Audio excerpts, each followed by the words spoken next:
Slayers, it is time to fulfill your oaths made in Carrick Cadrin.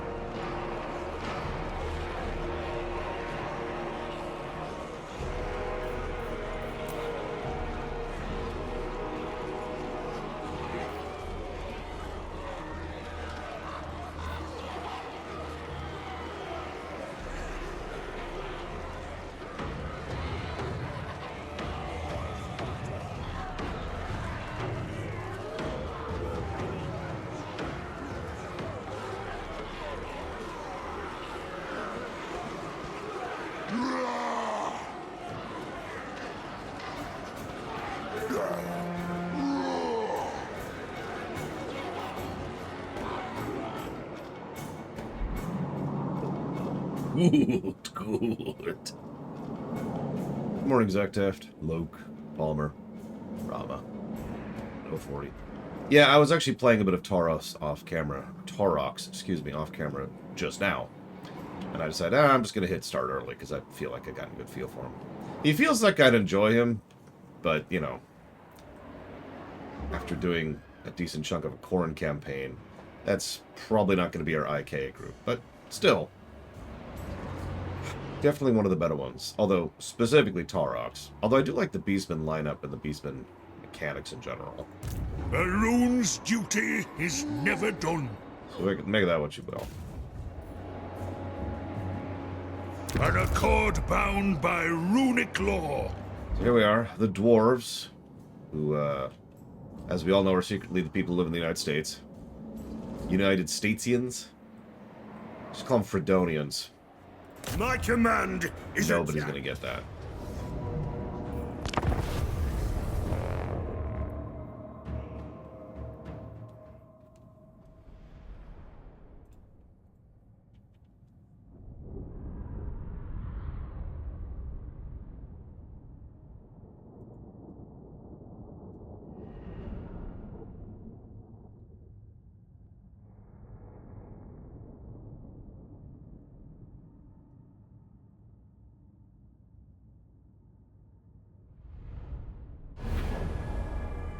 Alright, so we've got I am the Slayer King.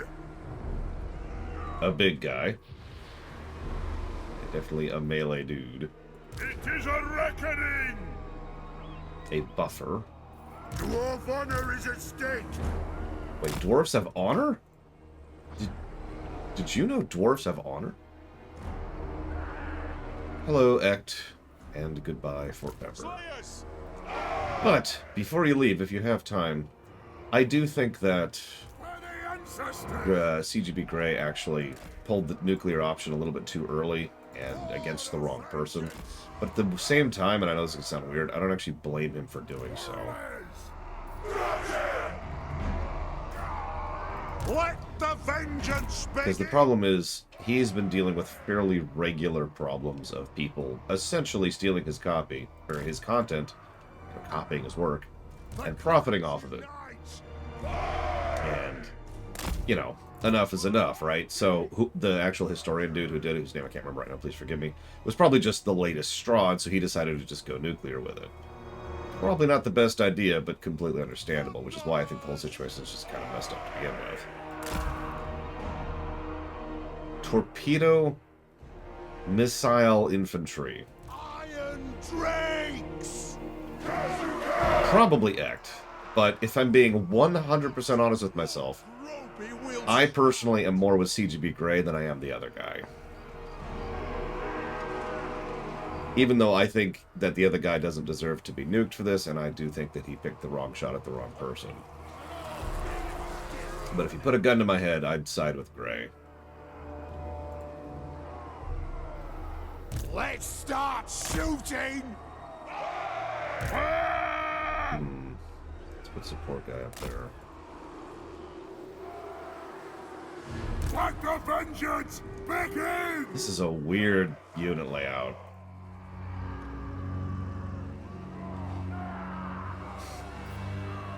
Slayers.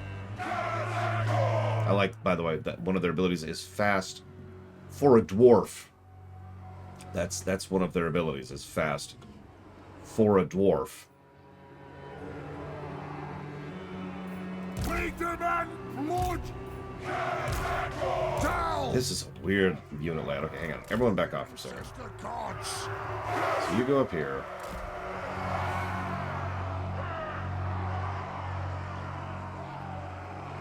Warriors!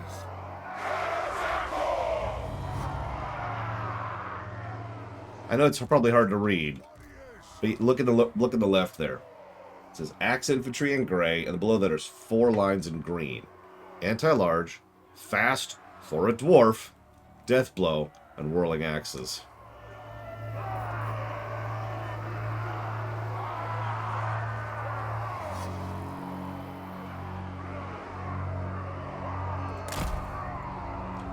Warriors!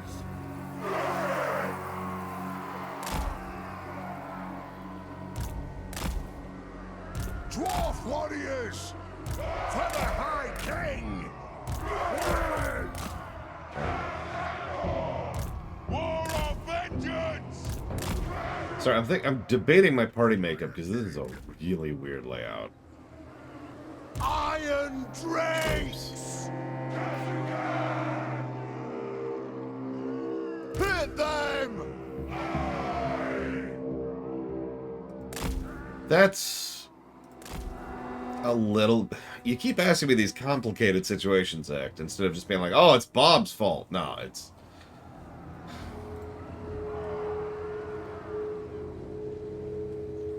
The guy in question is going to be physically incapable of doing that, almost guaranteed, and will probably be arrested again for doing so, and then just spend the rest of his life in prison. That is almost assuredly what's going to happen here. It's like 80% guaranteed. Dude's well past working age, and he is not going to be making the money necessary in order to be able to pay that off. Having said that, he kind of stubbornly pushed up against the wall on this one. He clearly knew what he was getting into. Now, would I have done the same thing against him? No. What I probably would have done... It's actually a tough one. I'm not sure what I would have done. I'm not sure what an Imperial Judge would do, especially since an Imperial Judge would know things that I don't know. Thunderers! Iron Drake! The problem here is that we don't know enough about his motives behind why he decided to push the line. And I do think that actually matters. For example, he was making a decent amount of money. Several dozen $1,000s a year from doing that. Now, that's not great money, but you know what that is? That's living wages. And that's the... Maybe he actually needed that because of the aforementioned job prospects. So, maybe this is a situation where it's a little bit more understandable. Or maybe he was just being a dick. Or maybe he just wanted to fight the man and screw Nintendo. Who knows? I don't know.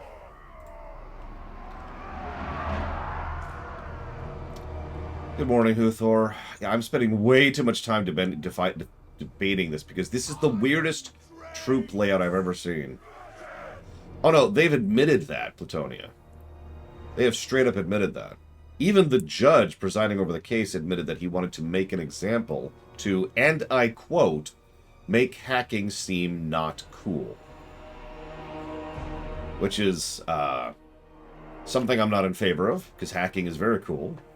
Being able to hack consoles and hack PCs is how we get good stuff in life.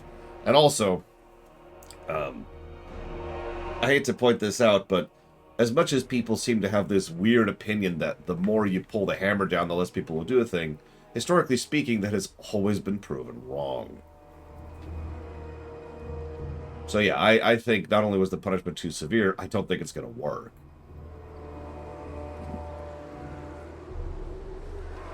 Whatever, let's just do it. For the High King! Let's just see how this works. Range far, range fast! Thunderers! Nothing can stop us!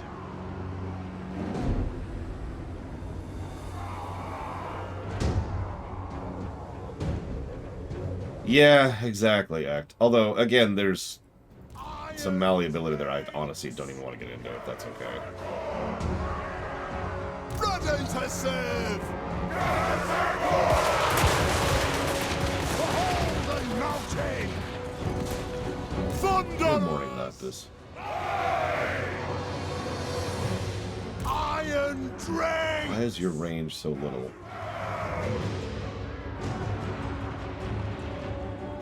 Alright, here's what we're gonna do. Warriors! Are you shooting? Why are you not shooting? You're way in range. Oh, there we go. You're slow reload. Crossbows. Got it. Okay. Blunderbusses continue to be ridiculous. Warriors! Move to the 4. Backlights unite! Slayers! No! No! Nothing can stop us! You go cover that.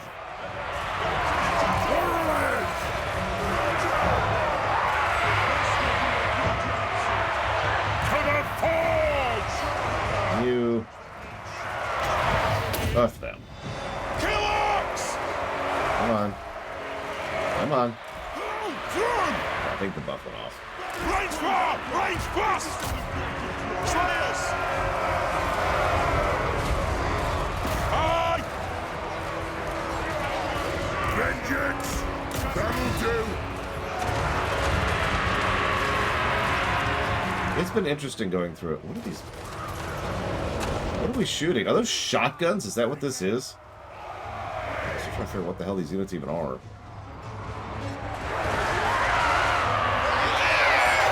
Hey, it's the guy I was playing as in Vermintide 2. No, seriously, that's the guy. Like, that's the model. A little less detailed, but that's him.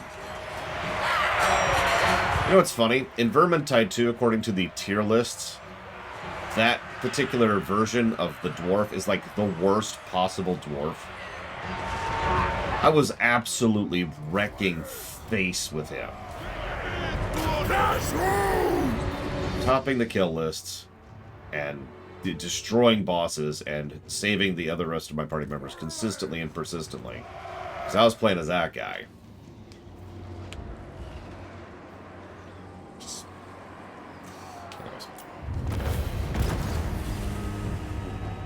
I was a little squishy, not gonna lie. That's okay. I'm good at that.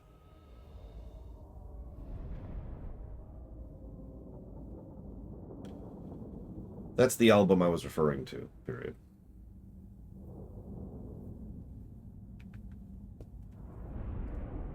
Well, I'm never going to, Loke, so why? If someone were to do a reaction video of one of my projects, what would my reaction be? You know, it's funny you say that because obviously I wouldn't, copy wrong them because that system's horribly abused and abusable. But I would not be happy about that. I would be legitimately upset if someone did that. Now, if someone did that and got a few bajillion clicks and views on it and, therefore got a lot of money off of the project that I got nothing for, and I therefore cannot pay any of my actors or my artists for that, I would be legitimately pissed. Like, possibly start releasing the rewrites in private format pissed. What is Oath Gold?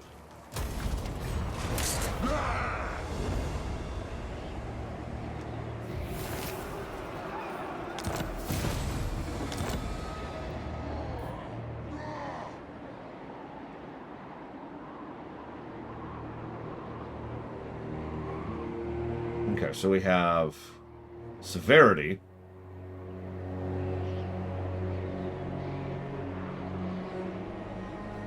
We've got Dark Prince Revan. The hairs on the raging Longbeard's chins have turned even wider than they previously were. With discontent rife, more Slayers flock to help these wrongs. So, with very bad severity, diplomatic relations are bad, research is bad, control is bad. But they gain increased charge bonus, and on turn start, very high chance Slayers will be added to the Regiments of Renown pool. On the other side of the spectrum, high diplomatic relations, high research, reduced construction cost, increased control, low chance Slayers will be added to the pool. I don't know what affects severity, though.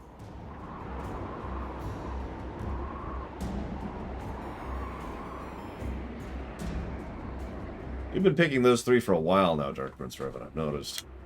And they'll never be funded! Sorry. Yeah, but what can I do to affect that, I guess is my question. Hang on.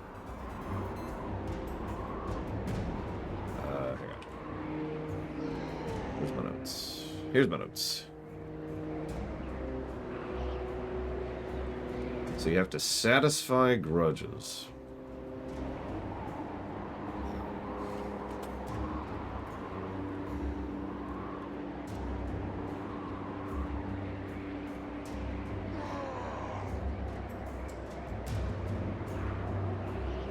Thank you very much, Dark Prince Revan.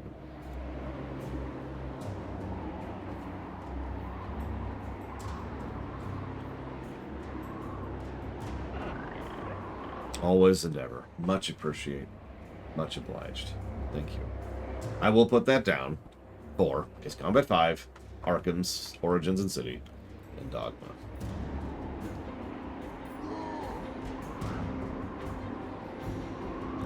Forging items consumes Oath Gold. It can be obtained from certain buildings, character skills, recycle magic items, or completing grudges and quests.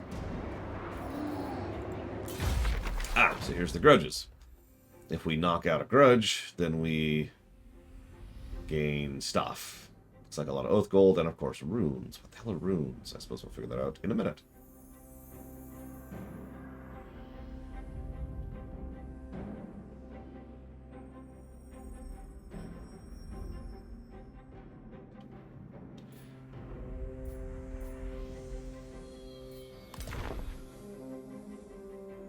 The Get Off My Chuffing Land grudge. That's the name of it. I didn't give up with that. So I'm guessing grudges get spawned by static events, or can they be procedurally generated based on how the map goes?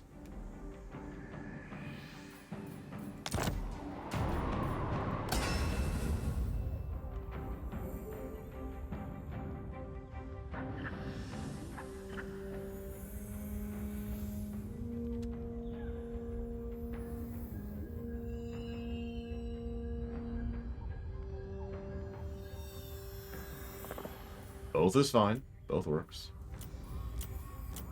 We can build a lot of stuff. Including junk stuff and good stuff, although good stuff looks like it needs trade items. Which, of course, we have none of.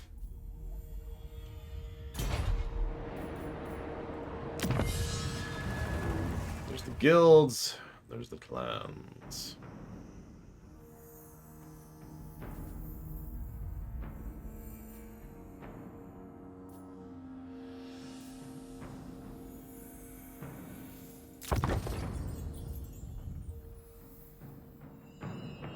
Nepotism is not a dirty word in Dwarven society.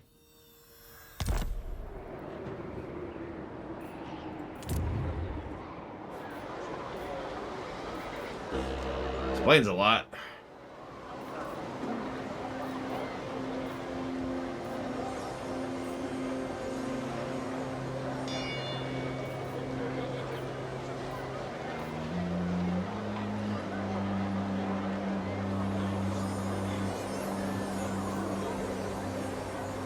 So what you're telling me is the dwarves are the internet.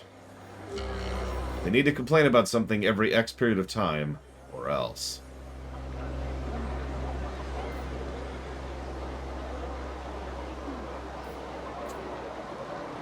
I'm barely joking about that. Yeah, they have some good infrastructure buildings, too. How would I rank the Terminator movies? Well, T2 would be on the top. Duh. Then T1. Duh.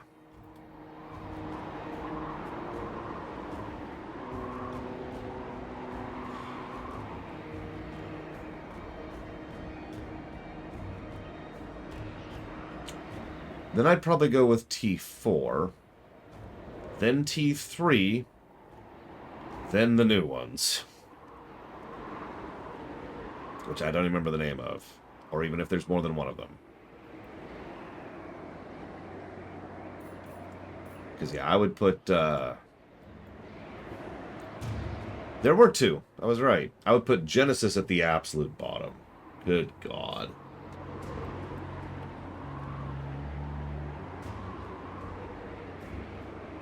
Unless I'm thinking of Dark Fate. Hang on. Let me read the plot synopsis really quick here. 4 was the Bale one, yeah. The one set in the future. Salvation, that was it. 3 was what we thought was the bad one. You remember that? Those naive, innocent days when we thought 3 was a terrible movie. 3 had a couple of decent parts to it. Although, I do legitimately not like 3. I want to be very clear about that. But, at the very least, 3 was not a dumpster fire of a film. I've seen a lot worse, even in the franchise.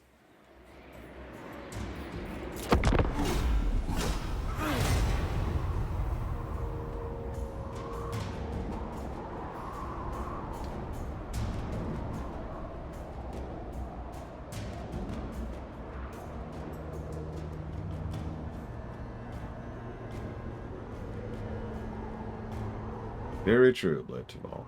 It's still a bad film. It's just not nearly that bad. Yeah, I was not a big fan of Dark Fate, and I was very much not a big fan of Genesis.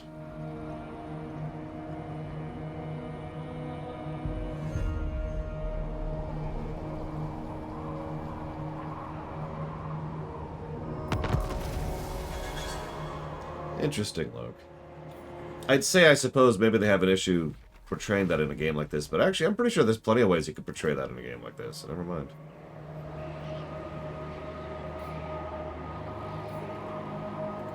I must fulfill my Slayer oath. I mean, you have to. Attack them! Money, probably, Zach Taft.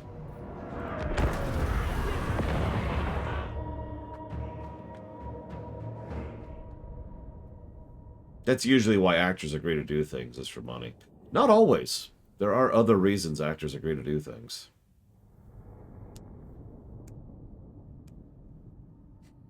I did like that moment, D20. That was an amusing moment. I could think of individual scenes that were alright in T3. Which I can't say for the later ones. It is a reckoning! Well, there's another thing, too. So there's two...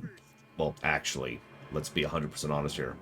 There are 3 reasons that actors tend to do things, you know, that they probably shouldn't. Vengeance!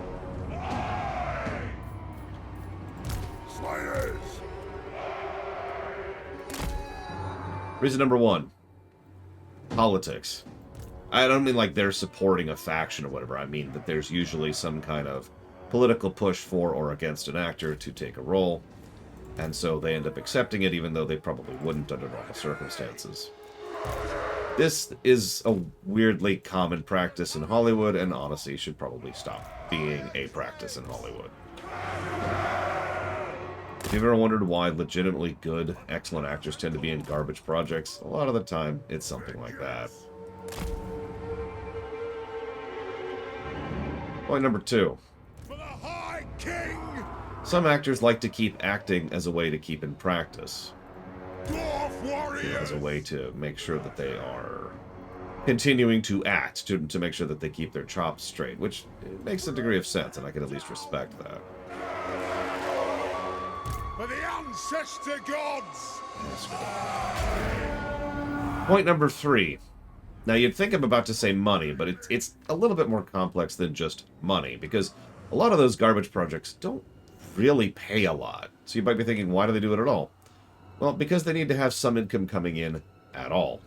It is the, it's not quite the equivalent of what most of us real people actually deal with, but imagine if you could just walk into a McDonald's and work there for, you know, a few months in order to make sure that you have some spending money or to make sure that you have some throughput, economically speaking. You know, petty cash, or just to make sure you have a little bit of extra in the bank, just in case, you know, something like that. That's a fairly common thing. Because a lot of actors have the really stupid decision-making of, let's go ahead and just dump a whole lot of money into places where we don't have access to it, which also cost a lot of money to maintain, like expensive houses, or fancy things, like cars, or whatever. or even more stupid things than that, like deciding to have pet tigers. Yes, that's a real example.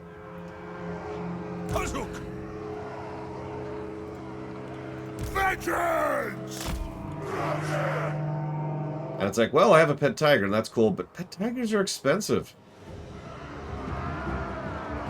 Go figure. Make no mistakes, like these herbs did.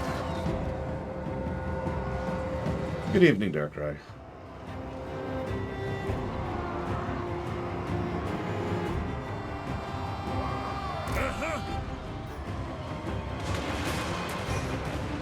I mean, I guess, new master. Clearly, I'm the one missing out on that one.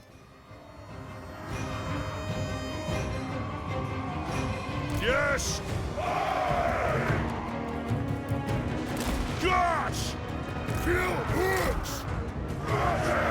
Move now! Lead them at blood! I'm afraid I don't know how it is, Zaktat, but I believe you.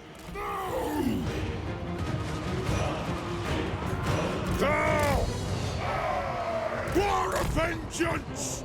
Kazook! Ranged firepower ready! Kazook! Missiles ready! Fire! Reload fire! Let the vengeance begin! Move to attack! Slayers! Well, I've obviously played Battlefront 2 EA, but I don't think I've seen True Blood, sorry.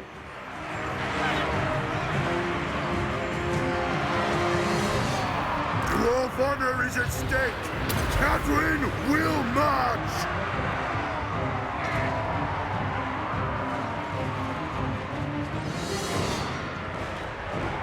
I believe you, Zaktat. I haven't played that game since it came out, and honestly, I'm probably never going to play it again. Pull out! I did not play Battlefront EA 1. And again, probably never will. Warriors!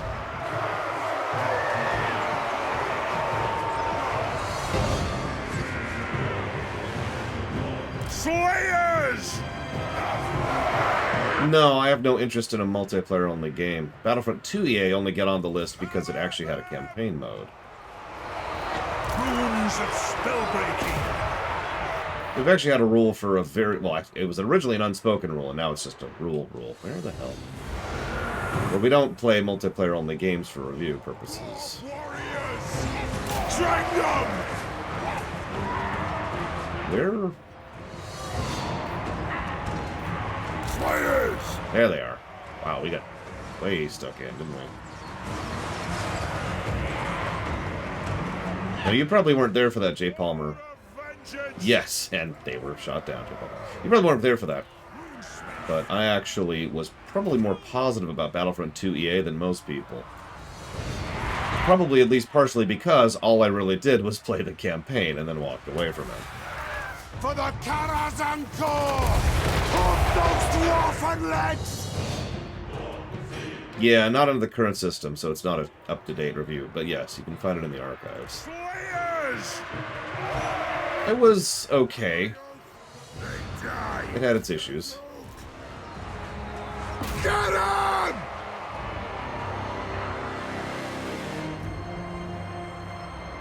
MMOs are very soloable and usually have some kind of support, but you'll notice that the list of MMOs I've allowed is extraordinarily small percentage-wise. There are a lot of MMOs out there, and the ridiculous majority of them, percentage-wise, I wouldn't even consider reviewing. Satisfy the grudge! Get them!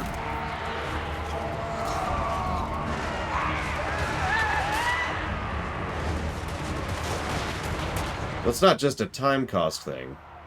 Not only do I need a familiarity with an MMO in order to be able to review it, but I need... Okay, this is going to sound redundant, but I need to be familiar with the MMO to know that I can review it. I can review the entirety of STO completely by myself. Did it with Tor, did it with FF14, and did it with WoW. And did it with Guild Wars 2, while we're on the subject. Any other MMO, well, that's going to involve some paperwork and some looking into it to determine how feasible it is. Yeah, doing an MMO blind run would be one of the most terrible ideas I could ever possibly have. Kill anything without a beard! That would just be awful. We might actually lose this fight. Another thing says we're winning, but I sure don't feel like it. Did I ever play the campaign for the original Battlefront? Possibly? I wasn't into the original Battlefront games. I know everyone sings their praises, but for me, I just saw a game with, you know, primarily PvP versus, and you know my opinion of that. And so I never really sank my teeth into it.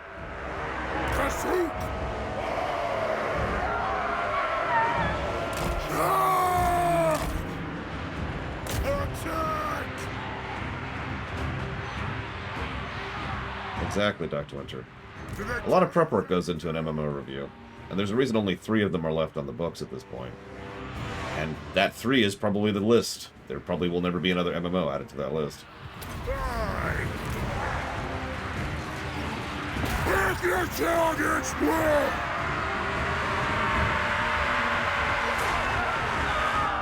Warriors! I, as you command! Thunderous! I'm just gonna raise an eyebrow at you really quick, Kuthor. Alright, moving on.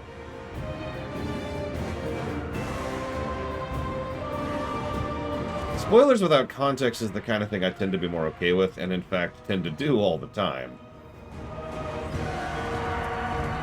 Wink!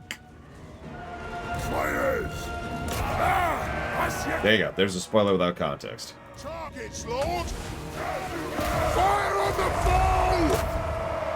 I guess that's more of a mention without context. But it's the same point, same point. What would an actual spoiler without context be? Let me think about that for a second. Get moving!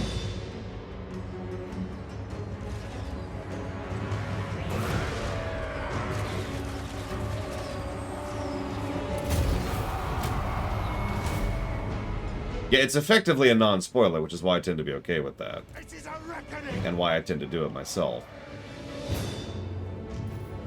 Taking aim! Vengeance! Pick your targets well! Hang on, Jay Palmer. Now you've really challenged me, because I'm trying to think... Oh, we got him. Whoops. Oh, whatever. I'm trying to think of an actual, like, endgame spoiler without spoiling. Let me think about that for a second.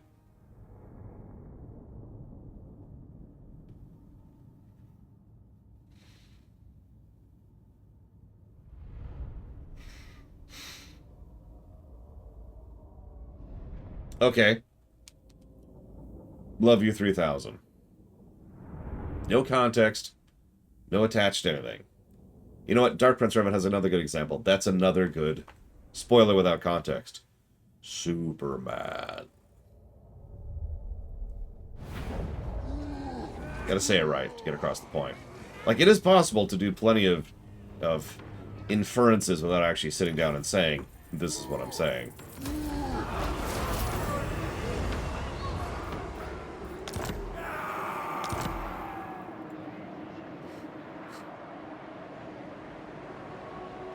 So, biggest gameplay mistake Blizzard made with WoW. I actually do have an answer for that, and I know Huthor disagrees with me on this, because he and I have talked about this before. I think abandoning old content is the biggest mistake they've made. I grow restless. It's not even... Yeah, that's another good one, Act. That's a good one. I like that. Yeah, you know what? Exactly, Dr. Winter. I know exactly what you're referencing there. Immediately. But yeah, like, abandoning old content, because I'm very much in favor of the playground mentality, and I am. The more I've talked about MMO design, and I've actually done a lot of MMO design discussion, especially last year, when we reviewed 3 MMOs, I spent a lot of time reviewing MMOs. I'm very much in favor of the playground concept. What was I playing very recently that started dipping its toes into the playground concept. I swear it was something in Dragonflight. Ah! There's a daily quest, a world quest, excuse me, in the Azure Zone, where while you're there, they kind of have Torghast mechanics. Do you know what I'm talking about? That's pretty much the playground concept to a T. It's not perfect, so I guess it's not actually to a T, so I'm going to take that back. But it is, it's like it's getting towards what I'm thinking of when I talk about the playground concept. The whole idea of the playground, since I know you weren't here for this, Uthor, because for some reason you didn't watch my FF14 review, shame on you, is you want your players to have access to cool, new, interesting stuff. And the best and easiest way by far to do that is to throw balance completely out the window. To not worry about balancing, to not worry about mechanics, to not worry about who's going to be higher or better, or who's going to be doing 2% faster or whatever. To just throw all that garbage out the window to just make stuff that's fun. The way you make that work is you confine it within the playground. Everything within here, you can do whatever, and you give these new abilities or new mechanics or new whatevers within this range, and that's the Blue Dragon Forge area, right? Now, again, that's not perfect, and there's some malleys, because everything MMO-wise has to be ludicrously complicated, because they're MMOs. But we spent several hours discussing this topic out, so forgive me for kind of giving the truncated version right here. Point being, that kind of a thing does help a tremendous amount with the problem, because there is a problem when it comes to MMOs. There is a bloat issue that does need to be dealt with. Vampire counts, greenskins, or Warriors of Chaos, Demons of Chaos, Caves of Dwarfs, and Norska. Interesting. Of course we're going to go with that one. Death to Chaos. I am the Slayer King.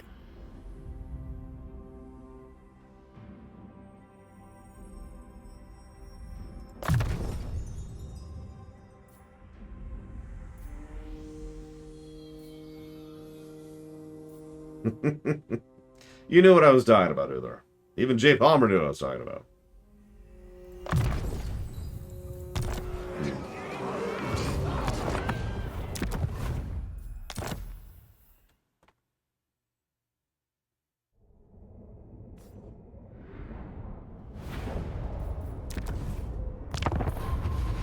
I command here.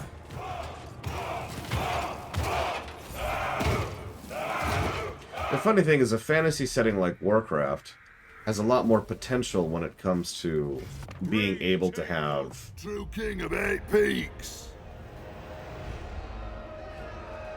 Has a lot of potential when it comes to designing playgrounds, more so than a science fiction setting can do.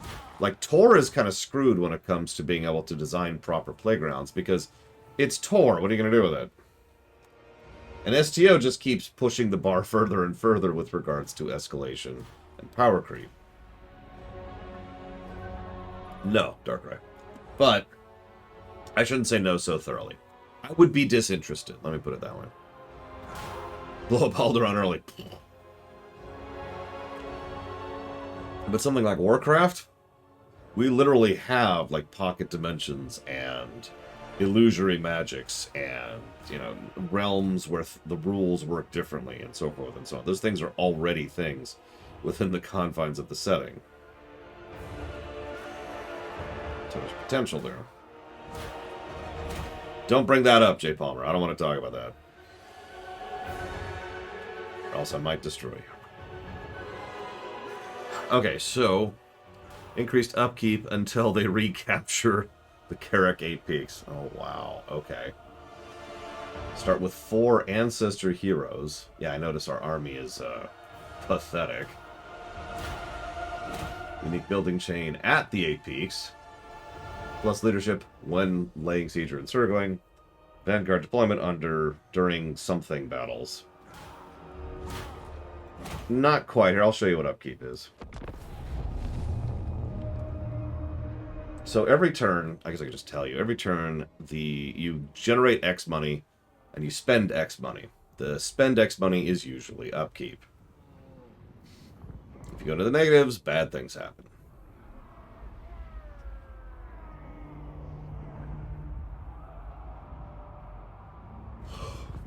Good morning, Mr. Red. Or I guess afternoon in your case.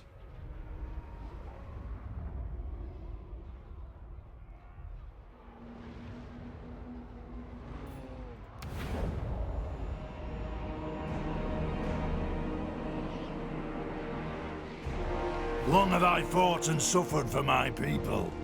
There's our heroes. So be it.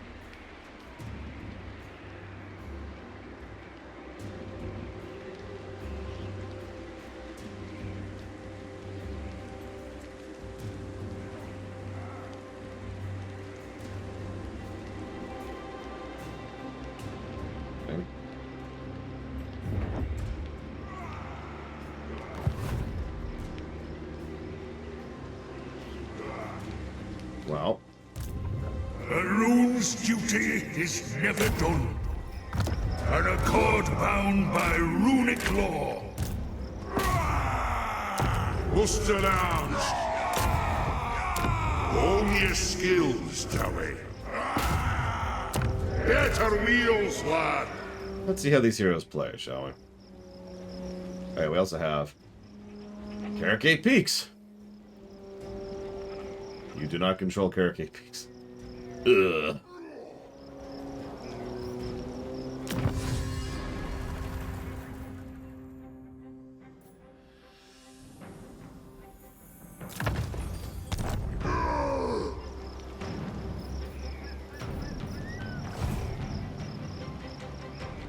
True king of 8P.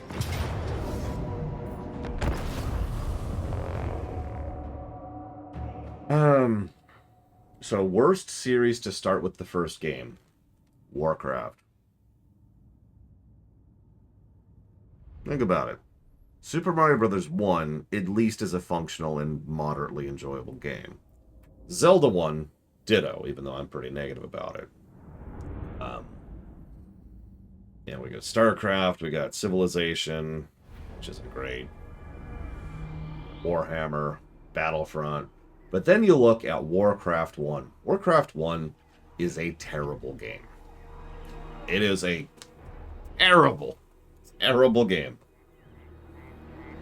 Jay Palmer's enjoying Warcraft 1. Alright, Jay Palmer is a mutant freak, apparently.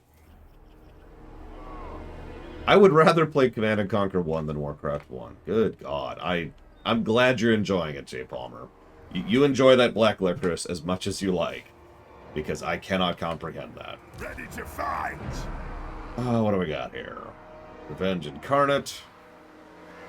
Stone. Vengeance.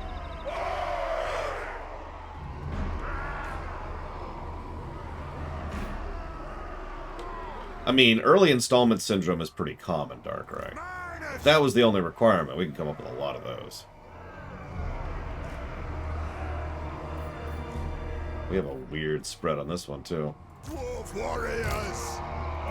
What is with these weird units for the dwarves? Yeah, the number... We were talking about this when we first started talking about the concept of the first game. The number of first games that really hold up are very small. There are a couple, but there's not that many. There are simply not that many. Now I feel bad, because I'm like, this sucks, this sucks, this sucks. And Jay Palmer says, like, I like it, and it's like... And you know what's funny is I was just thinking to myself, it's okay, it's safe to give my opinion about this game, because nobody likes Warcraft 1. For the ancestors. Someone show me.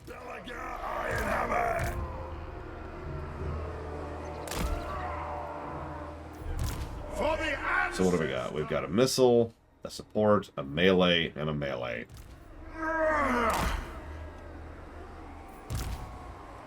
Oh, I massively disagree with that, Uthor. And I can say that definitively because I have now reviewed both under the current system.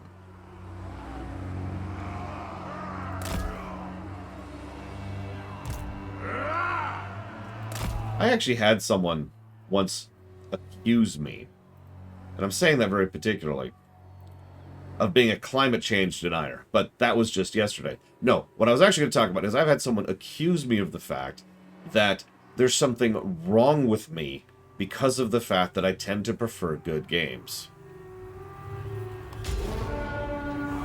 True king of air pigs! Shifting! Kill the oath! I'm not joking about that there's no hyperbole in that.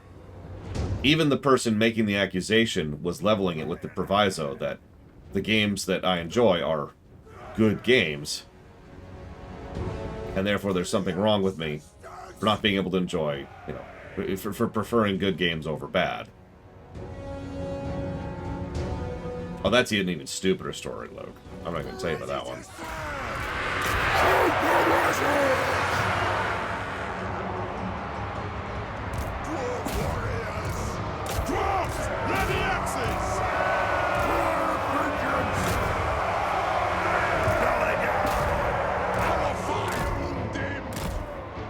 That took 5 seconds.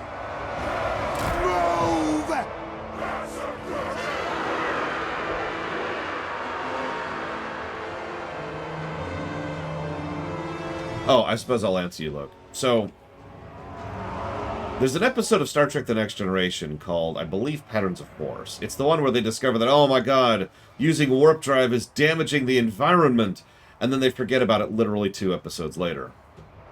For the high king! Now, that's a dumb episode. Everyone involved in the making the episode agrees it's a dumb episode.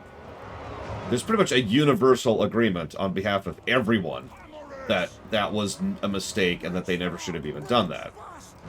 There's an actual interview by the writer who basically says, yeah, I was just throwing stuff at the wall. Nope, they mention it next episode. They mention it one more time. Go! After that one time, they never mention it again.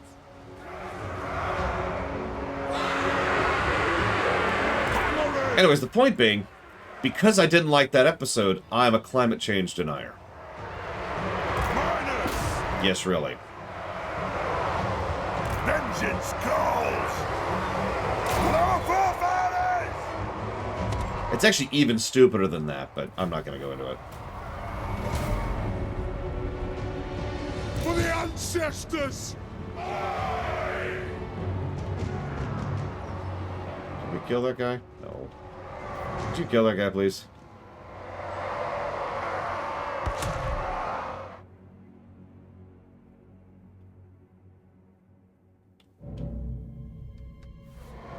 Thank you.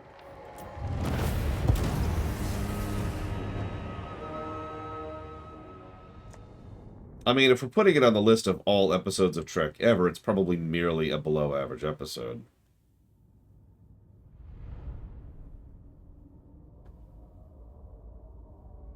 I'm not sure that makes it any better, because as we were talking about not too long ago, just because there's worse doesn't make something better.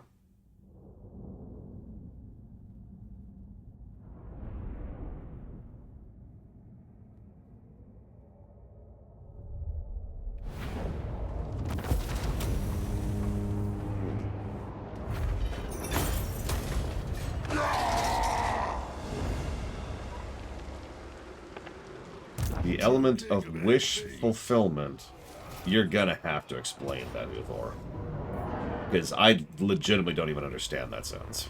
What does that have to do with warp drive as totes damaging subspace?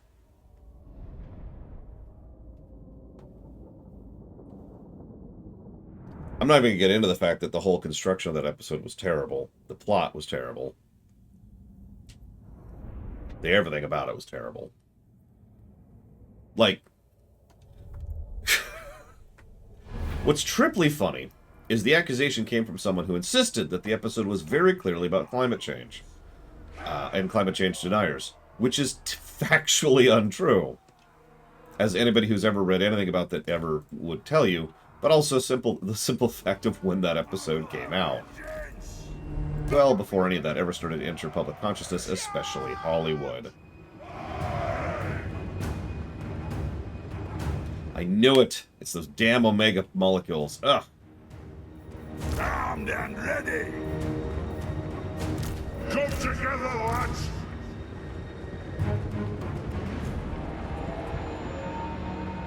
I'm sorry. Because a story happens to include environmental damage does not make it a climate change thing.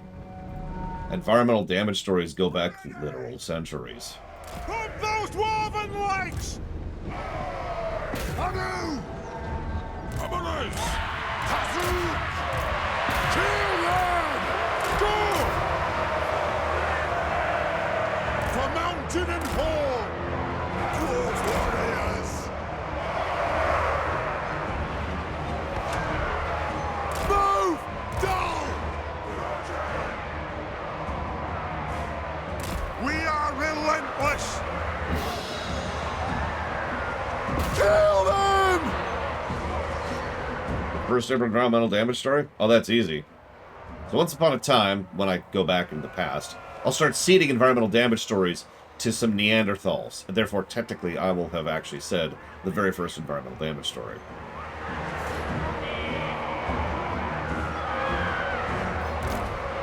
What are you doing? Oh, nothing. You shouldn't be in here. What do we got here? What do we got?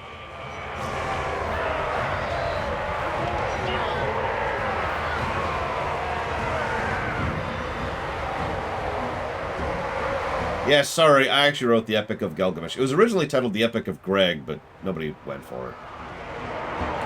And that's another good example of a reference that I don't explain, and therefore means nothing to anybody who doesn't get it. Going back to that whole spoiling without spoiling concept. For the Kara's Anchor! They have wronged us!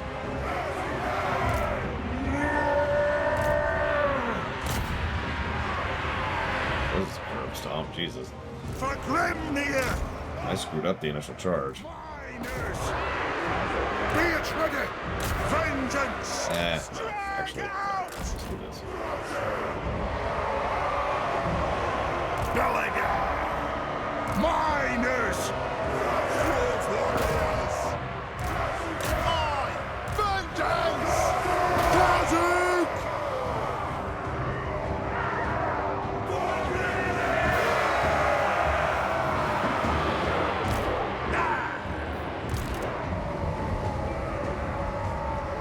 Would you stop running?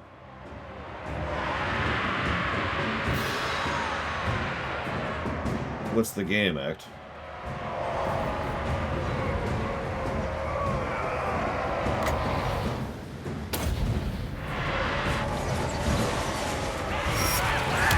Guess I did this with my hair. How did you guess? Battle ready! For vengeance!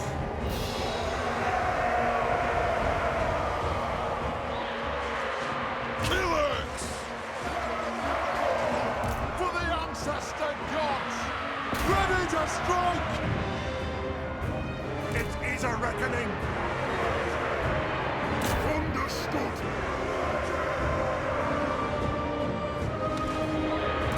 Vengeance calls! For mountain and hall!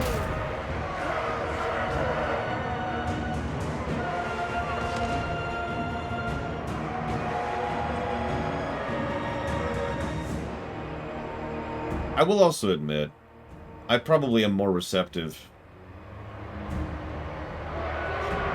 Receptive is probably the wrong word.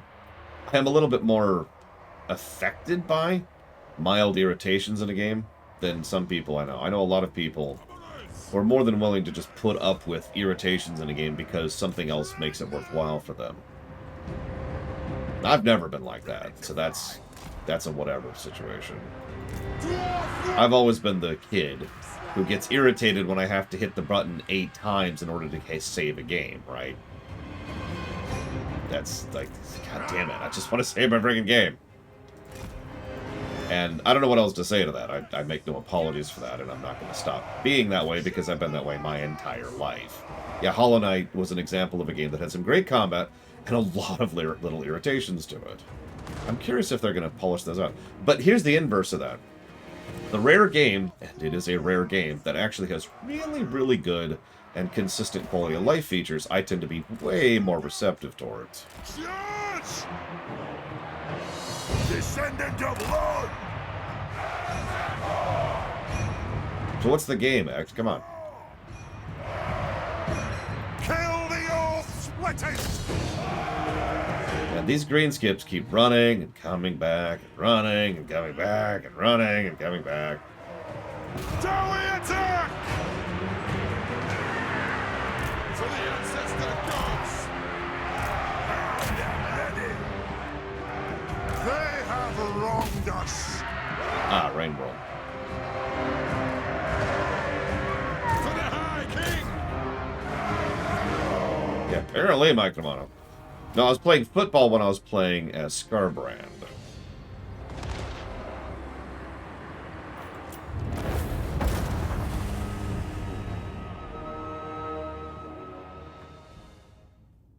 I mean, we'll get there when we get there. I'll probably have forgotten this when we get to Rain World. It's not funded, I'm pretty sure.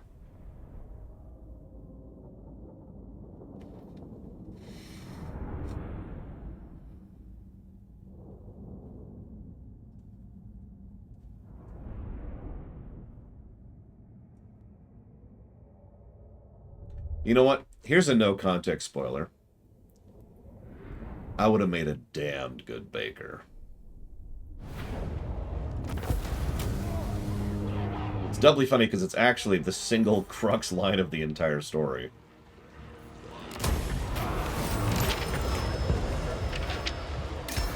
You have done well, my lord.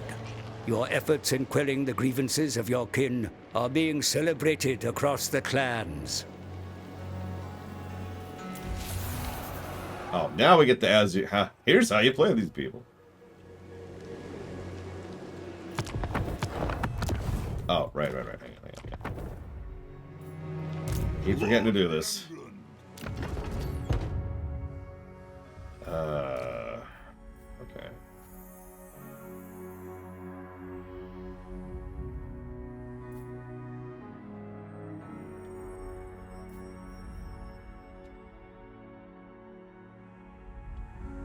Well, if it makes you feel any better, Darkrai, what I just referenced was not from a rumination.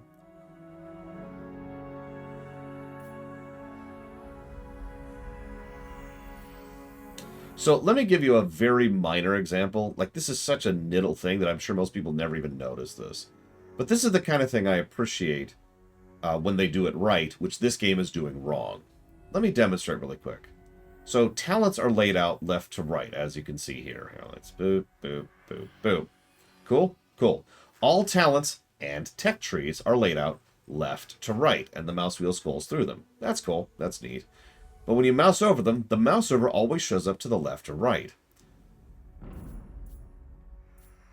So, if you want to mouse over something, read it, and then mouse over the next thing, sucks to be you, because now there's a pop-up in the way. You have to move the mouse away, then move the mouse back up to read the next one, and repeat. And then once it starts being on the left, you're fine, unless you want to go back and check what was on the left, then you got to do the down and up again thing. That's a really minor irritation. But stuff like that is the kind of stuff I tend to notice in interface design. And you're probably thinking, how do you fix that? That's easy. Since your layouts are always left to right, you do your tooltips up to down instead. Have that tunnel warfare appear below it rather than to the left or right of it. Then I could just do, I could just mouse over through them, which I kind of like I'm trying to demonstrate right here. Instead of having to play mouse rejiggering in order to be able to see what the talents are or what the techs are. I wouldn't have even mentioned this because it really is a minor thing. But that's what I'm talking about when I'm talking about little irritations.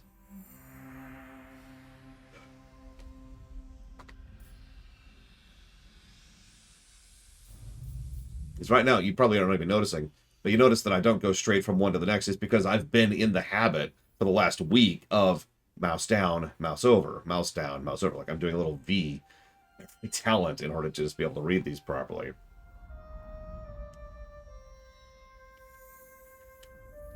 What's funny is I like the pinned tooltips. In fact, I've given a positive for pinned tooltips. Because pinned tooltips allow you to do things like say, oh, who's this guy? Oh, what's this thing?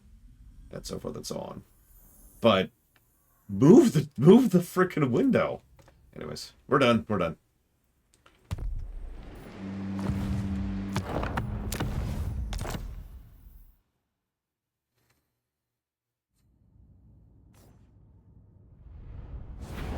So far, most of the dwarves aren't really all that unique, but I didn't expect that. Rather, I did expect that. To war! You know who I am? Who are you? So anyways, he gets an evasion chance in the underway. Strength when fighting against.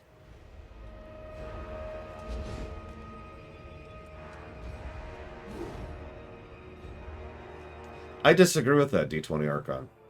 Because you could say there's no such thing as a perfect position for the pop-up, but there is absolutely a good place for the pop-up because the talents are always left to right, just like the text. So 80, maybe even 90% of the time, your mouse is going to be going left or right, not up or down. You're right, but you're talking about an outlier situation. An irritation in an outlier is less frustrating than an irritation all the time.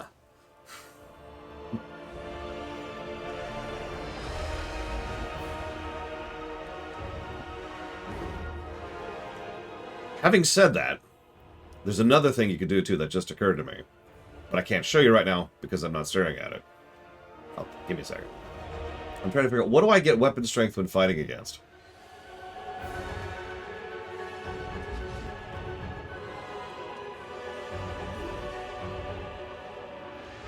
Does anybody know? Just from memory? Dark Elves. Okay, cool. Thanks.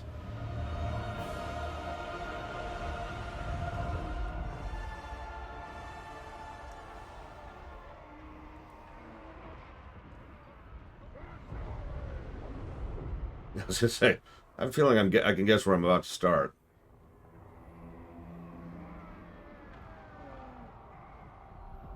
Well, this is gonna sound very strange, Ect, but years and years, over a decade of experience at this point, has proven to me that more people prefer unique things than good things. That's not an insult. That's a fact. This is a day to strike many grudges from the Great Book. Like that's just how that is. More people, percentage-wise, tend to prefer unique things to good things. Shrug? I don't even have anything to add to that. It's just, it is what it is. I think, honestly, I'm the mutant freak there for preferring good things to unique things. A jalapeno, peanut butter, and raspberry sandwich would be very unique, but I don't think I'd enjoy it very much. You know what I mean?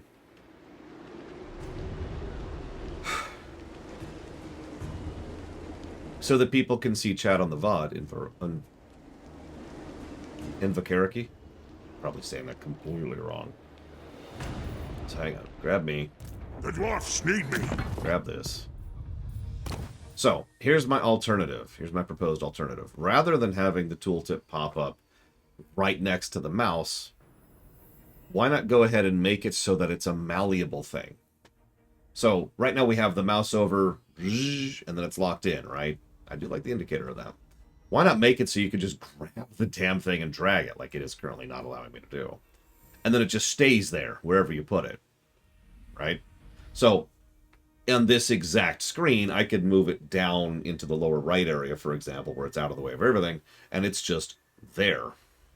Not on YouTube. Invocaraki. Oh my god, I'm screwing that name up all over the place. Invocaraki. There we go.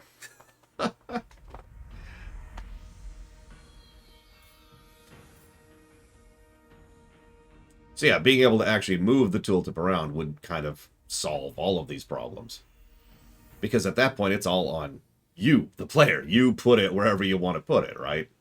You just drag it and say, I want it up here. And I could just drag it, because I'd probably put it in the upper right, personally. And then I could just be like, doot, doot, doot, doot, doot. So there you go. There's the fits everyone solution. In the meanwhile, I have to deal with this irritation while I try to figure this out. He gains Strider. That's funny.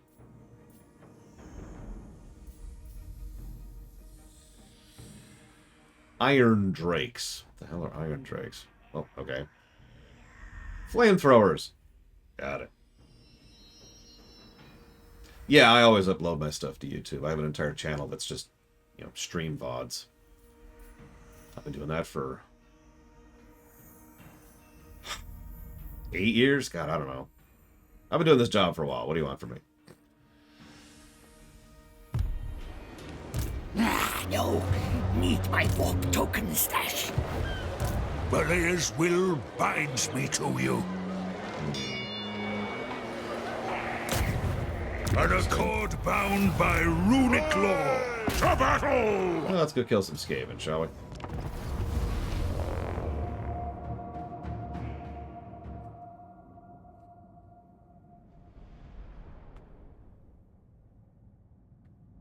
Yeah, they were, the night shift was streaming this with, God, I want to say like 8 players or something like that.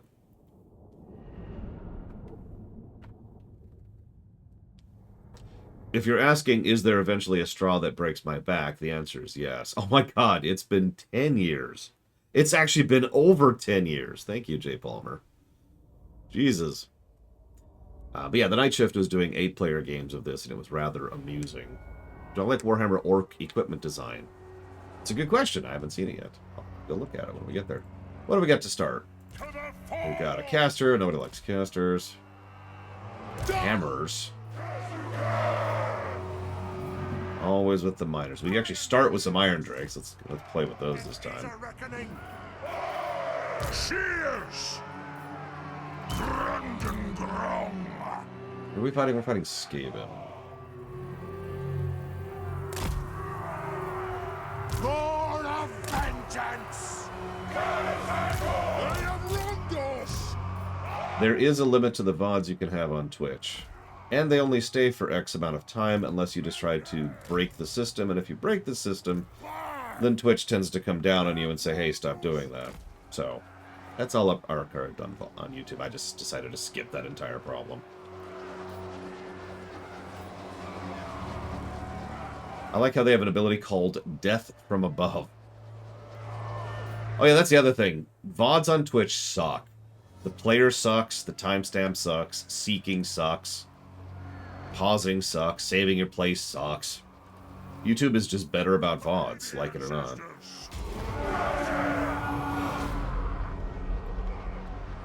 Yes, then? As much as YouTube sucks at everything else in the universe.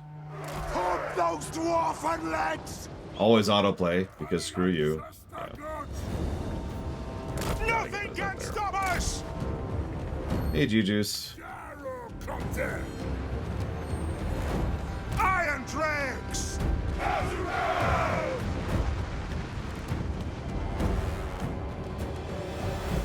Range far! Range fast! Come on! Gyrocopter! Thunderers! They have wronged us! Strike out!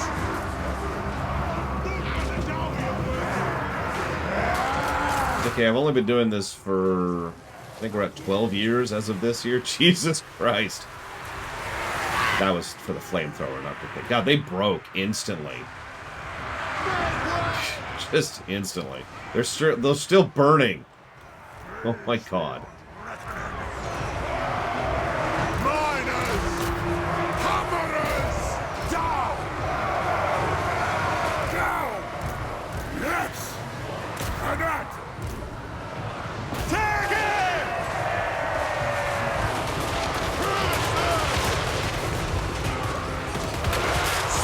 Them in two!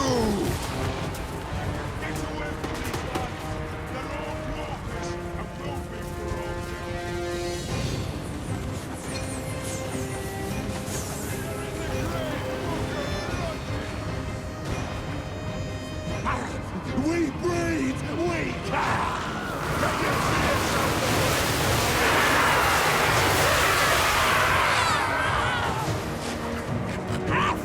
Coming over the hill there.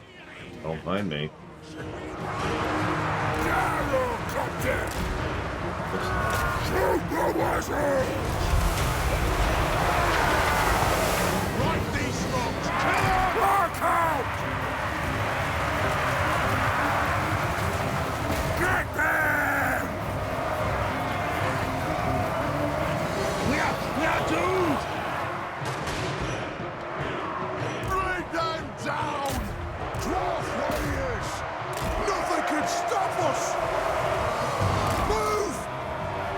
Come on.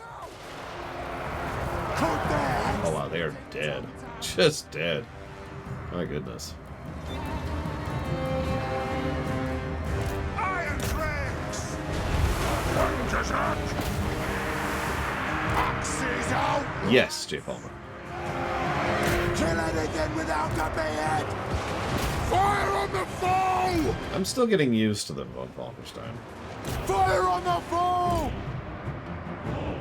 We're still doing our quick run-throughs, so I'm not spending too much time on any of them. Do I ever feel like my legal birth name is not my own, and that lore represents me better as a name?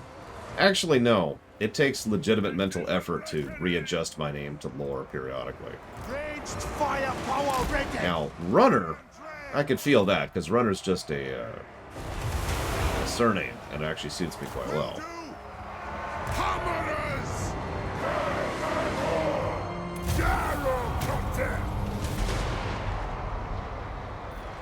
Also, you asked a question earlier, J. Palmer, which you did not put in the queue, and I said, hang on for a bit. Do you mind repeating that? Because I don't remember what it was.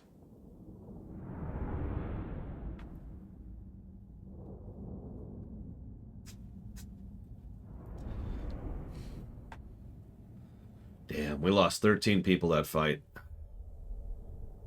Look at the kills and the flamethrowers. In case you can't read that, that's 155.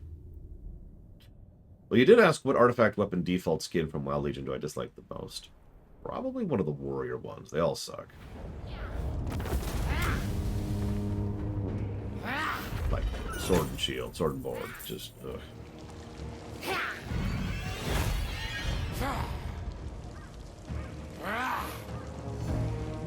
Nope, it's not on the chat window.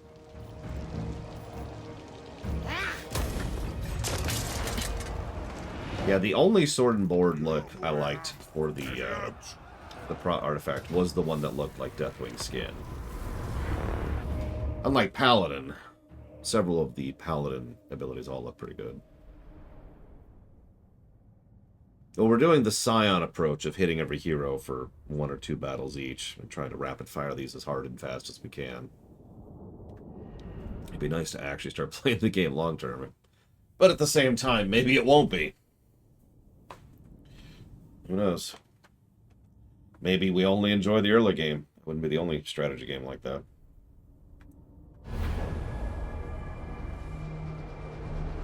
Eh. Anu! As you say! Gyrocopter! Charge! Hey, Dream Whisperer. Hammerers! Iron Drakes!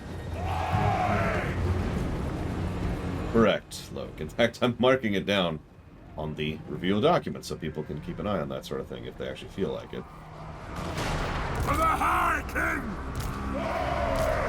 Ready! Shield bearers! All! Fire! Reload! Fire! Take them down! Hammerers! Take them out! Yes! Yes! No, not that list. The review document.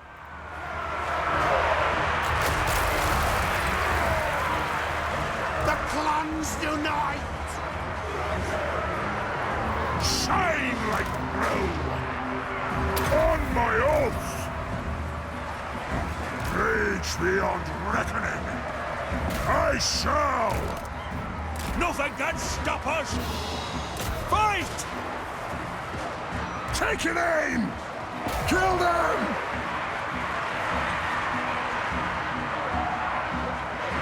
Yes, that's the one. Thank you, Act.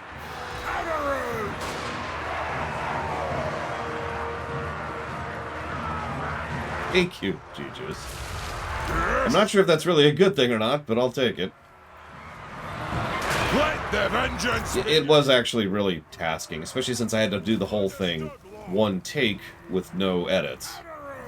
At the time, I didn't have access to a good video editor or the ability to properly render. I didn't have a good enough machine to render out video, even if I was editing it. Yes, Lord! Everything had to be done on the fly, improv, with very little planning out, and just kind of rolling with it. So if I made a mistake, well, that sucks to be me. Oh, me too, Dream Whisperer, definitely.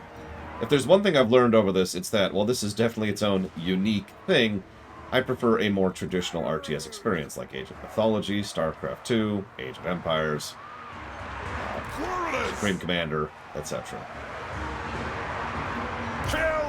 Speaking of which, Fire on the foe! let's see what these look like. Should be back, please. That's not at all what I wanted you to do, but cool. Shoot the wizards! Okay, well, cool. The helicopters can melee. Cool, cool. Depressing, cool. Thunderous! Take aim! Iron Drakes! Nothing can stop us! Dive bomb! Move!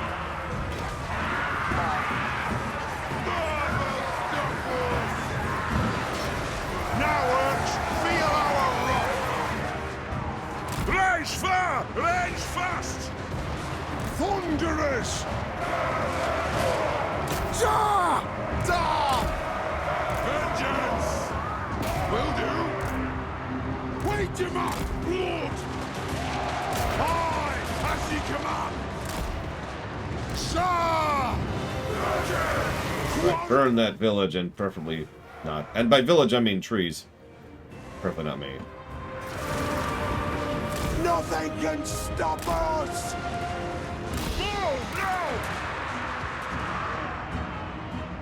I think I had a grand total of 1 crash with the role plays. And I remember it distinctly because it crashed twice. Well, actually, probably like 5 times. But I could have it crash consistently at the same point every time I did it. It wasn't the Oblivion roleplay, it was the Fallout 3 roleplay. It was just a bit... it was before I hit Rivet City, so relatively early on.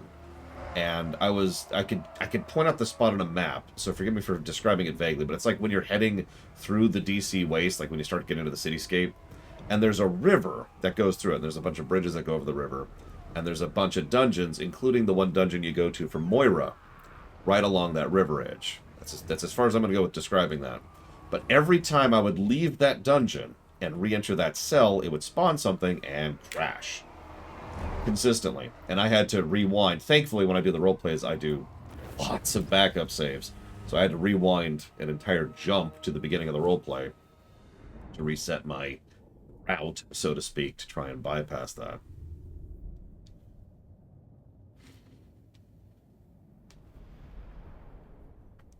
That was a trip.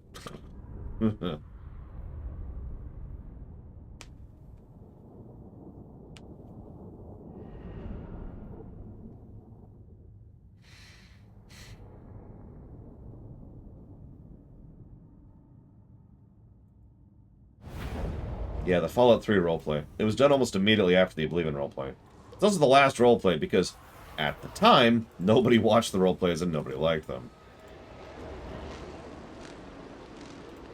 It feels like the rewrite situation, right? Everyone was like, ah, stop doing this. And I was like, okay.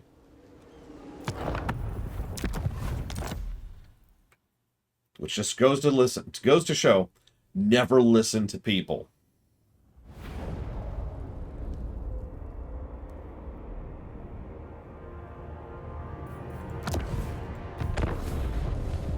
As I hold Gal Maraz, I am ready.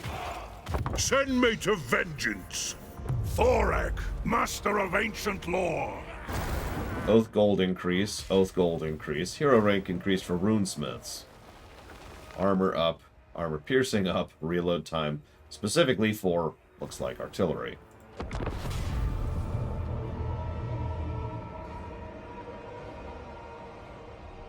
How much you get a roleplay on the list?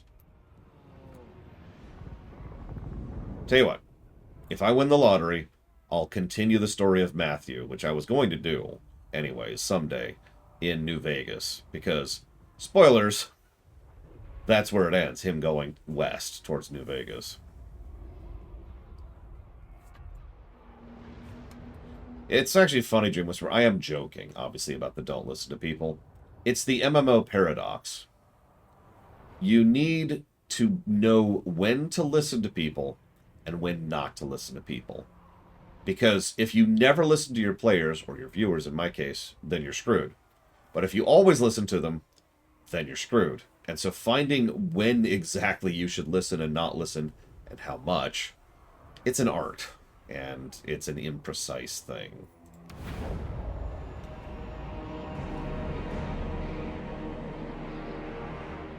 In King Cazador's name, I will unearth the lost relics of our ancestors and bring glory to the Dowie once more.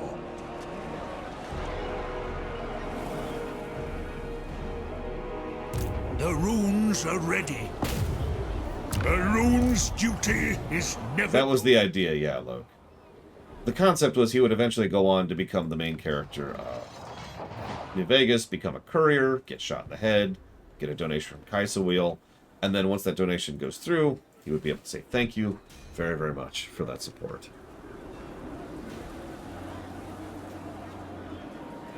Always and ever appreciate. Thank you very much.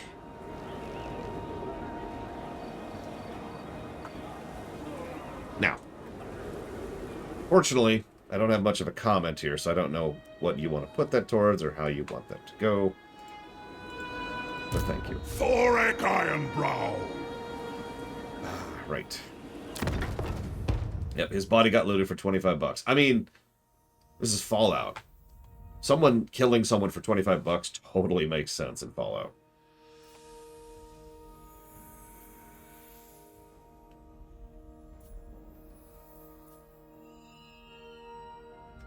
He looks like he has a lot of the rune spells, which, near as I can tell, are just buffs and debuffs in this particular game. They might be something different in the setting, but they're totally just buffs and debuffs in the game.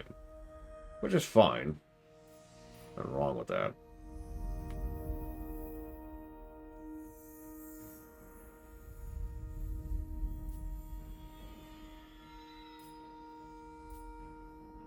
Reminds me of when they tried to add runic magic to WoW and then gave up on it because it was just spells. There was nothing different. Like, lore-wise, there is a distinction, because lore-wise there's a difference between learning the runes of power and using them and casting a spell. But in gameplay terms, you either make something and then it blows up, or you fling something and it blows up, and there's not a lot of difference.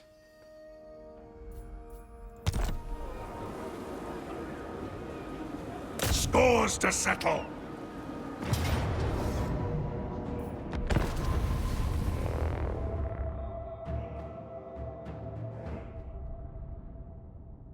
Sorry, I don't mean in this game, I mean in general. Very, very few games have I ever seen where they actually made runes substantially different from spells. It's a neat idea. I'll even admit it appeals to me, but again, what do you do with it?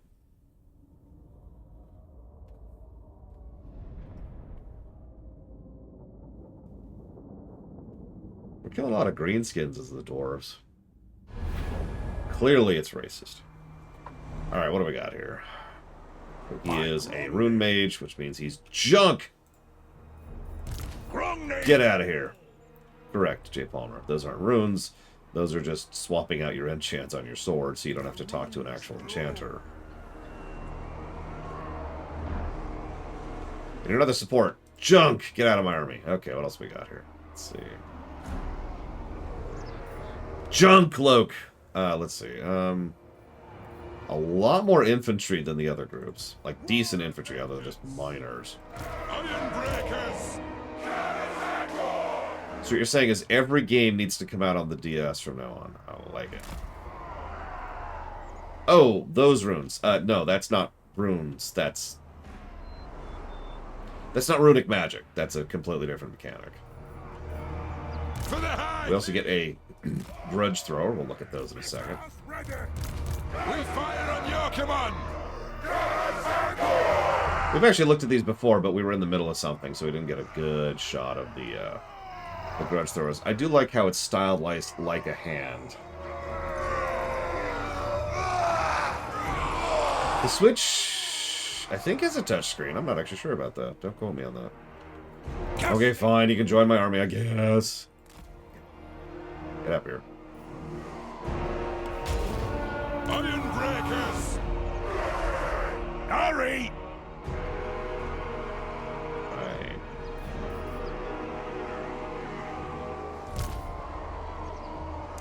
Old grumblers, respected for their great age, superior courage, and the length of their facial hair.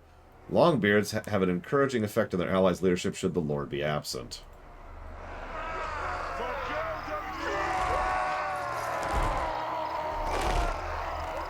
Whoop.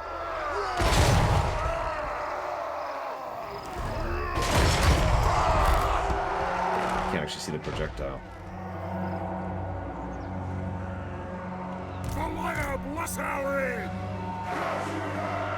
The clans unite! Move! Yeah, too slow.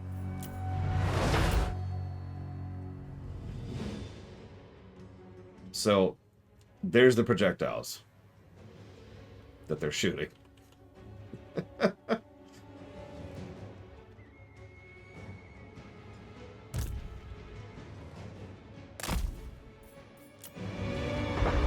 Shah!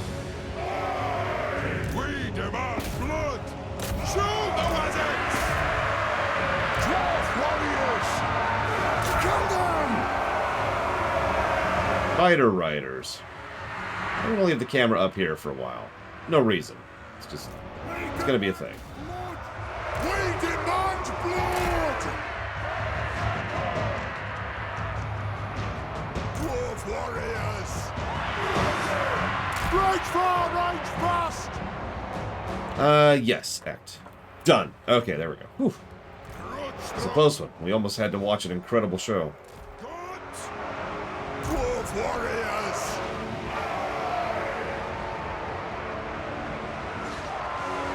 Dwarves, ready axes! Axes out, lads!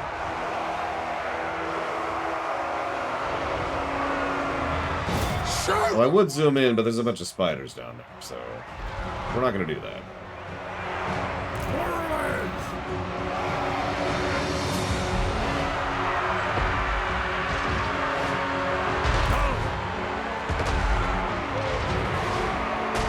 Ready to strike! Oaths fulfilled! For the ancestors!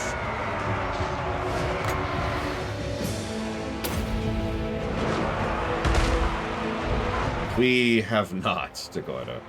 What faction has that so I can never play as them? Long jump.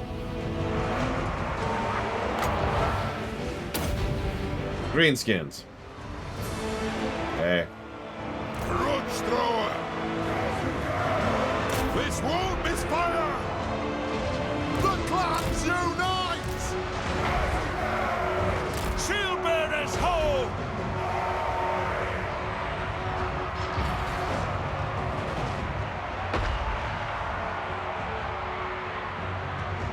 I'm sorry, what, Ect? Oh, you're responding to Von Falkenstein. Sorry, ignore me. What is that? That is a giant spider. We are definitely leaving the camera up here for that.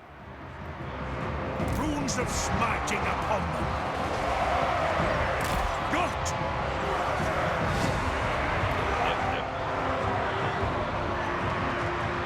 Nothing to see here. Nothing to see here. Thoric Ironbrow!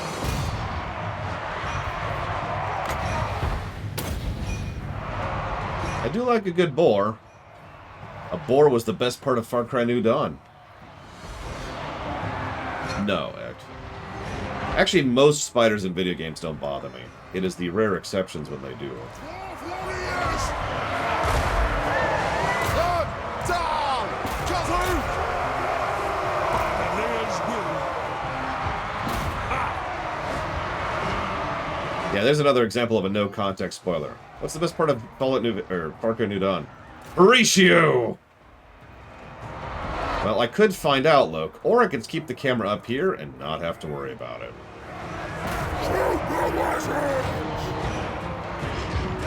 Axes out!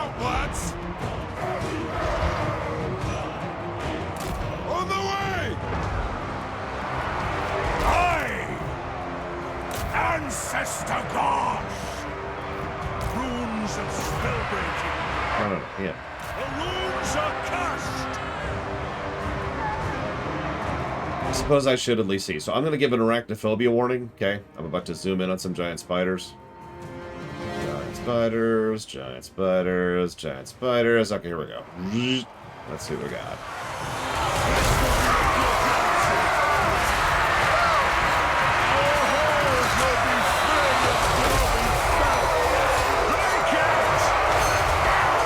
We might not have any of the spider mounts left. We might have killed them all.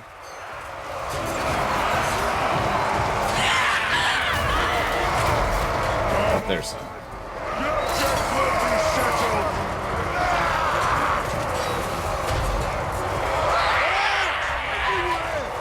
Oh no, you don't get to live. Everything attack that thing. Everything. Everything. Come on. Right, we're not going to kill it. It's got too much health left. One last spider warning. One last spider warning. Let's fight!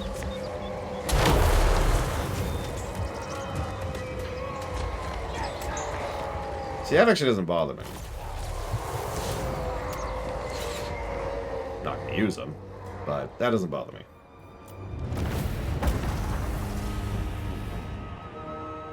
Yeah, it looks more crab-like. I've mentioned this before. There's two big things that tend to be triggers for me. Furriness and animation. Spiders, most spiders in video games are animated like crabs. That's not a complaint, because it doesn't bother me when they're animated that way. A spider animated like a spider bugs the snot out of me. Which brings us to Grounded. I was never really able to turn off arachnophobia mode in Grounded. And that's all I'm going to say about that. Let's see what you're worth! Yeah, Skyrim spiders are... Skyrim, Dragon Age Origins, Dragon Age 2, Dragon Age Inquisition. Those are the spiders.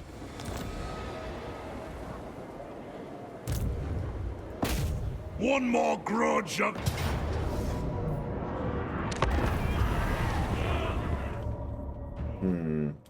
That's a good question, since I've already given a controls negative. In fact, I'm pretty sure I've given 2 control negatives. And I have. So, yes, I suppose would be the answer to your question, Jay Palmer. Oh, spiders didn't bother me at all in Diablo 3. They were very much not spiders in D3. The spider in Harry Potter 2 bugged the ever-living snot out of me. I've actually never seen it again since the initial time. Ooh, this is pretty. Check it out.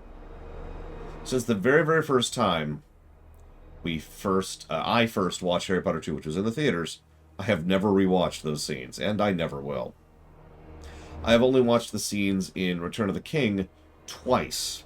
Once in theaters, or actually not in theaters, you know what I mean. Once when I initially saw the film, and then once for the rumination. I actually talked about that in that rumination.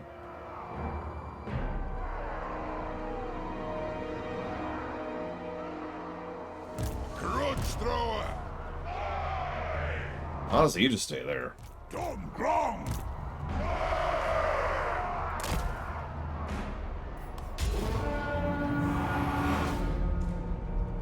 Consider it done! Which spiders, Jay Palmer?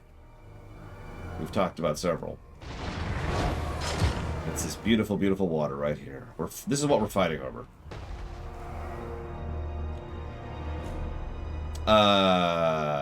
I don't have the ability to judge that, Jay Palmer, would be my answer to that. Quarrelers! Get your beards out the way, Darwin! We must pass!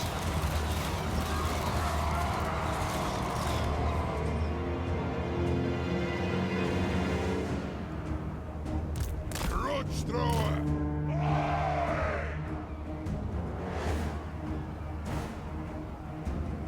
They have wronged us! Quarrelers! Plow through! Shoot the waggons! Attack the axe! Come on! Ancestor gods! I don't remember spiders in Jumanji. Oh, hey, look. The thing I was expecting would happen, happened. Or shock, as they say. Fight!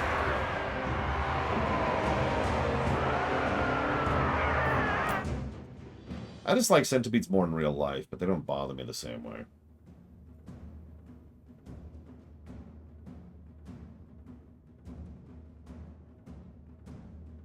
One moment, please. Sexy She Love is fantastic. Or, I mean, I wouldn't have sex with her. Probably. Maybe. We just answered that, Chi-Chus.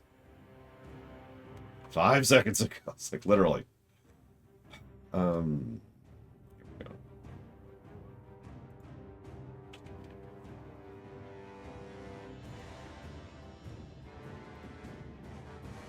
Now, there's a movie I will never watch.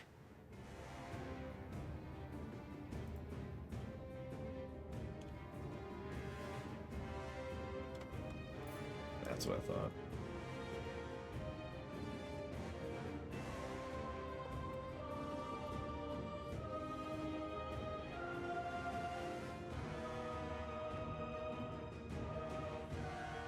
Nope, J. Palmer, we're done.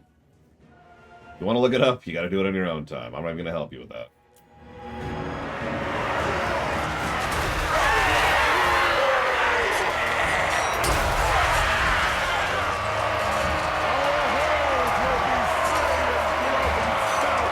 How do I pick who to fight? Warriors! Missiles ready! Move now! Warriors! Grudge thrower! Moving out!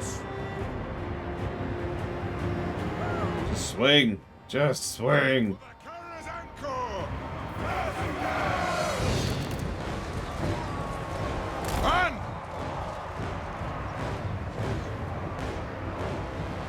guns! Dwarf warriors!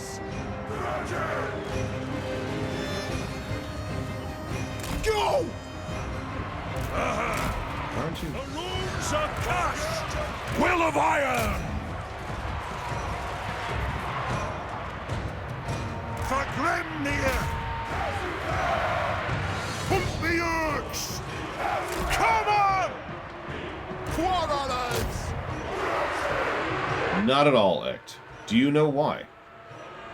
Grudge! Can you guess why? Yes, Lord!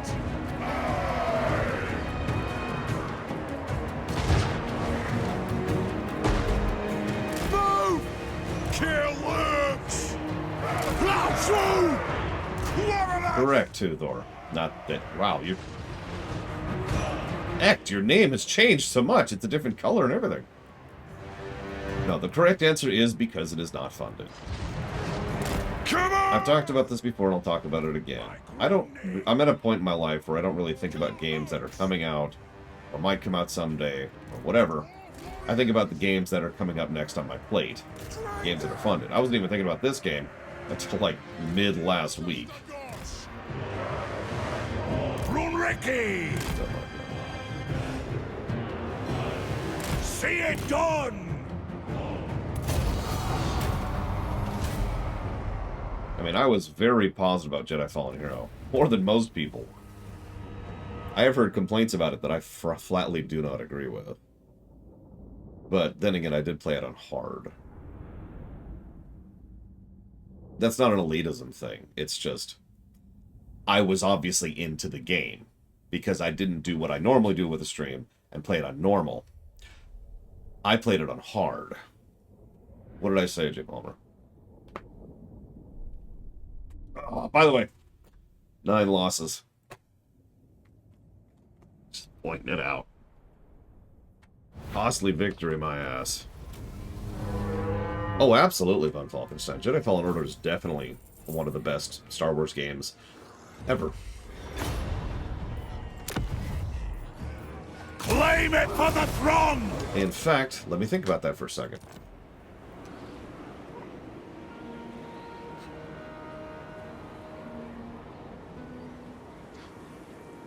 Yeah, I'm willing to say that.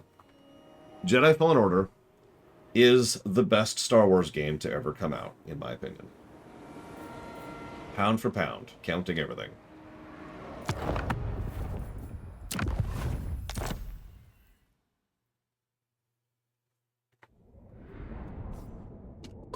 Hang on, Mr. Ed. Okay, okay. Whew, we're okay.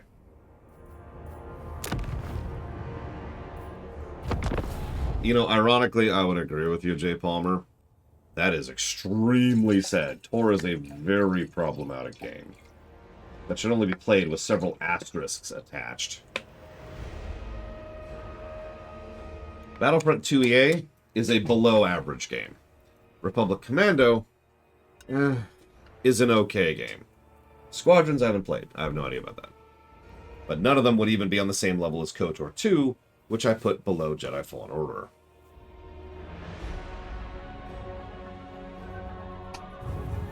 Sigmar's will.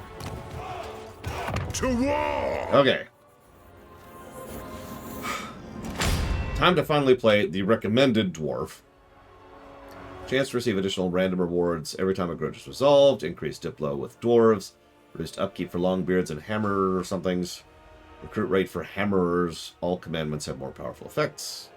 Resistance for hammerers. Passive ability Guardian, which is just a ward, which affects all allies in ranged if the unit is a hero or a lord. Leadership aura size increased.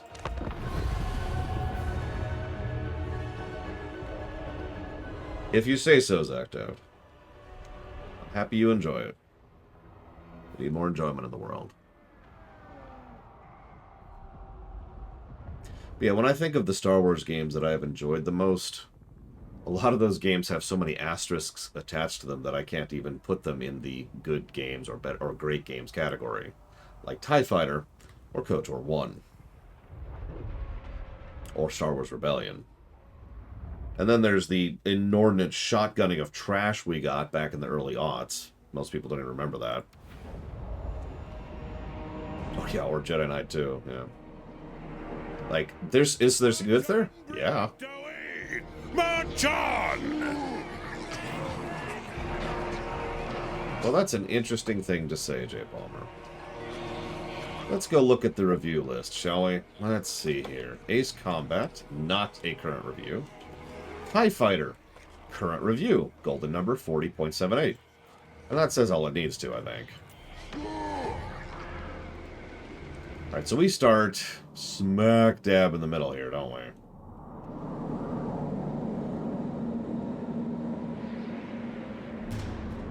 We also have a weirdly large amount of vision going down here. It means Nintendo needs to do a remaster or re-release of Metroid Prime 2 and Metroid Prime 3. Specifically. I was going to say, we are just surrounded by green of various types. Well, TIE Fighter is a good game. It got a golden number of 40. That is an average score. Averagely good score.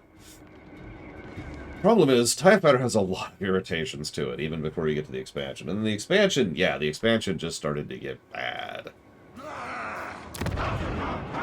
I'd say something it reminded me of, but the last thing I need is for people to hate me even more, given the fact that I just said Jedi Fallen Order is better than KOTOR 2. Which I just repeated, because it is! Alright, so. What do we got here?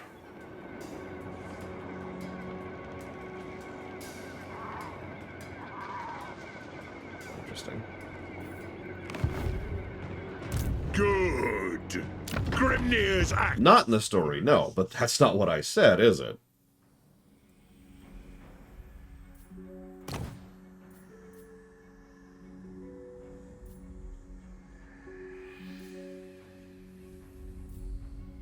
I have not reviewed KOTOR 2 or KOTOR 1 under the current system. Honestly, I don't anticipate that'll happen anytime soon. Are these not mutually exclusive? They are not. That's interesting.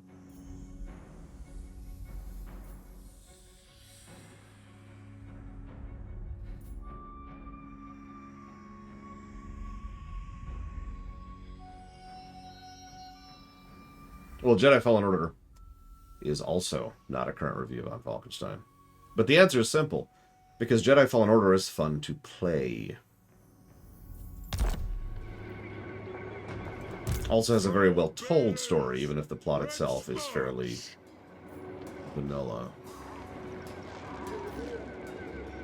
Where's my bookmark? I've lost my place. I mean, officially dead is one of those phrases that companies don't like to use, but we haven't had any news about the KOTOR remake in, I think, about 1.5 years at this point. So... you think that's bad? We haven't heard anything about Dragon Quest III's remake in 3 years. I'm sorry, 2 years. 2 years.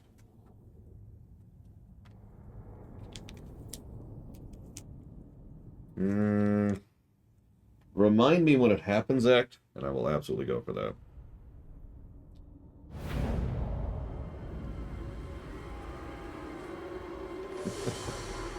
Oh, this is pretty. One moment, please.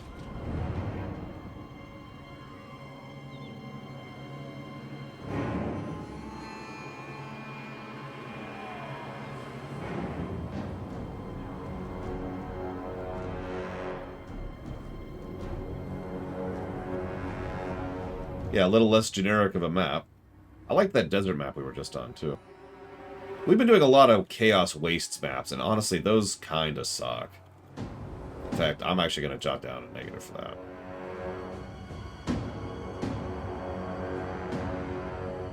Oh, I already did. Never mind.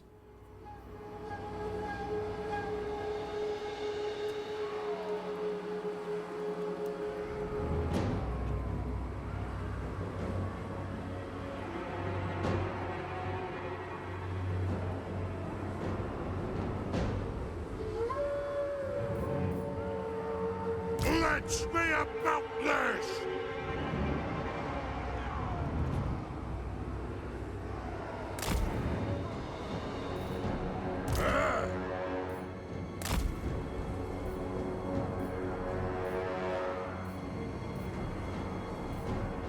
Jeez Louise. You like infantry? Because we got some infantry in your infantry.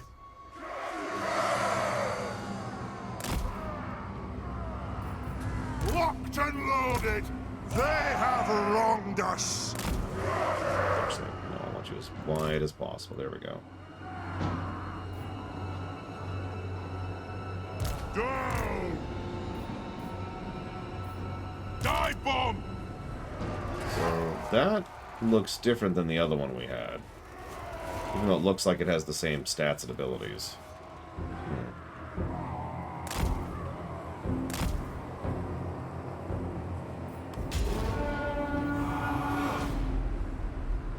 Hey! Whoops. It is a reckoning!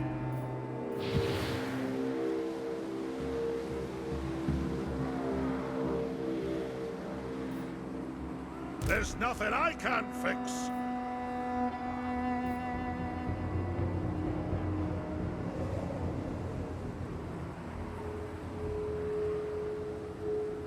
Move!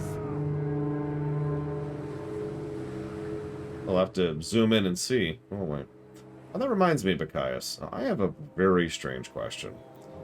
Sometime last week-ish, sometime within the last week, since last Thursday, you donated, and that was cool, and I got one of your donations without issue. But the other one, I wrote down trains in the block. Now, I have a feeling I was reading something while I was writing, and so screwed up some words. Do you have any idea what you were donating towards?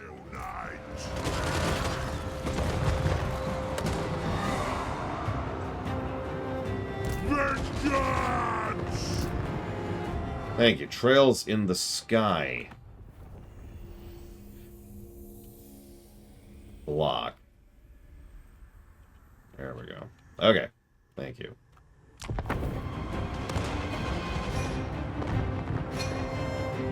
I need my booze. It's the only way I can get through the day. Go! I didn't put it towards anything. I just wrote it down as trains in the block. Yeah, I was like, what the hell is trains in the block? First thing I did, obviously, was like, oh, that must be a new game. I'll go look it up. There is no such game. Oh? Ready to strike!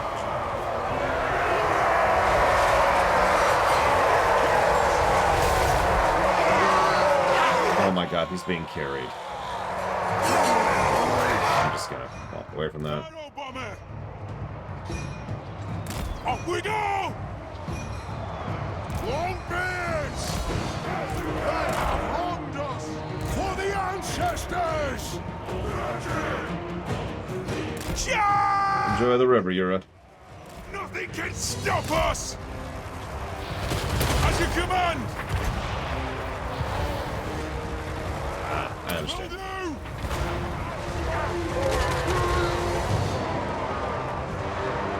Move! Adu! Move now! Interesting.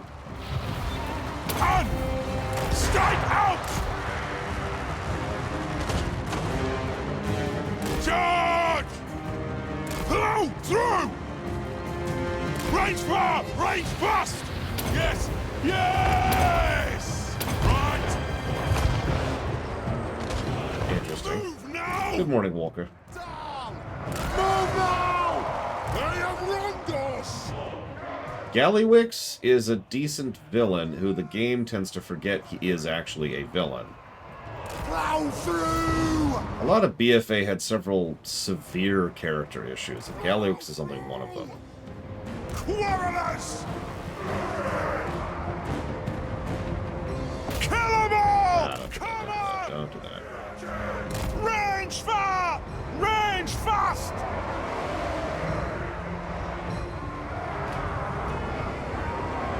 Move! Honestly, that hadn't even occurred to me, to be completely honest. Maybe? Nothing can stop us! I mean, that would make more sense than anything that we saw happen, Jay Palmer, so kind of with that. Yes! Plow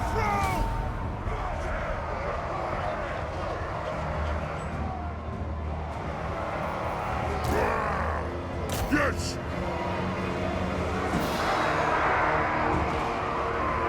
Thank you, Huthor. BFA sucks! Okay, okay, got it out there. Woo! It's not healthy to keep those in there, you know?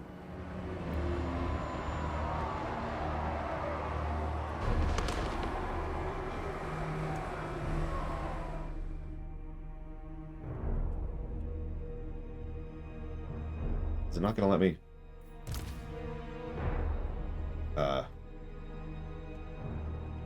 There we go. Get him! Run faster, dwarves! They're gonna catch him. You guys suck! Alright, whatever.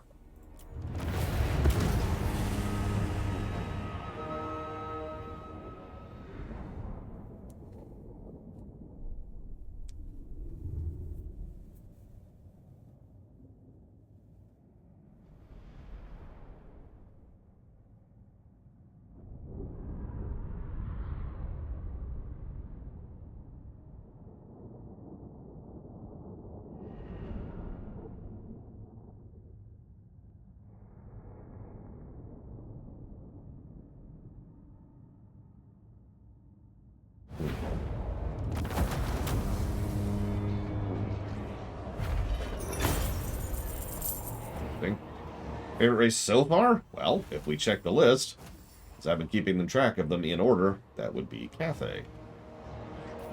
Or Corn.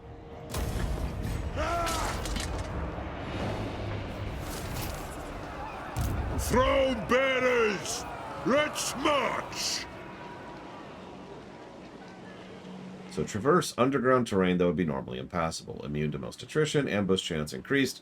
Nearby hostile armies may intercept. Should the army be intercepted, retreat is impossible. If loses, the battle unit is wiped out. Cannot initiate battle.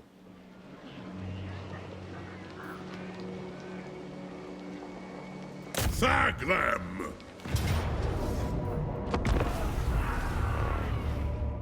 Why, Dakota? I was just say, considering the narrow corridor fest these mountains are, yeah. Ah, gotcha.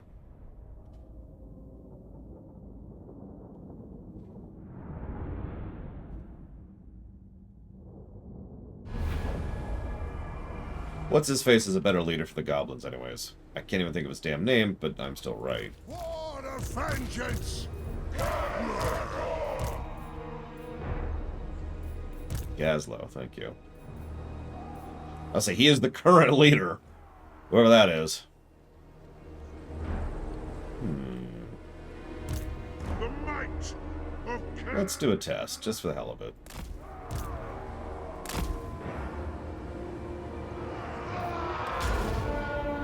Drom would be a better leader than Gallywix, just saying. Gazlo is the current leader of the goblins, functionally. He's also been around since Warcraft 3.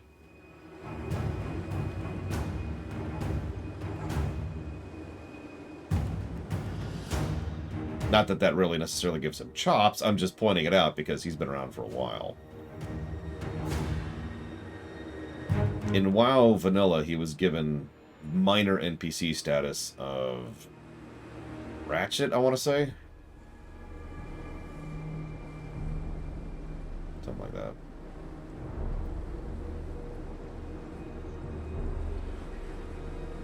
Strike out! Nothing can stop us! Honestly, Gazlo's been doing nothing for a very long time. And then in BFA, they started making him a character again and just kind of naturally replacing Gazlo, which was a good move, but still kind of a weird move, considering. Or not! Right! I charge! Plow through! Move! Nothing can stop us!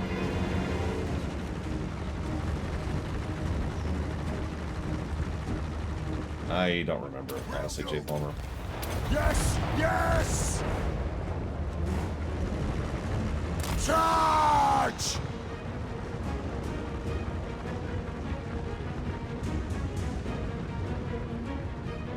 I know! Yes, Lord! Strike out! Move now! Take to the air! I mean, he's a more interesting character, Huthor, but I think part of the problem,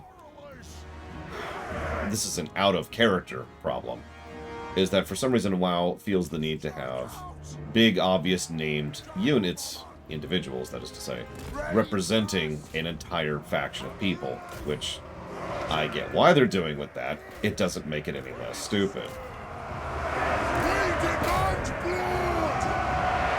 I mean, even in more recent stuff, when they've started trying to make more interesting characters represent certain races, they've just been replacing the bad ones with good ones, but they're still doing the same general problem. Let's go left. Nothing can stop us!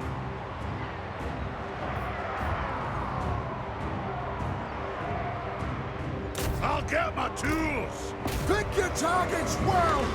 Fly! Kill 'em! To the High King!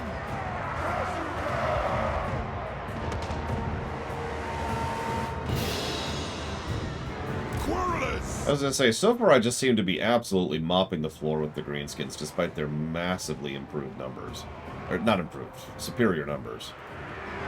There's a bajillion of them, and like 5 of me, and I'm crushing them.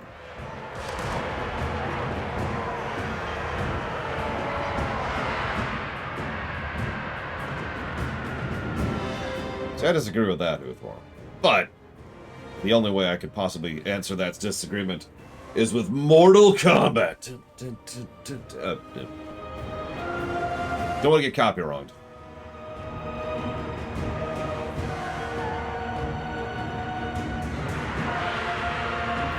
Yes!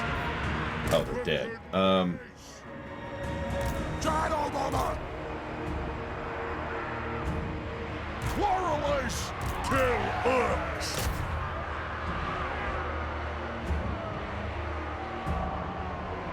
For mountain and home! Nothing can stop us! Quarrelers! Reach far! Reach fast! Yes! Move! They have Blackrock orcs? Holy crap. Full Grim Grudge Bearer! Shocks away! Understood, Lord! Parting gift there. Slay the Oathbreakers!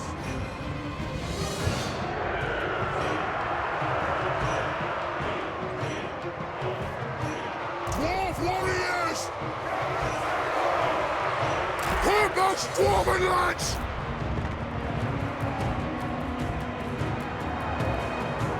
God! They have wronged us! Move! Okay.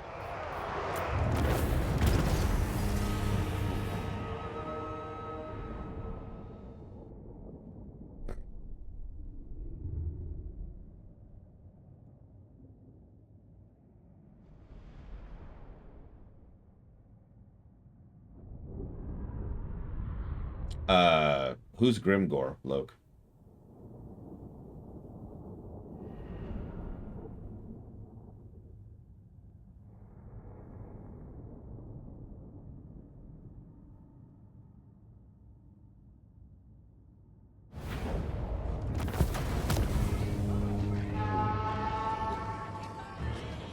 Interesting. Well, of course, I don't know Grimgore, so I have no idea.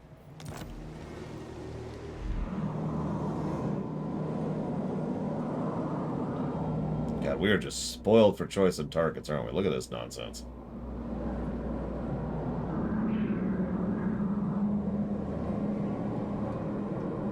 Who are you? The Empire. What?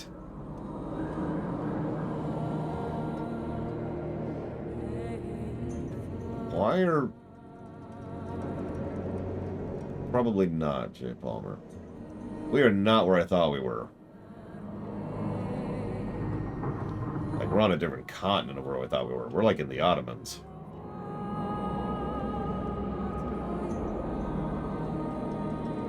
Okay, that explains that. I don't know why I had this opinion, or perspective. I thought we were, like, over here.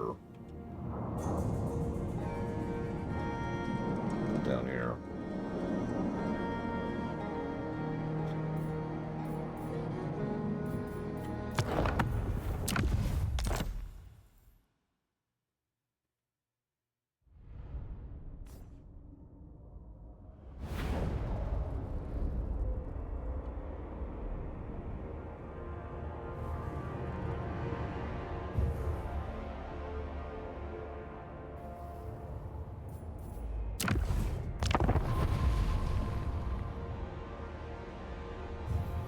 In the name of Magnus.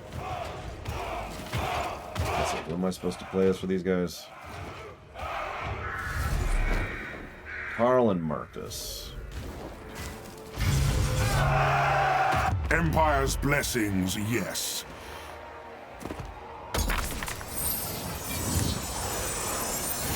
So instead we're going to play as Destro.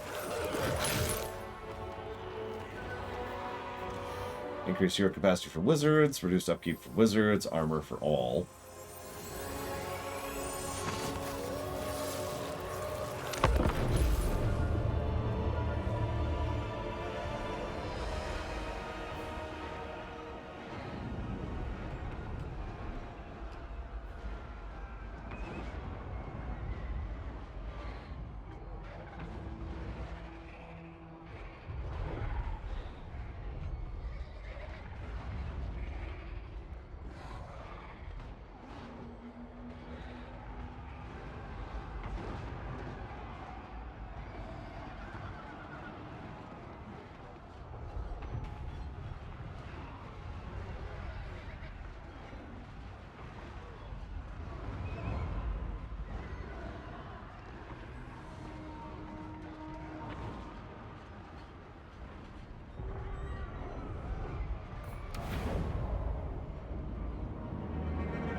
Might and magic are mine to command.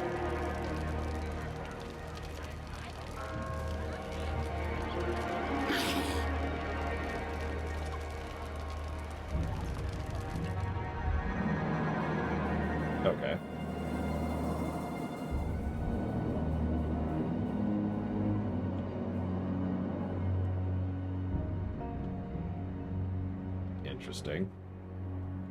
That's a lot of vision. I'm guessing those are all Imperials. Hume gets. Imperial authority is declining. Prestige is how prestigious you are, and honestly, we're going to look at all that later. Electric Scouts, we'll look at that later. Electro Machinations, we'll look at that later. That's an interesting tech tree.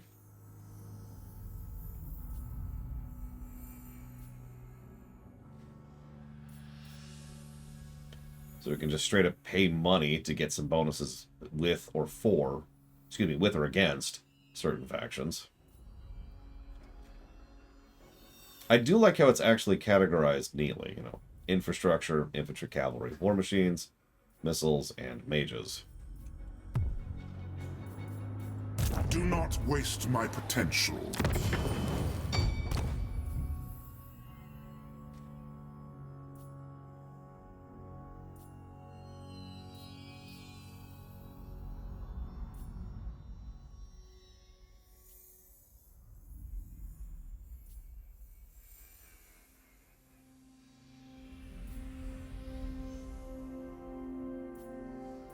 Usual stuff there.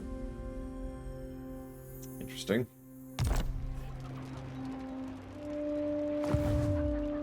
If that's what the Emperor commands. Weapon practice! It is time. Ready. Apparently we're killing greenskins, of course we By the are. comet. Or greenskins. If they didn't use spiders, I'd let them live. Now they all have to die.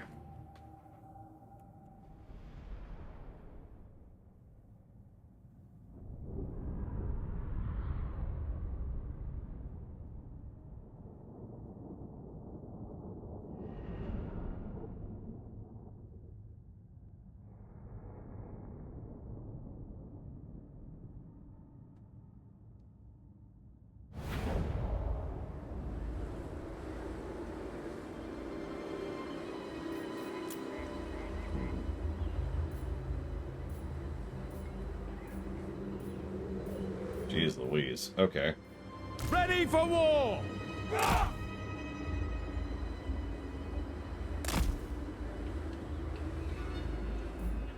If it makes you feel any better, I'm slowly leaning more towards the idea of doing exactly what we were originally going to do with Thor. This is rather wearying, especially since a lot of these races are barely different. Like, all those dwarves were just dwarves. Now, it was worth it when it came to, for example, the Dark Elves. We actually saw 3 separate factions which had different mechanics, and that was at least worth poking at. But the dwarves? Not really. For the Emperor! Interesting.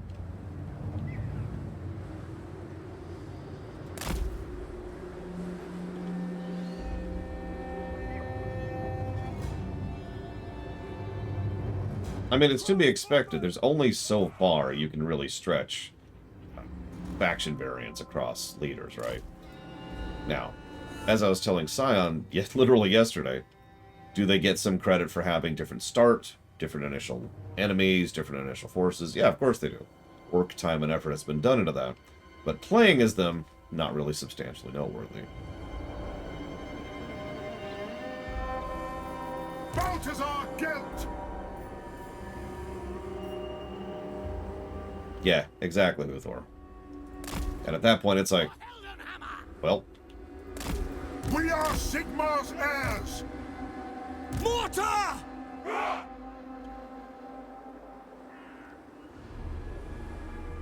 I'll have to figure out how to manually fire a mortar then, I suppose. Crossbows ready, General! Send us out! Mortar! Why are you not... Bow before me! Ready for war! Standing by! Ready for war!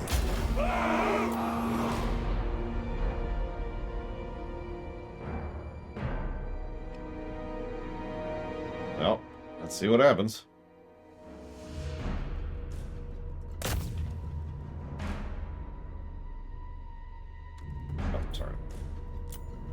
That's not the pause button.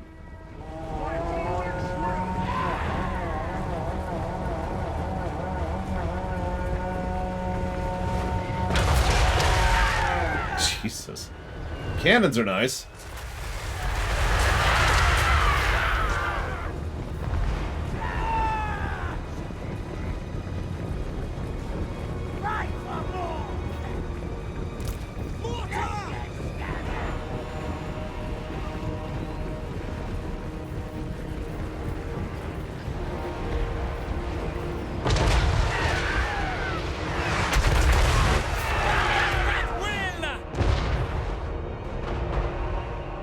Crossbowman!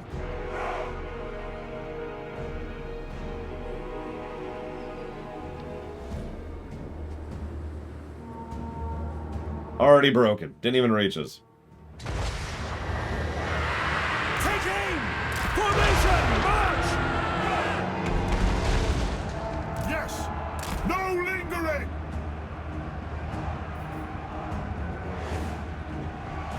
Great cannon! Mortar! Ready ammunition! Throw to cannons!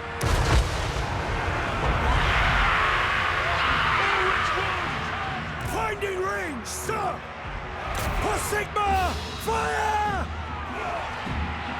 So why is it called the Age of Sigmar? Like, what made him significant enough to get an entire age named after him? Out of universe. What do you bid? Take the ground! Yes, General! Taking our position! Quick march! We are Sigmar's heirs! To battle! Take position! Go! Our steeds are restless! Big targets!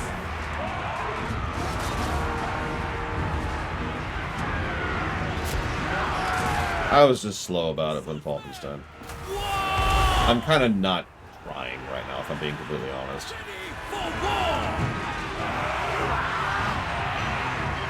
Yes, sir! Quickly! The Empire endures! Damn it, Talos. I switched an entire genre. You're still bugging me. That would make a good Total War game, by the way. Elder Scrolls. By Ulrich's wrath!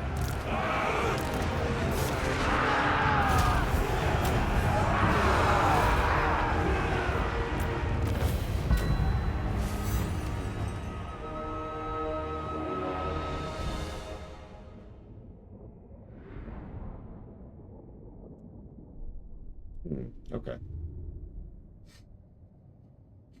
Warcraft would be another good one. Although, ironically, I take that back. So, let me say that a different way.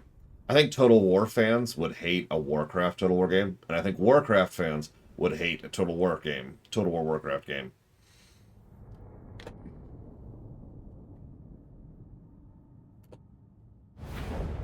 Because it's not Warcraft 4, and because it's too fantasy-focused for the Total War fans.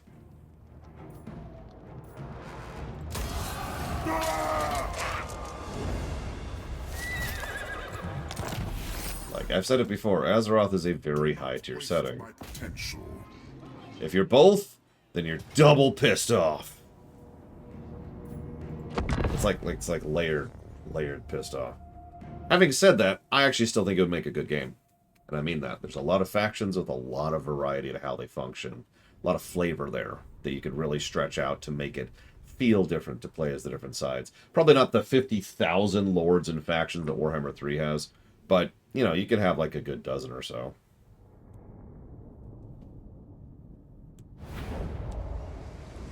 Evilise? I don't know what I would do with one set of Evilise. Supreme!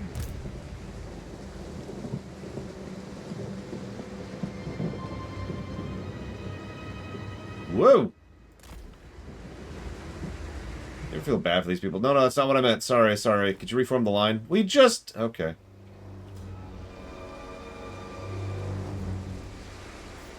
Weapons at the ready! Alright, now we put our archers in front of the infantry. Very important. Outriders!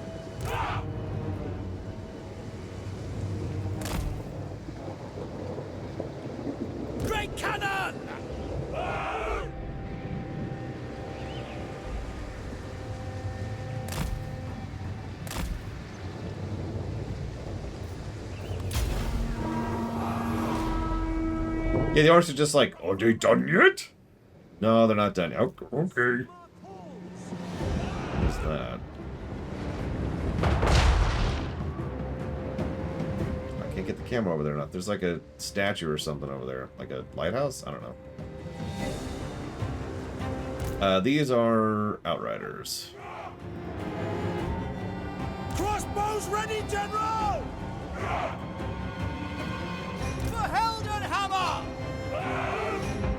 Crossbowmen! Outriders! Charge! Crossbows ready, General! Yes, sir!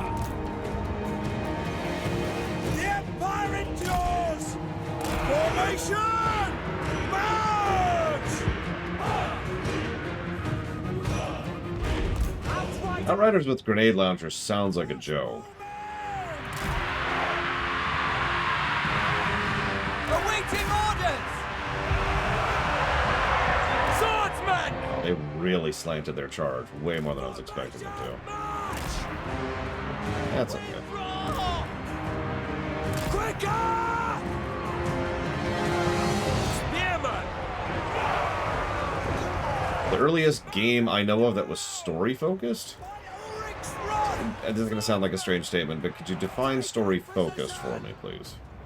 Sir! Add more gun. I mean, Target, General! valid. What are you doing? And why is the answer nothing? For France! Charge! Okay, I swear he just said for France. But obviously he did not. He said for France.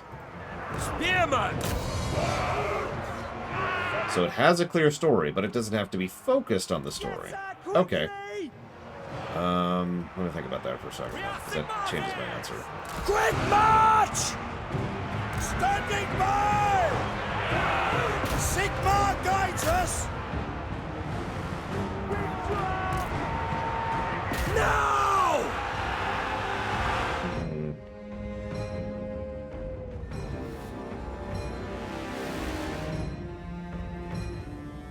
When did Zork come out?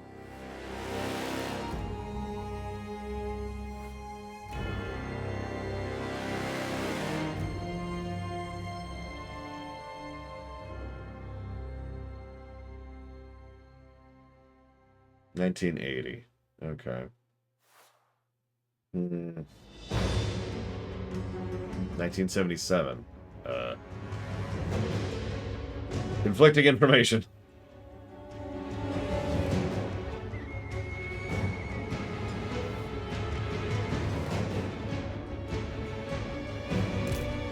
Attack!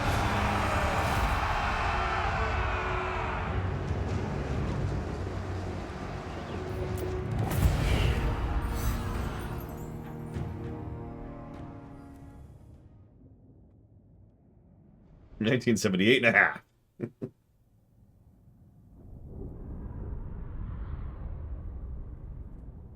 It looks like the answer is 1977 and 1980 and 1981 and 1982, depending on which Zork you're talking about.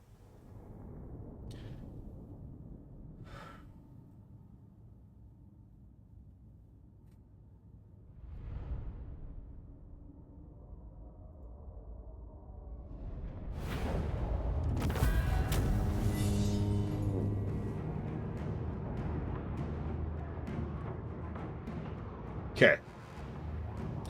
Honestly, I agree, Huthor. This is dragging pretty badly, and I'm just losing interest hard because of having to slog through these near identical faction leaders. So, yeah, let's go back to the original plan, shall we? So, for the Empire, unfortunately, there are still 2 Imperials I got to play as. Sigma's will. Elites, gather! So, limited roster. Reinforcements from the Empire bring powerful units to bolster. Hostile actions will result in retaliation from local factions, but will also empower your own armies. Are we the Spanish conquistadors?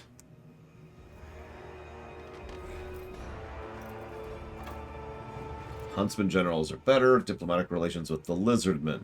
but we should be cool with the lizardmen. They're cool. Archers and huntsmen are better. Ambush is better. Ambush is better. Woodsman, which does something. And we start in South America.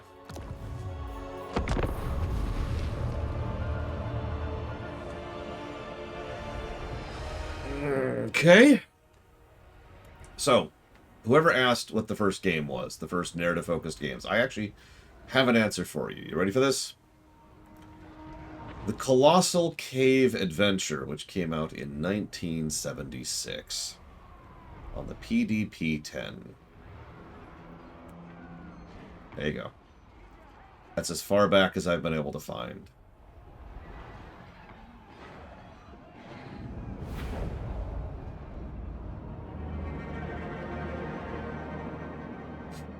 I know, right, Ross? Anything that stands before me in the hope of defeating the Empire will meet its end by my bow.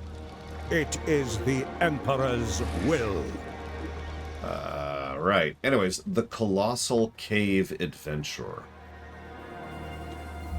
Zork was actually inspired by it, to give you a bit of an idea.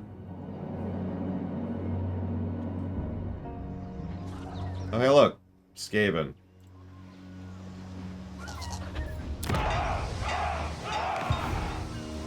Comradeship is all.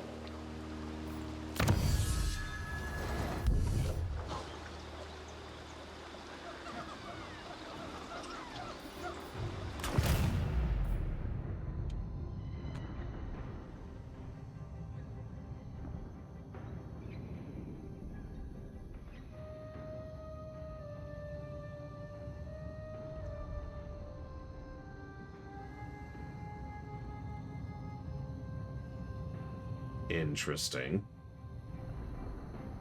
So my current objective is to be at war with the Vampire Coast Mutineers. If I do so, I will gain a unique hero.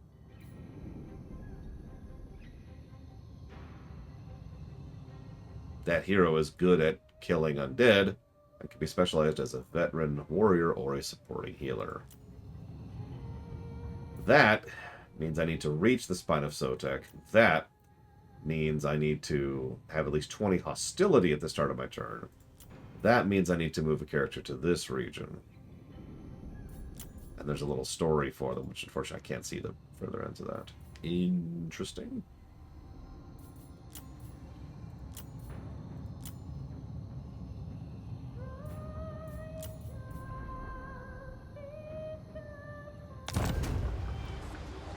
I also notice we have whatever this is. Hostility is reflected the current level of enemy aggression due to the expedition's activities. Imperial supplies and care packages. Higher hostility, more frequently supplies are dispatched from home.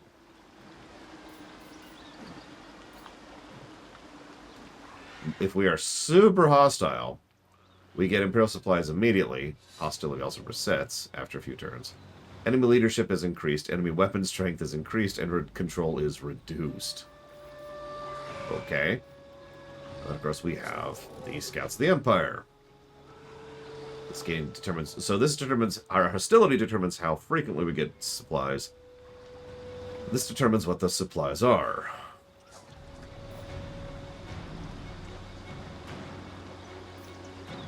And I like how we're just getting worse and worse diplomatic relations with the Lizardmen as we go all the way down here. Interesting. Hello, Belcor. Excuse me. We also start off with a surprisingly large army.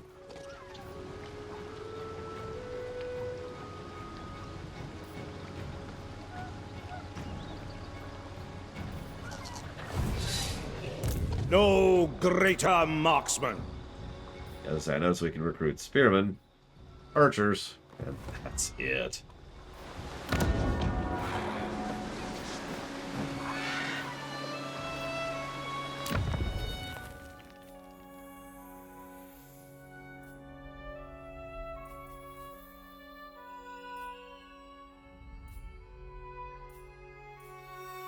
We can get a few things. Looks like we can go up the Artillery chain. Why are we killing the lizards? They're cool! Alright. Unflinching.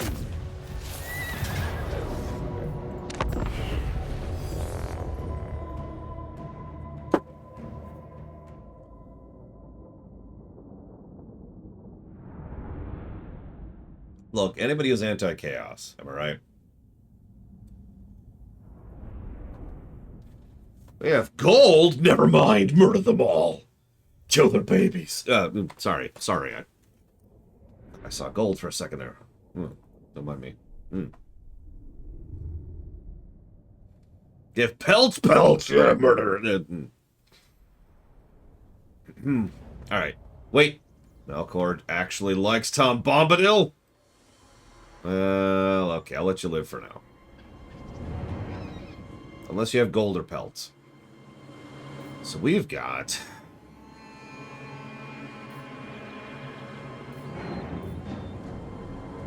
Whom yawns, excuse me. Huntsman can fire while moving, which is interesting. We've also got plain old archers. War wagons, which is my favorite character in Lord of the Rings books. They cannot take our faith!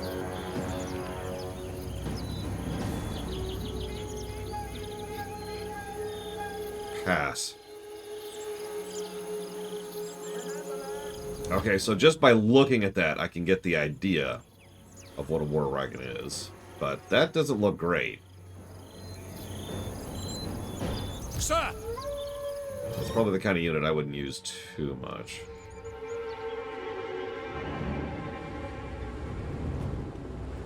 But we'll play around with it.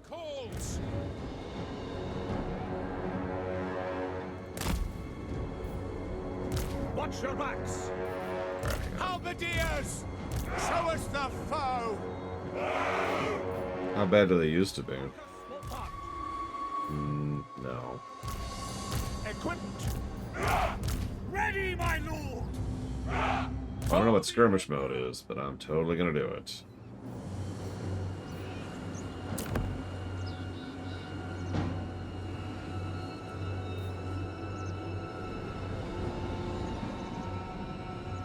Okay. Missiles will fly! I believe they do. We'll get there when we get to the Wood Elves. I want to say, J. Palmer. At your service!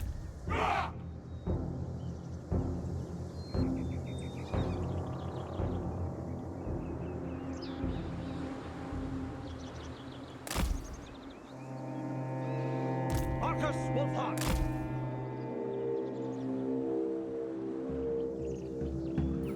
Halberdiers! To battle! For the Heldenhammer! Marcus Wolfhard! Ready! In my sights!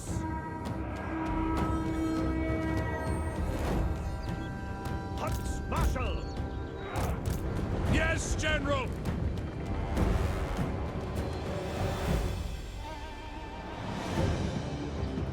Prime! Onward! Marcus Wolfhard! Yes! Move out! Missiles ready, my breath! Quick march! Our weapons are yours! Quick march! Ready! Weapons at the ready! Sir! Yes, quickly! Yes, sir! At speed! Halberdiers! Sigmar calls! Sir, moving now! Awaiting orders! For the comet! Ready! For the Comet? Go! Forward! Yes, General? Finding range, sir! Taking position! Let me say this one more time. The Comet? For the Emperor! Missile infantry!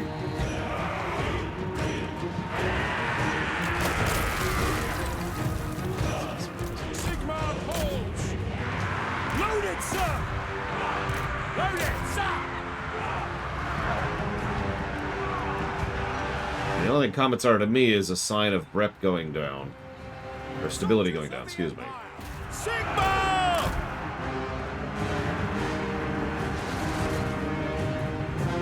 Yes, General! Ready! Yes, sir. Okay, is it sad that my first thought that the Skaven could fake a comet just is to grin?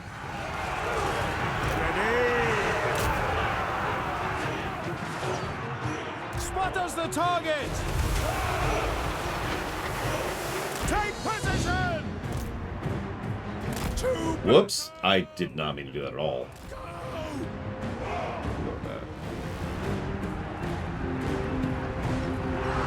Our weapons are yours! War! For the Emperor! Take the ground! At speed! Soldiers of the Empire! Oh, the comment section. Ah! Loaded, sir! Sir! Formation march!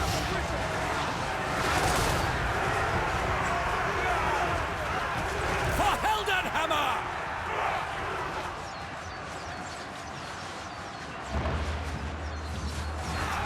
Yes, General! Yes, sir!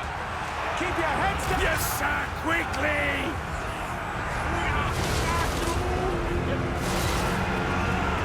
No lingering! Get them! Now we take course!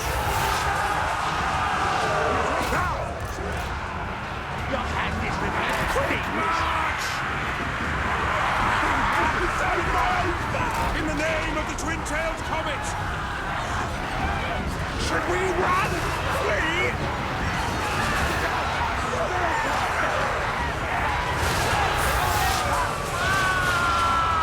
Sigmar calls! Interesting. Did we kill? No, we didn't. Slay! Halberdiers! Actually, no. Yes, sir! Attack!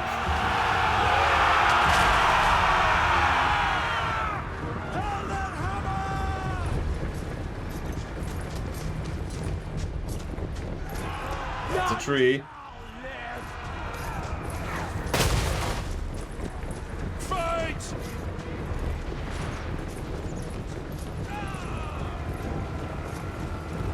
Blood of our heirs!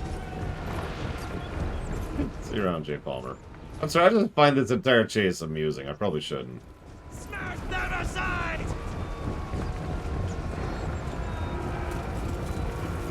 We will kill them all! Get him! Get him! Whoop. They will pay! Sigma! He's got a ways to go, but nobody's catching him. For the Emperor!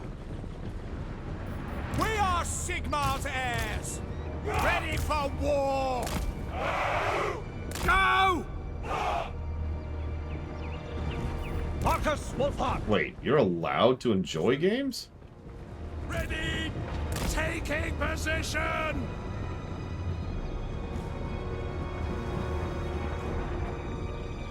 Yes, sir! Quickly! Oh, allegedly. Okay, that makes more sense.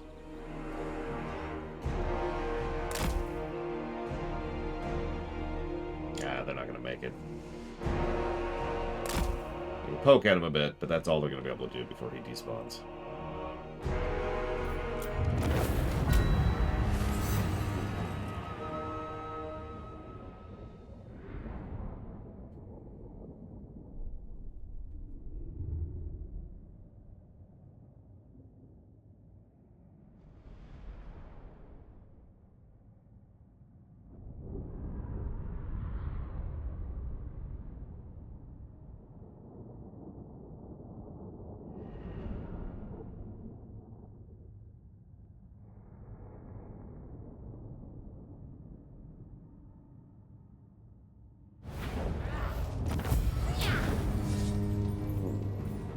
Bring out the nooses.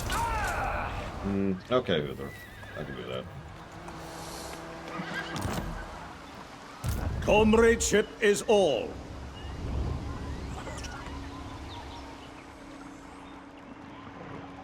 On the trail.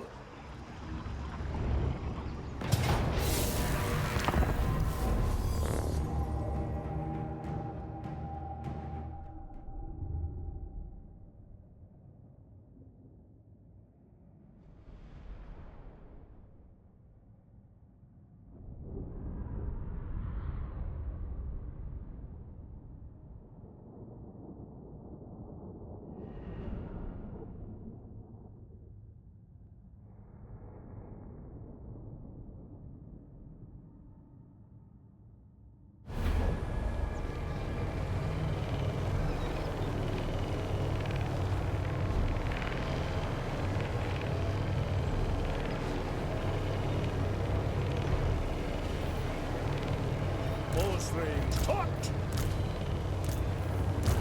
Prepare!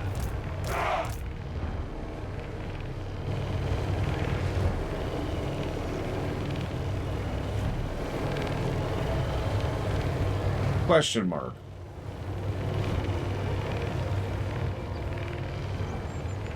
The Empire endures!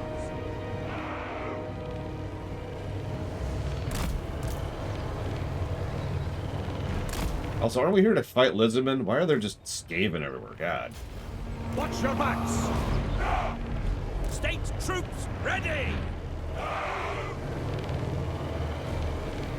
Cool. Oh, so that's why there's planar travel in the Age of Sigmar. Because of the lizardmen! Oh, sorry, right. The weird rat-shaped beastmen. I don't even know what this is all about, honestly.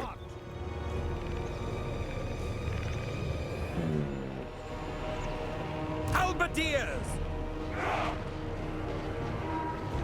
I'll shift a little bit. Taking position! Ready! Taking position! Maneuvers!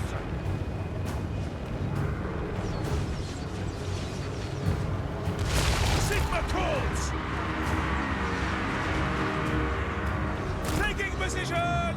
Halberdiers! For the Emperor! Spearman! Yes, General! Sir! Sigmar calls!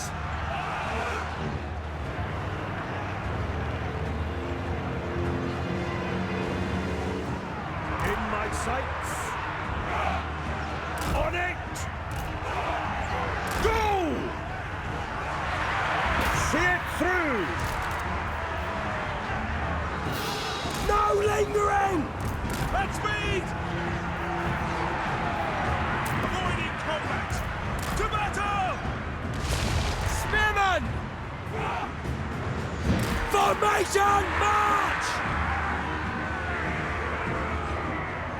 For Heldenhammer!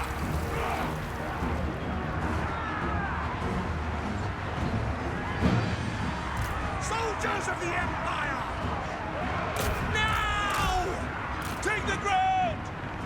Spearman! Taking position!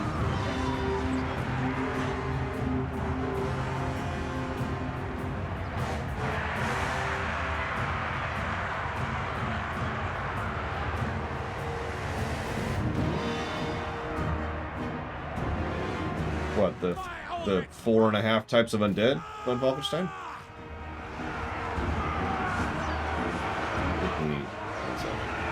On the hunt! Onward!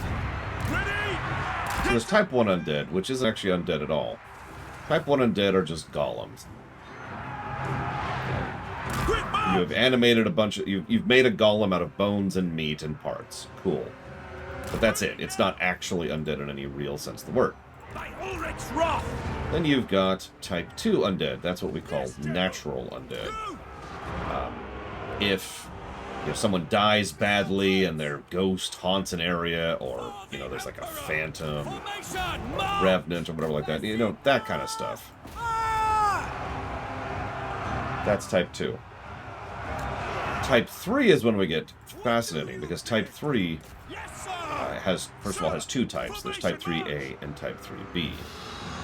Type 3 has free will, is the most important thing about Type 3. Type 3 has the ability to think and function and reason. In every way that matters, a Type 3 undead is a person.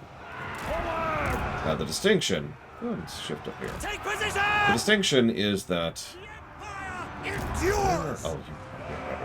The distinction is that in Warcraft specifically, and this is only true in Warcraft, there's Type 3A and Type 3B. So Type 3A, I can't remember which is which, actually, but I'm pretty sure Type 3A has their soul attached and Type 3B does not. That only matters for the Warcraft setting, so I will not further elaborate, but that is actually pretty relevant for the Warcraft setting. Then you have Type 4. Type 4 is the so-called perfect undead. A perfect undead is exactly what it sounds like. They have all of the advantages and none of the disadvantages. Apparently it's Type 3A...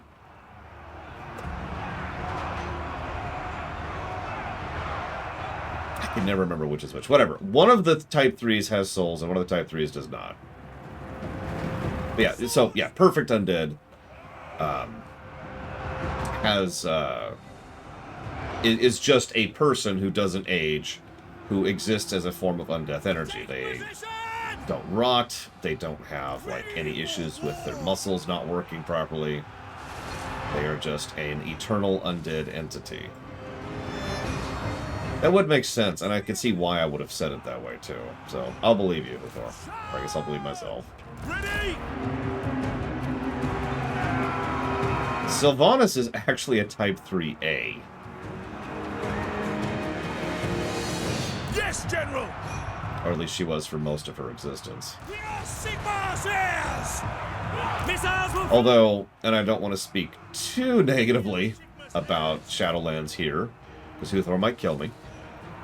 But one of the biggest problems with Sylvanas' story in Shadowlands is they didn't actually explore what it was like to be someone who didn't have your soul, who then had your soul reattached, which really should have been a big freaking deal, and wasn't.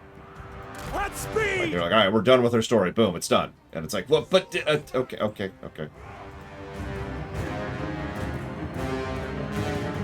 For the Emperor! They did one cutscene! By those definitions, what would likely be true then, Lenareth? Assuming that's true, which admittedly I'm not even sure about, she would be a Type 4A. Because the A and the B thing is kind of a unique to Warcraft thing, and it doesn't really have to do with the type of undead at all. So Type 4A, there, that's what we'll call Sylvanas. The Empire endures! See, the important thing, so, because you're bringing it up, the important thing in the Warcraft setting is your soul has a lot to do with who and what you are, and has a lot of, for lack of a better way to put it, your morality attached to it. But it does not have your intellect attached to it. Ready to fire! So who and what you are certainly can be determined by your soul, but also your mind. This is one of the reasons why I've always made the very clear distinction between Arthas and Death Knight Arthas. Because Death Knight Arthas was Arthas without his soul. Still had his mind, still had his memories, but he was a fundamentally different person. We are Sigmar's heirs! Now, having said that, obviously, just like the Sylvanas example I literally just gave, they never really did anything with that. So, you know, that sucks.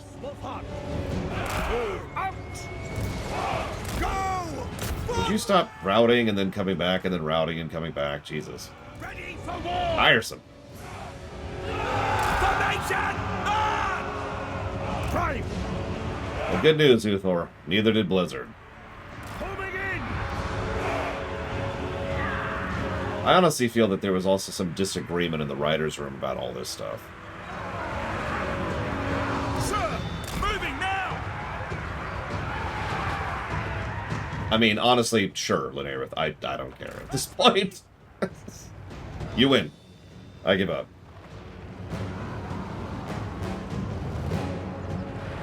Sigma calls!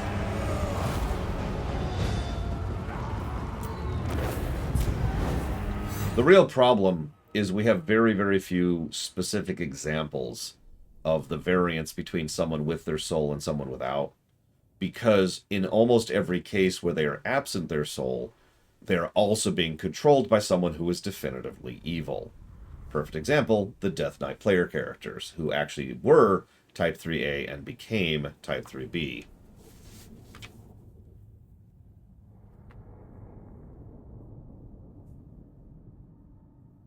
But we were literally under the second tier control of the Lich King directly, and the Lich King's direct follower. So that's not really indicative.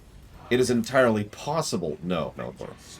It is entirely possible that we would have actually been perfectly decent people if we, even in absence of our souls, but we will never know because we were under control of an evil entity. So who knows, right? Don't worry. I plan to go into it in our Warcraft. We're already getting some hostility in here. That's neat. That's always fun. Interesting. Let's go poke at Franz briefly.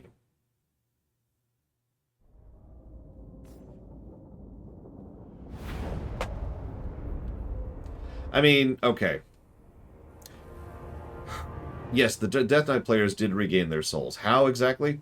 Never explained. They even directly mention in the quest dialogue their soul has only recently been reattached. How it got reattached? Never explained. As I hold Gal Maraz, I am ready. Increased diplomacy, increased prestige, increased movement range. Replenish in neutral territory. Reduced upkeep. Guardian. Ah, okay. Yeah, we found a magnet. Well, part of the problem, Linerith, is, and I know this is funny, but we're walking into the Star Trek territory again. When you have a fictional setting that is so loosely ill-defined, then what we have is the problem where interpretation becomes almost more important than canon. Because, for example, in my interpretation, Sylvanas didn't have part of her soul at all. She had none of her soul. But in your interpretation, she did. So, obviously that would fundamentally change the discussion, right? Is either of us wrong or right? No, because the writers didn't give enough of a damn to define the whole thing. Which is why continuity is king! Any questions?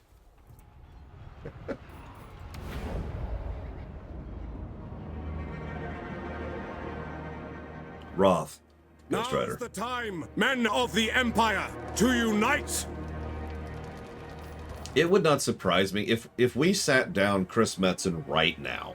If I had the power to have an interview with Chris Metzen, I could probably walk up to him and be like, hey, how did we get our souls reattached in Wrath? And I bet you money his response would be either, here's the answer how, or we didn't think about it. It's probably one of those two things. But, as you might imagine, there's a lot of problems with that. So yeah, I imagine it's the same general unit structure. I do feel like these are decent units, they just haven't gelled with me all that well, you know? Like, I get the overall idea, but, and I know this is going to sound strange, they feel very vanilla, the unit composition. Not in a bad way, but they feel like, oh, you've never played one of these games before, play as the Empire. That's what this feels like. And again, that's a good thing. There should be vanilla factions when it comes to, you know, complex games like this. You know, someone who's never played a strategy game of any type, or a real-time strategy game of any type, or anything like that, should probably have a vanilla faction to pop into and play as. So, let's look at this. So we have 100 prestige. We are very prestigious, which is how you know this isn't actually me. It's a fictional thing. What do we got here? Measure of how influence we gain, we lose from electoral machinations and events. Okay. Yep, nothing new here. Just gonna grab that.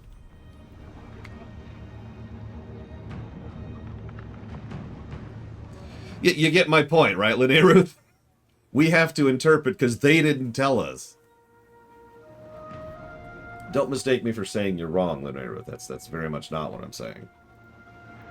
I disagree is different from you're wrong. If I was going to say you're wrong, I'd say you're wrong, because I'm more than capable of saying that.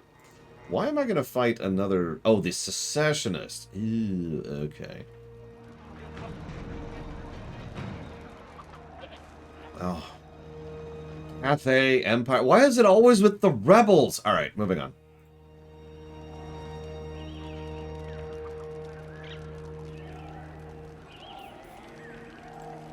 So let's actually look at this screen now. Oh, and by the way, Huthor, I kind of agree with you about Vader. One of the hottest takes I could give about Return of the Jedi is that Vader just suddenly having a I'm cool now and also dead is... It's a great moment. It's actually probably the best moment in the entire film. But from a narrative perspective, it's very,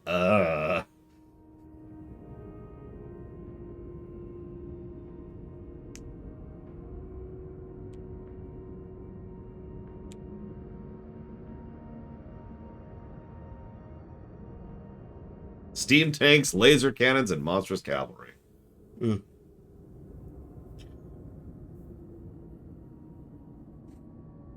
Okay.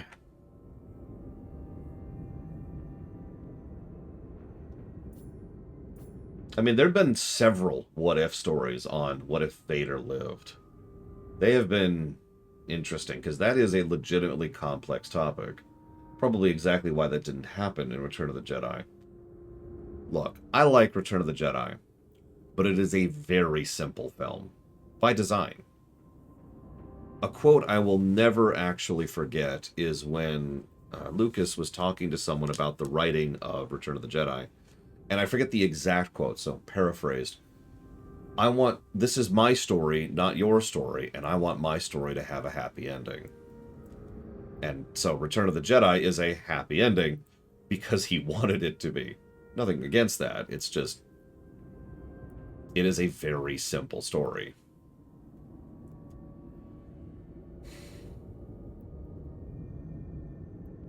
Okay. So hang on. So we've got the amount of fealty they have. Reaching a max fealty will result in the Elector offering the Confederation of their faction. Okay. Cool. So we can actually conquer via fealty. If they hit 0, they try to secede.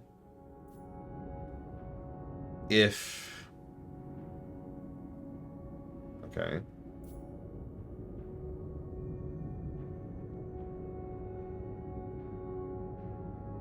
Objection!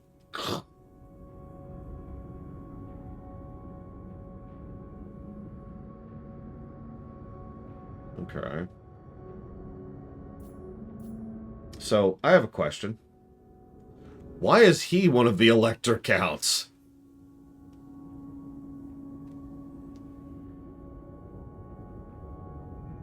Oh, he just owns the province. Is that what this is? Because I notice he has no fealty at all. It's not even at 0.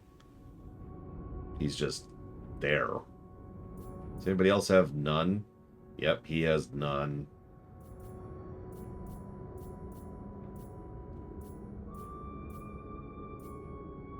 Looks like that's it. So whoever this guy is, and of course Vlad, have no Elector fealty at all. Okay. This is your faction. So... we can revoke the title. We gain the Dragon Tooth. Interesting. And we gain access to some great swords. Okay, I'm with it. Prestige, so... Wait, hang on. That's authority. This is prestige. Where's the prestige meter? Or was I just looking at it?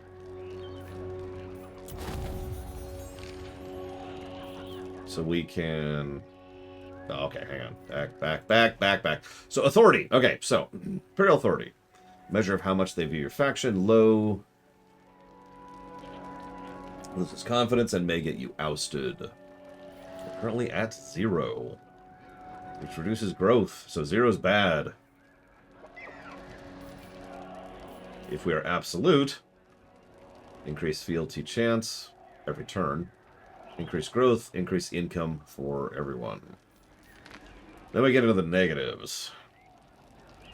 So, chance to reduce fealty every turn, reduce growth, reduce income, and then also control, and then also leadership, and then all elector counts declare war on you.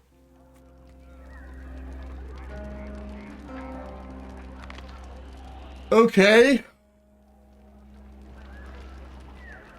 Cool.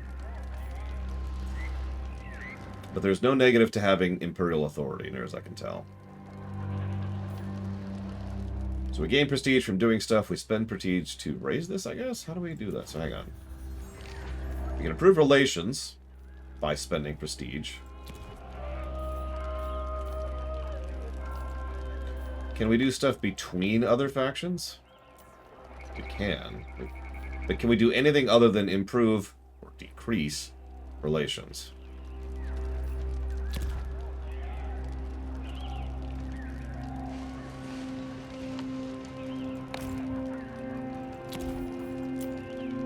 So, events, okay.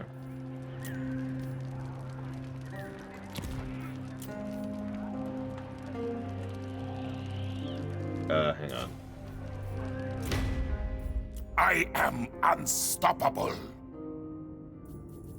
Who calls?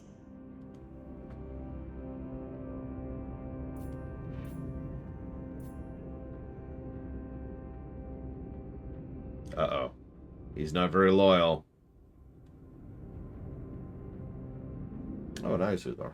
Yeah, because we're helping them. Okay, that tracks.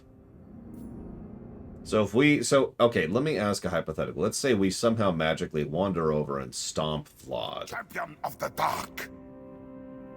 He obviously has no fealty. He's not one of the counts. But would we gain anything with that?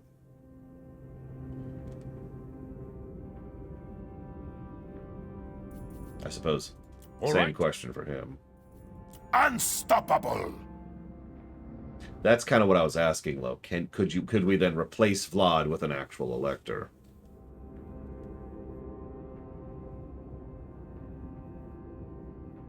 Interesting. Okay. Okay.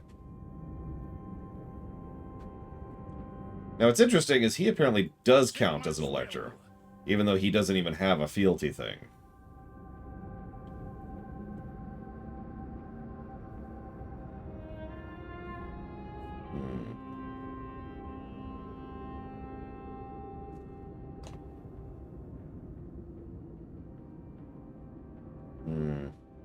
So,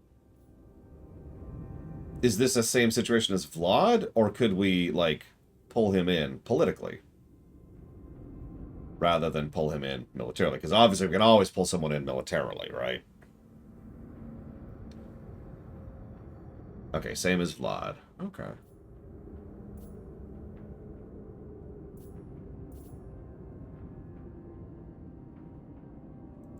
Fine. Who calls? Yes? Ready. Yes. It is time. Who voice acts Balthazar, by the way? What actor is that? We sold it. Look, we really needed the cash, okay?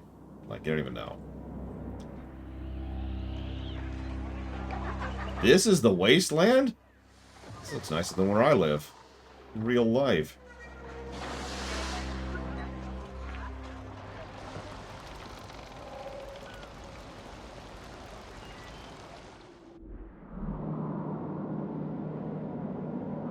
It looks like we've got secessionists and dwarves to our western border. To the south we have... well, a greenskin. To the east, of course, we have the vampire counts. Duh. I know what we have up here. Frickin' trolls and beastmen and Norska. And right about here, I want to say? Yeah, that's Kislev.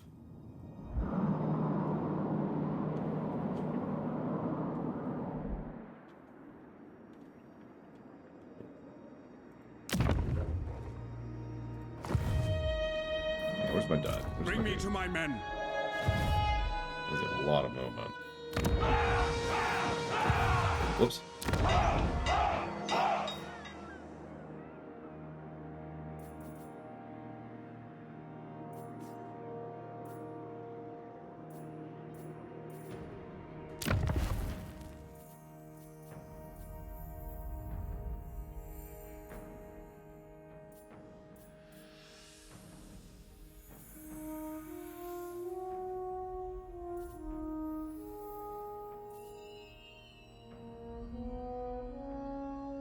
Where are Gotrek and Felix?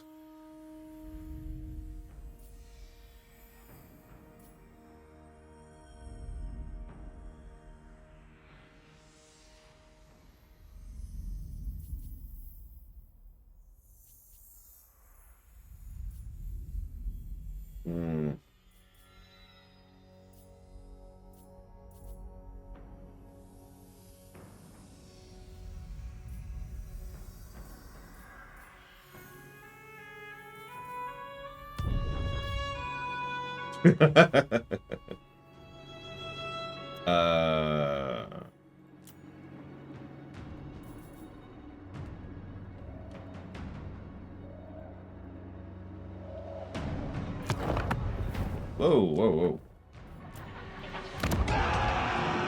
Currently under control of the secessionists, I notice. It looks like we cannot browse their buildings. I like the outfit, by the way, Mr. Red. I command here.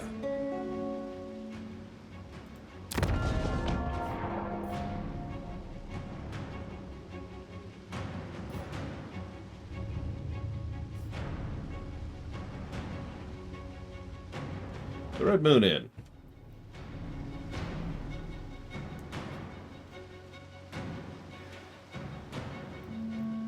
Provides a garrison of a Bright Wizard, an Imperial Captain, a Thane, a Witch Hunter, and a Waystalker. Yeah. That's funny. I like that. I like that.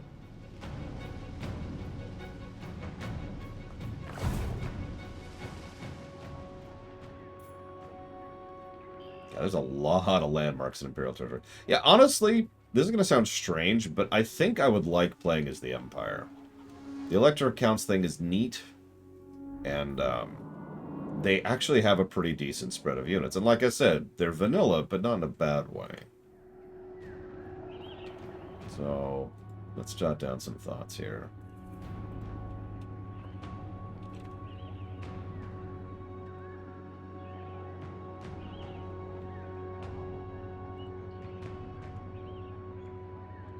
I was going to say, this is also the kind of campaign where I would probably not go for a paint the map.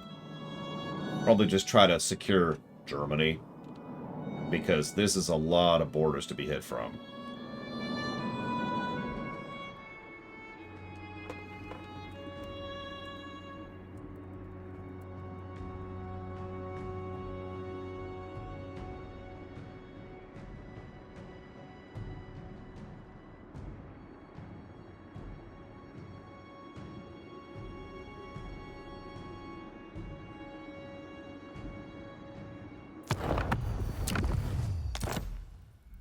I would probably prefer to play as Carl. Almost entirely for flavor reasons, I'm not going to lie. Believe it or not, I wouldn't enjoy playing as the Conquistadors. I am ready. Alright. Strength and honor. Bretonia. Also known as France. I hear Or South America. Who wishes the Demoiselle de Guerre? And also, I guess that would technically be Portugal. My blade is ready. So you suggested Luen, who we're currently looking at. Protector of the realm.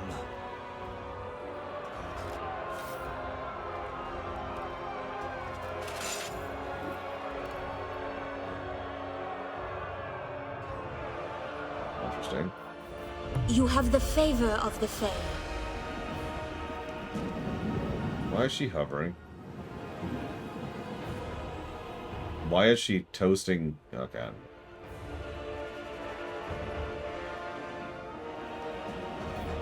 For Bretonia, I fight! Definitely not Joan of Arc.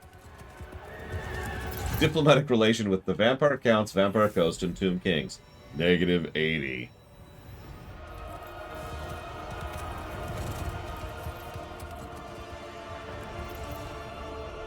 Explosion does not affect friendly troops. Best caster in the game.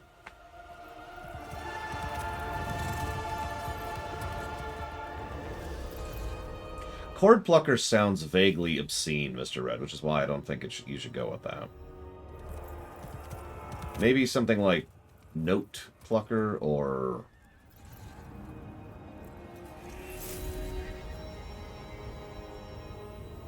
Well, first of all, you're spelling cord wrong. That's probably part of the problem. Cord Strummer, maybe?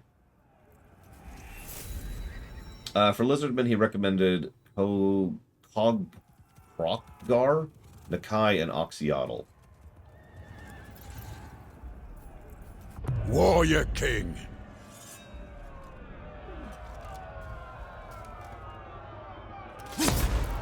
All knightly vows unlocked at the beginning. Blessing of the Lady. Oh, let's do it. For Skaven, he recommended Icket Claw, Icket Claw, Icket Claw, and Icket Claw.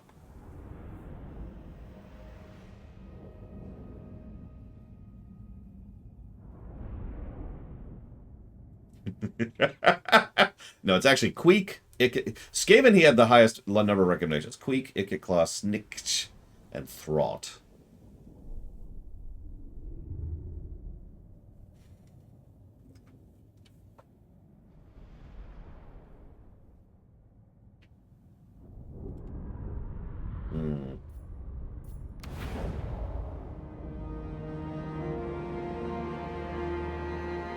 I'm just happy to be in some place that's green instead of death and black and death.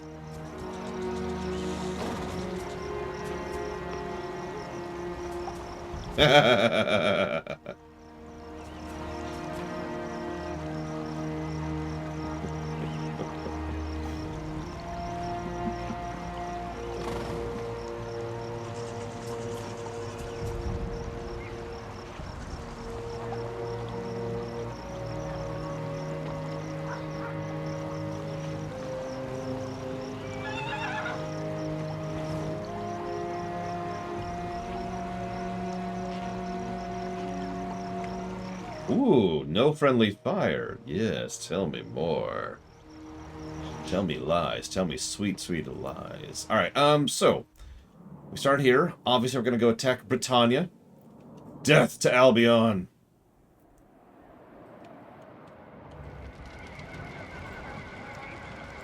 What would you have of me? I do like replenish. I will be rewarded. That's a good point. Albion technically... No, I mean, it says Albion right there. That's... I was about to say there's the Albion channel, but... I mean, it's right there.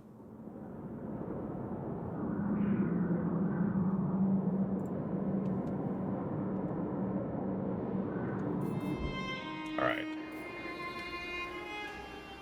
Chivalry... Peasants Economy. And Green Knight. Tech Tree. Chivalric Code. Decrees of Bretonia. Economic Investment. Improved Construction. Yeah, sure, Huthor, sure. I was just thinking to myself how it's nice to play non-evil races.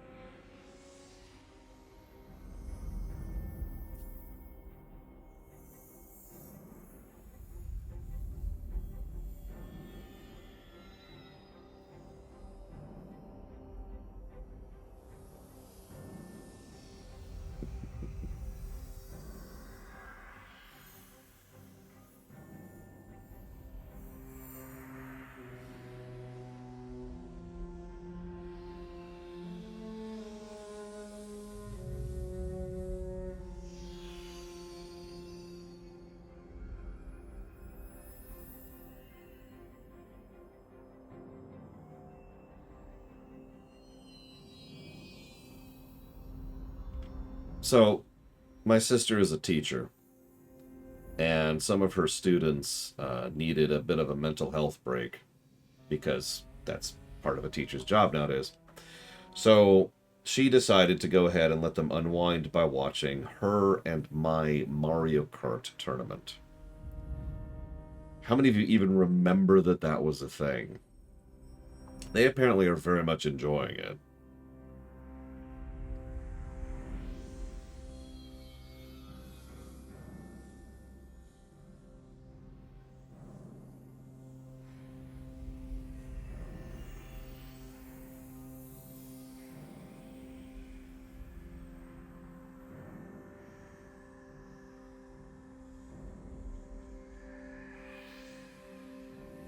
It was a very old stream. Definitely predates you being on the show, Savicom.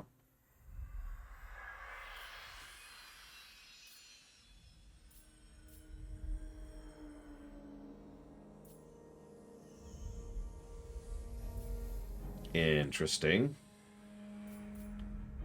What does it mean it enables the opportunity to confederate?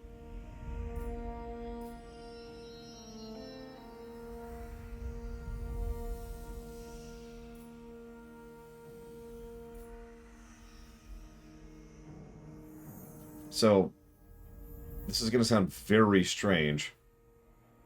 Why would you not accept?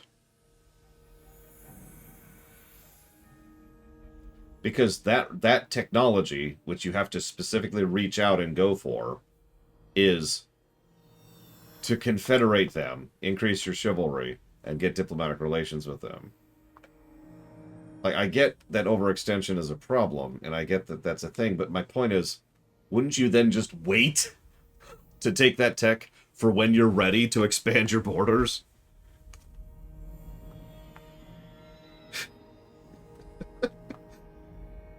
It's whatever. Shrug, I suppose.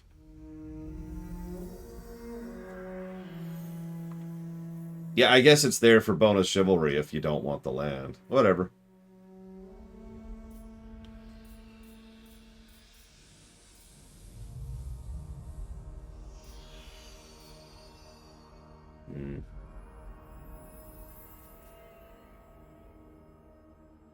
You know what? I am in favor of the option to refuse. It just feels like a weird, because that's an entire chunk of the tech tree, which is there to, you know, grab territory.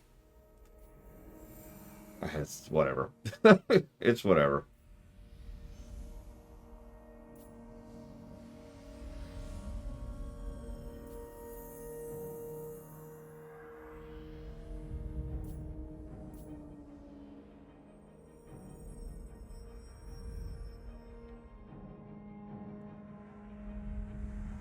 Oh, whatever.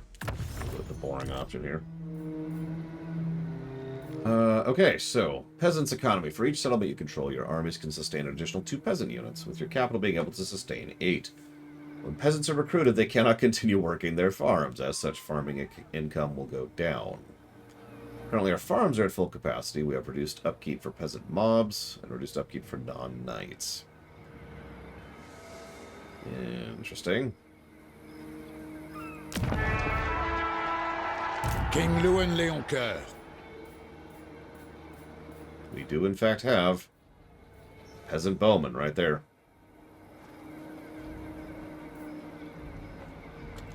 Yeah, that's Norska right there. Literally.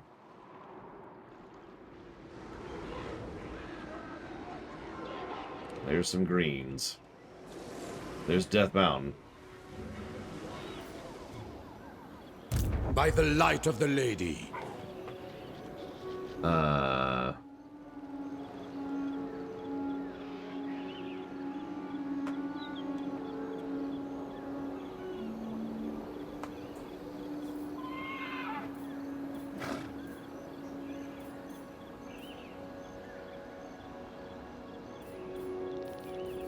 Okay.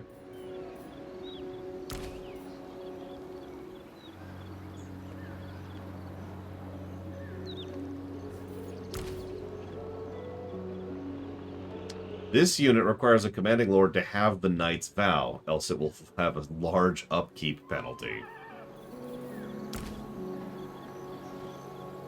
Interesting to note, I do not appear to have a vow, unless it's an ability thing.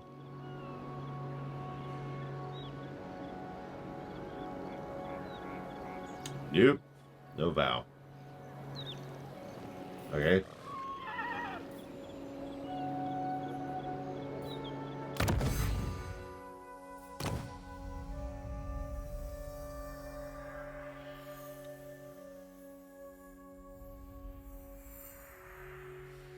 Interesting.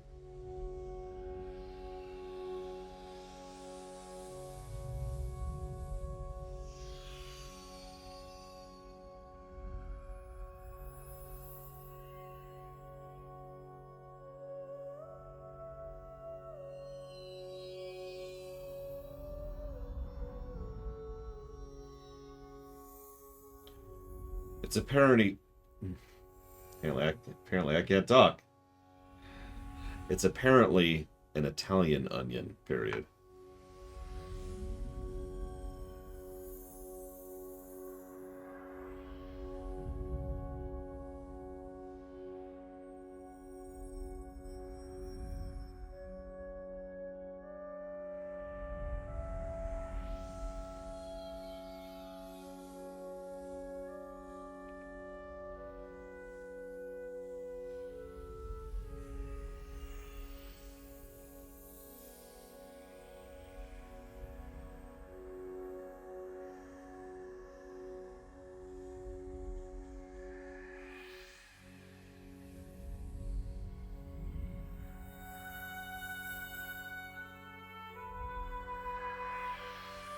I can't help but notice that these vows only reduce upkeep for a specific type of knight.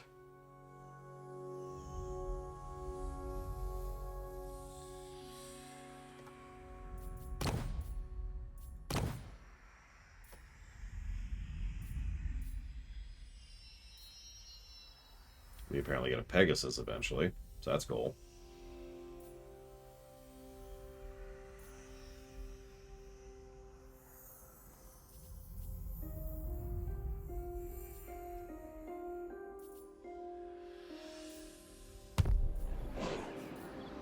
So we have Knights of the Realm, Knights Errant, Pegasus Knights, which do not appear to be any of the type of knights I was just looking at.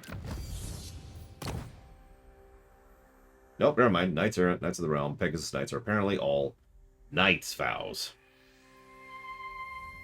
So apparently the only vow we should take is the one that is currently for a thing, unless we want to get Grail Knights, Royal Pegasus Knights, Grail Guardians, Royal Hippogriff Knights, or Questing Knights, whatever the hell those are.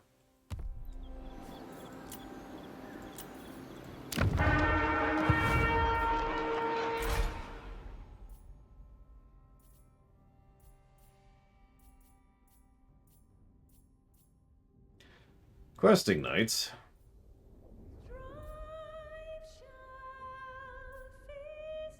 are apparently better at defense, strength, melee defense, more health. They're armored, armor-piercing anti-infantry, as opposed to no piercing and no anti-infantry, so, okay. And of course, there's Grail Knights. Living Saints. Okay. That doesn't... okay. Which are just better in every way than Knights of the Realm. Okay, that kind of makes sense. How do you swap vows, then?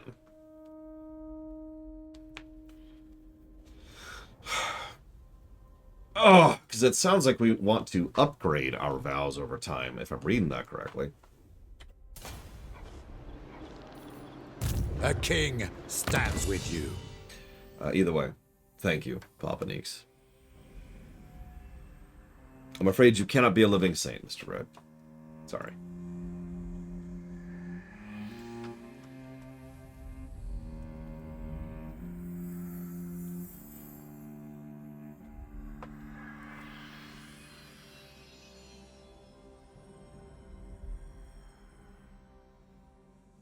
And that's going towards the StarCraft block, the Doom block, and the Darkest Dungeon. We just have all the vows? I guess we do just have all the vows. Oh. Got it. Okay. Cool, cool. Everything's cool. We're cool. So it's chivalry. Gain from winning battles with greater victories, granting more. Lost from unchivalrous actions such as sacking or raiding. Lord traits have a large impact on your faction's overall level. Getting chivalry allows you to summon Green Knights. Plus leadership. Plus rank. All lords start with Knight's Vow. All lords start with Questing Vow. You can call upon the Green Knight limitless times.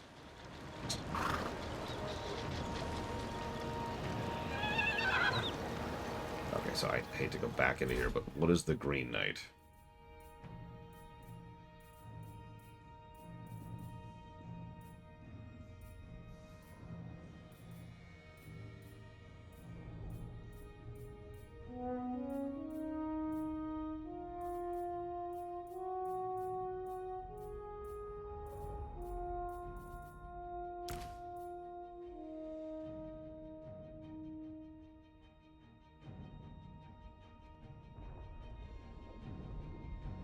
Armor piercing, melee expert, ethereal, causes terror.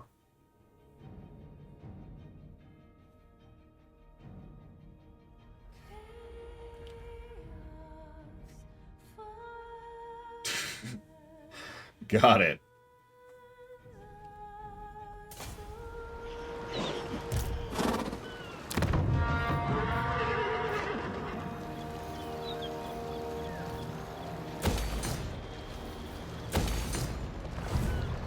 You seek the lady's favor. Let's go kill some vampires. For glory! For glory.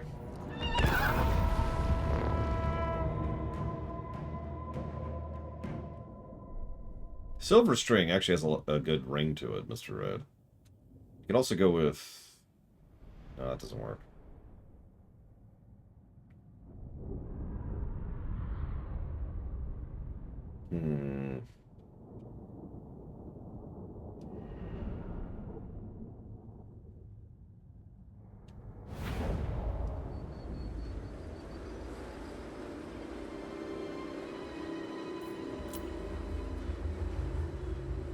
Nice terrain. Peaceful. Green. Actual sky. Hang on. Did we start playing Oblivion and I just missed it?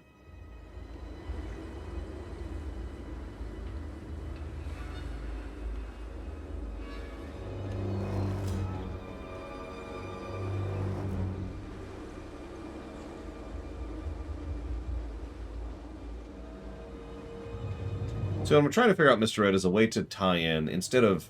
So you're doing name, right? That type of surname. And I'm trying to figure out a way to do Jade or Emerald as your first name to complement your appearance. The problem is a D sound shouldn't then follow a S sound in English. It doesn't flow right. Emerald Stringer. You have to have that pause in between because the D, you're effectively forcing the mouth to do the same action twice. It doesn't flow, right? So I'm trying to think of something that then flows with Emerald or Jade.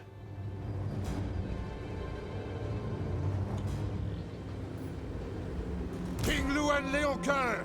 Now, this is going to be shocking to you, but our Lord is a cavalry.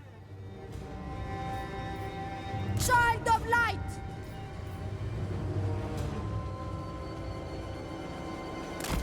Well, I was trying to replace the second thing, like Jade Weaver. That's a good one. Because then a dwa, right? Jade Weaver. It kind of flows naturally with how the mouth is moving. Ready for orders! Wow, our infantry are all peasants. Maybe we should just send these guys home. Go work the fields, would you? Peasant bowmen! Yes, my lord! Spearmen at arms! You know what? We're playing cavalry. Let's play to our strengths. Let's get over here. We serve our liege! Oh my god. Look at that. Look at that spread of colors. They actually have... there's only a few patterns, but they actually have different heraldry as well.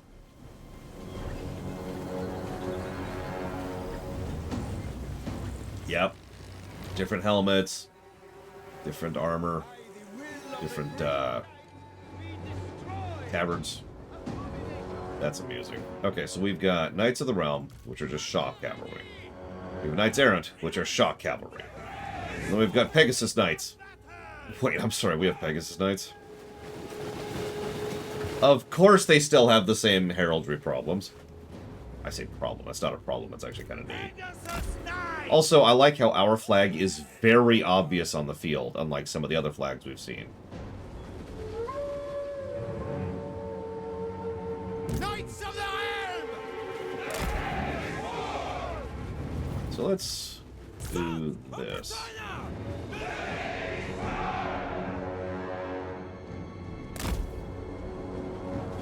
Show us the foe! The lady smiles! Knights of the Ring! Oops, I forgot one. Hang on. Reform the line!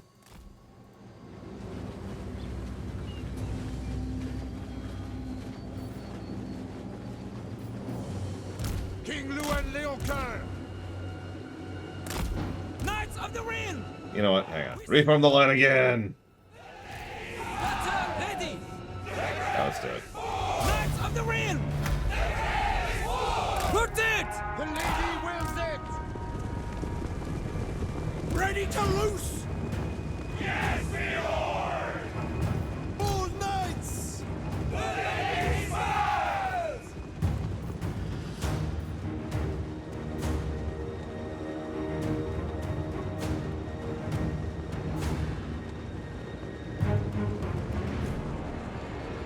Interesting.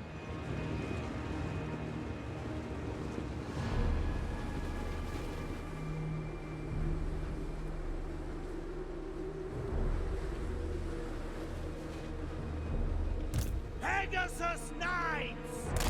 The greatest woman ready! At once! Knights of the Ring! Priestess of the Lady! Pegasus Knights! Swiftly!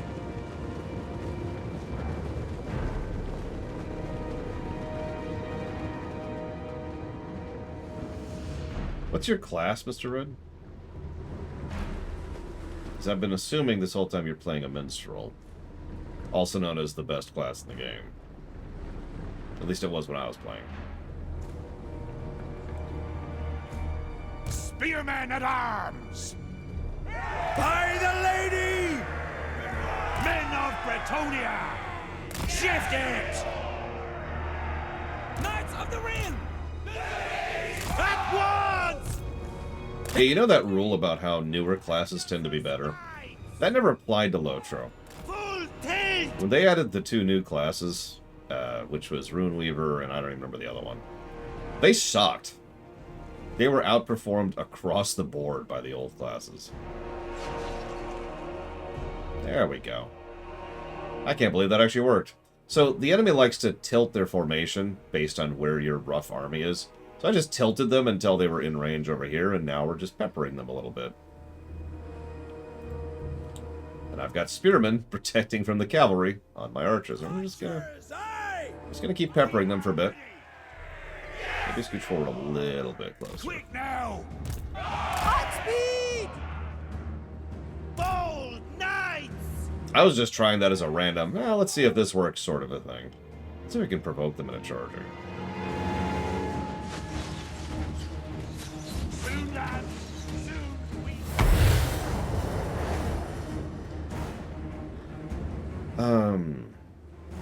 Let's see, minstrel, loot. Hastily! Oh, no, screw around. Ready! Guitar, string, strum, music, song, all these S words. Moving a base! Knights Errant! The greatest war!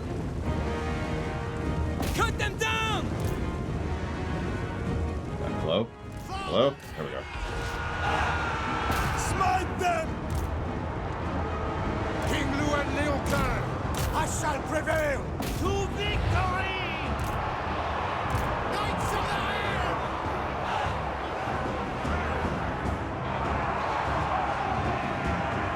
Spearmen at arms!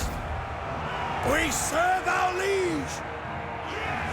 Quickly, lads! Knights of the Ring! I honor my vow! Cut them down! Wise indeed! For knights! Well, now you know, Mr. Red. It's okay, we're also Britain. I'm sure lots of people like that. Knights errant! With haste! Ready for As I say, this feels like this could get very old very quickly, having an entire force of cavalry. Because, yeah, it's in, out, in, out. Knights of the Ring! Break them!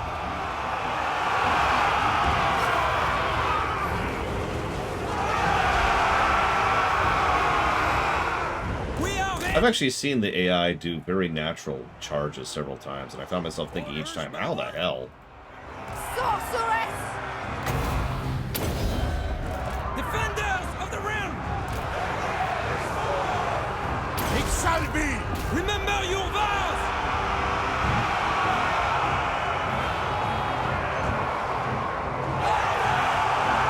Heroes of Britannia! Knights of the Ring! Post haste! I honor my vow! Peasant bowman! Shift it! Danze! Knights of the Ring! With haste! Immediately! We are so mired, we're actually having trouble getting out of melee right now. Peasant bowman! Doing your bidding? You require magic! Knights of the Ring! For the lady! Ready for battle! Ride to glory! Slay them! For the king! Pegasus Knights!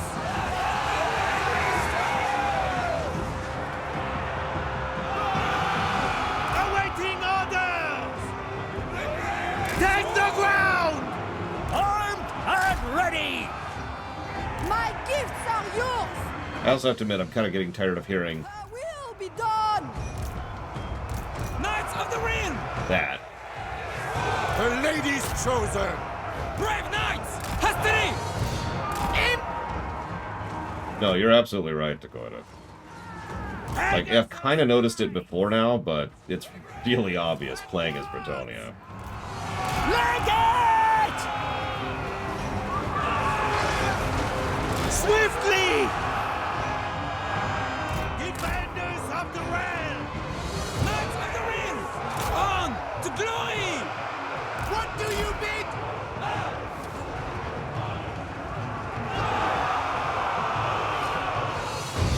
Battle ready! Oh, they're all dead.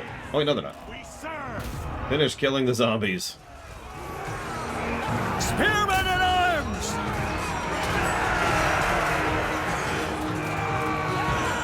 Send them back to their Yeah. Yeah, I think I'm going to agree with Huthor on this one. Thank God he's not here to hear that. I think Britonia is one of the needs an overhaul factions. I get the idea, and I think it could work with some work. But probably not for me.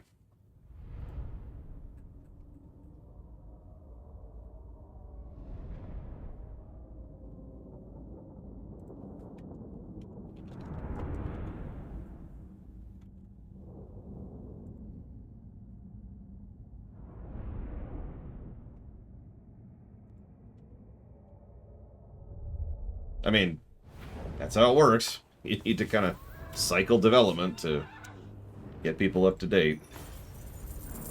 Oh wow, we lose chivalry for taking money. Damn.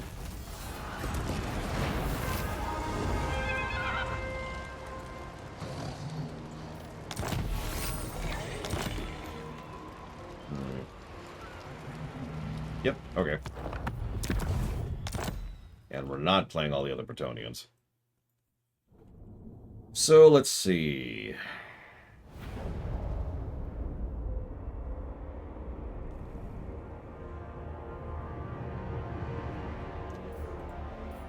I've been... Like, we're down to the point where pretty much every remaining faction there's a decent chance I will enjoy. So... let's try the one that I might enjoy the least. I am Prince and Based on Emperor. a few things I've seen. Better involve fighting. Yeah, we're officially past the chaff. So it's been recommended I play as Grimgor and Om. Hey, coffee powered. Thrall's looking at him like, oh, come on, you're just falling into the stereotype of an orc. Let's see here. So unlock your recruitment. Walk has a chance to contain black orcs. Campaign movement range increased.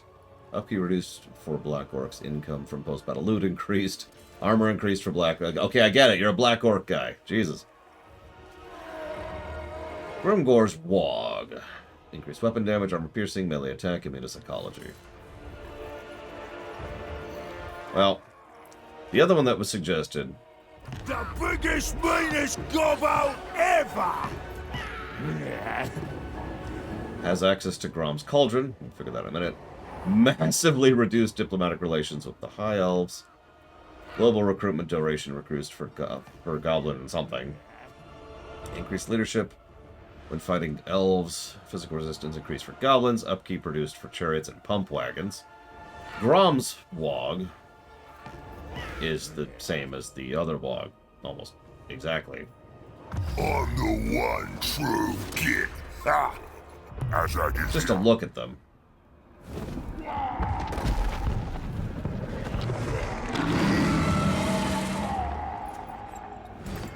He apparently gets along with the vampire counts. He gains aspect of the Dread Knight and Spirit Leech. And the same Wog. Plotting and scheming. Can only recruit orc units from Carrick. Ah, so he's one of the people who wants Carrick 8 Peaks. Goblins are cheaper. Wog has a chance to give you Doom Divers. Unique buildings available at Carrick 8 Peaks, of course.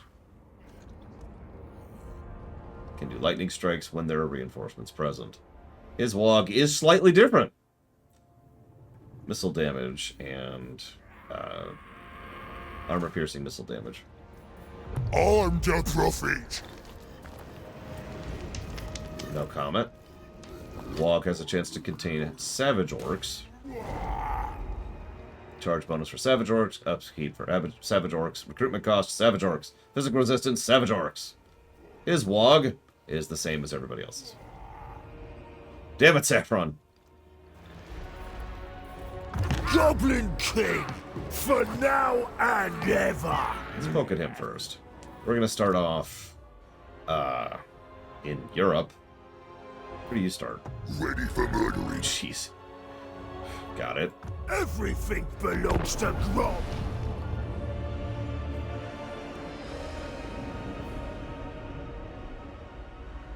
Actually, Jade Ballad sounds pretty cool, Mr. Red.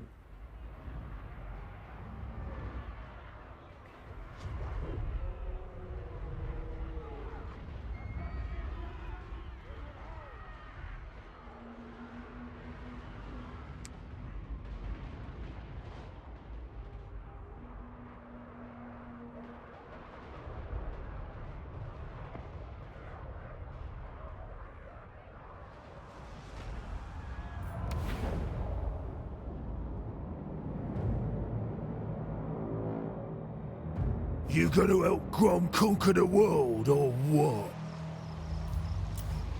I guess. Don't have anything else to do today. River Throwhag! What is a Tiddle Muncher?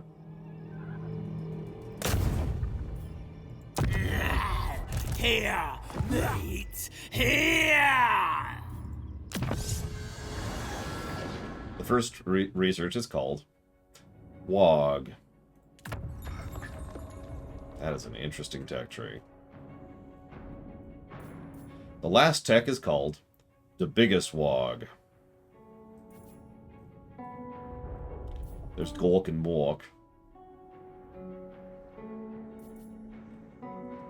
Less eating, more building. Let's see how those useless gobos work when we withhold some of their rations.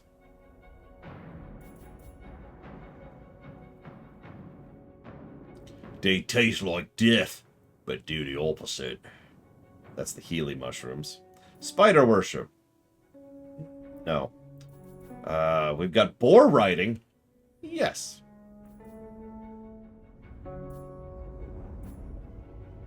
There's use 'em. These stupid gobos are throwing stuff at us, boss. But they's enjoying it too. Put 'em to better use. Or abuse them. Lazy gobos are useless, gobbo. Give 'em something to get angry about. Oh, God. Yeah, by the way, fun fact. So you remember when we were doing the Q&A stream a while ago? I think it was the Q&A stream.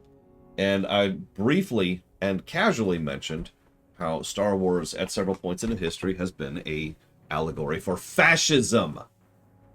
Now, YouTube very badly and crudely bleeped that without any input from me, without even notifying me. And I was just like, what? Like, imagine if I said fat... And that's how it bleeped it. And it was just like, I, of course, didn't even notice this. It was actually a viewer who pointed it out and gave me a timestamp. And I'm just like, because they thought I'd done that. Which, for the record, no. The amount of time and work and effort it would take to bleep out that word would be insanity. And, extraordinarily not worth it.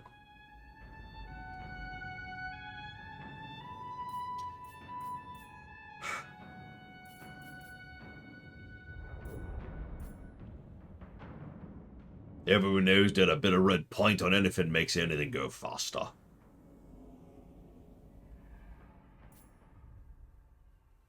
Make sure everyone's paying dues, boss. Send the boys out for a spot of teeth collecting. Maybe those gobbles is deserving of some respect and encouragement. I know a guy. He's pretty horrible. Adds the orc war boss Oglok the Horrible to your faction's lord pool.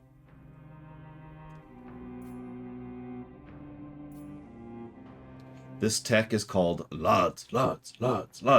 Each of these boys is one of the lads now, boss. Making us proud. These require scrap, which we'll probably talk about in a bit. The more scrap we can carry, the more stuff we's gonna make for the killing.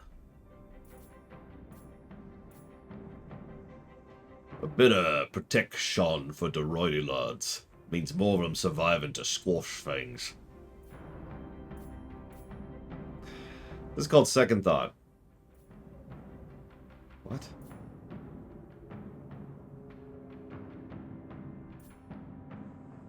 Oh, okay, so, sorry. This research is called Eggamon. Maybe those gobbles is deserving of some respect and encouragement. The tech immediately after it is called On Second Thought.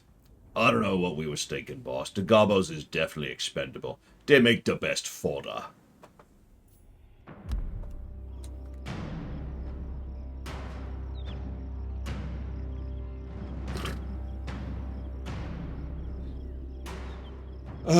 Anyways.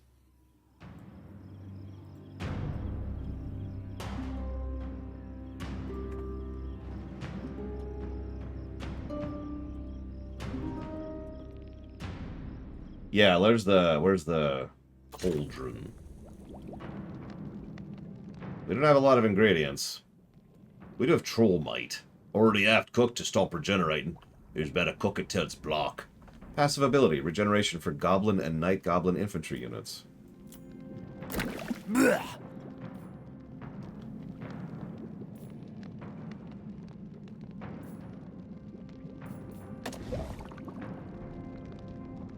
Interesting. Grom's hungry. He needs to sample some recipes to begin expanding his portly waistline. Looks like we need more ingredients, so we can't actually cook yet. Gobbo legs. Some gits what tried to rob me in the Badlands. Me bashed them. Take limbs. Obtain a trophy from a successful call to Wog. Equip a character with a war mount. Recruit to Swamp Fangs in Regiment of Renown. Eagle Talons. Retrieve the Axe of Grom. Reach rank 15 with a Shaman. No shrooms more bitter. Just stickier than a squig's bomb. Swipe them from a pointy head gets forced. We bash some of them on the way too. Goldfish. Managed to keep them as pets in the pond, but they's too tasty for that. Sail and explore the sea or sack an Empire settlement. Careful them suckers. Took months to pull off the last one what stuck on my... Hard-shell crab. No thing's more tasty in the sea. Except maybe elf sailors. Damn it, Lunarith. No! You betrayed me. Top 10 anime betrayals. Ocean clams. The fleshy bits inside, but... me like to eat the shell, too. Pufferfish. If you don't prepare right, you die. But that's what makes them tasty. Centaur milk. Yeah, we milked Centaur. Sweet boy he was. Spider egg yolk. Just be a delicacy tonight, Gobbos. Them snaky gets but knows a good quiche. Ectoplasm. Magic pus makes dish better. No, we don't know where it came from. Monster goo. Squeeze anything hard enough, goo's gonna come out of it, whether they wants it or not. Stunty ale. Nothing better for numbing the pain. The drunk shanties me bashed for would agree. Sack a dwarf settlement. Interesting. Dragontail, Dragontail.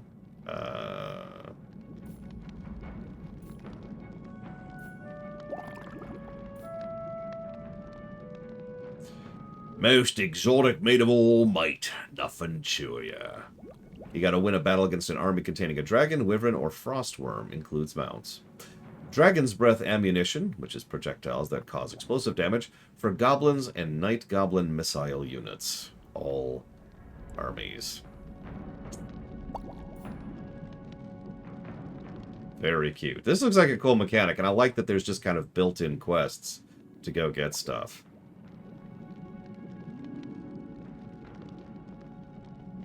This is the kind of thing I'd probably spend like 30, 40 minutes just going through these, and I'd probably be like, alright, here's the stuff I want, and I'd kind of like make a bit of a wish list, you know?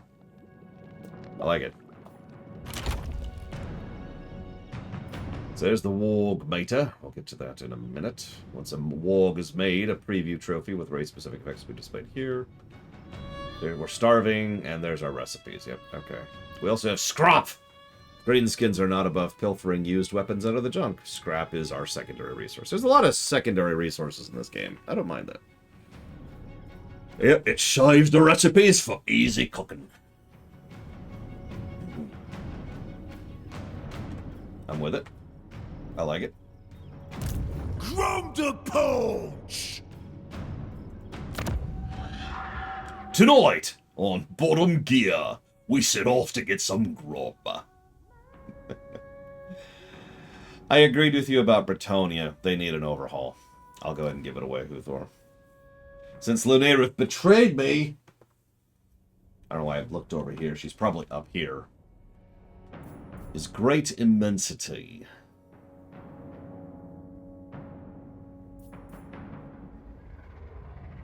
Culinary curmudgeon. Every settlement keeps the fires stoked and the meat burning in case Grom decides to show up for an impromptu snack. Gargantuan glutton. His ridiculous girth provides some measure of protection against weapons of his puny foes. Chariot races. Paint it red. More spikes. Bigger wheels. Stick some bombs on the back. Increases armor, speed, and gives perfect vigor for chariots and pump wagons. I'm sorry, what's a pump wagon?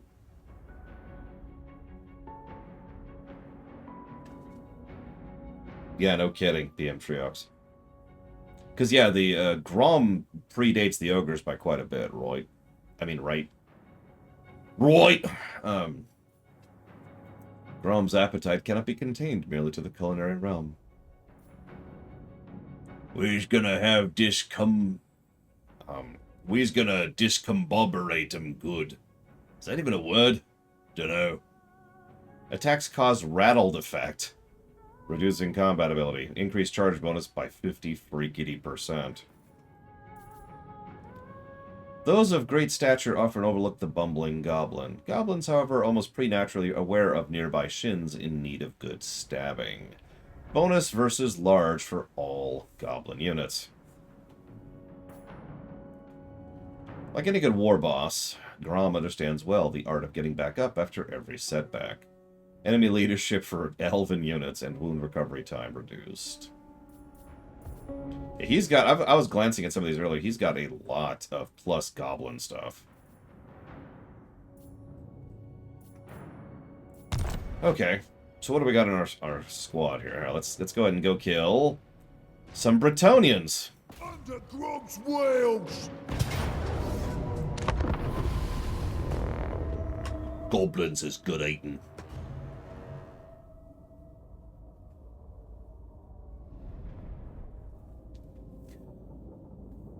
It's okay. They have, oh my god, I can't think of the name of it. What are cigarettes made of? I know, that's such a dumb question. Tobacco! They have tobacco in Middle-earth, so surely they have jade.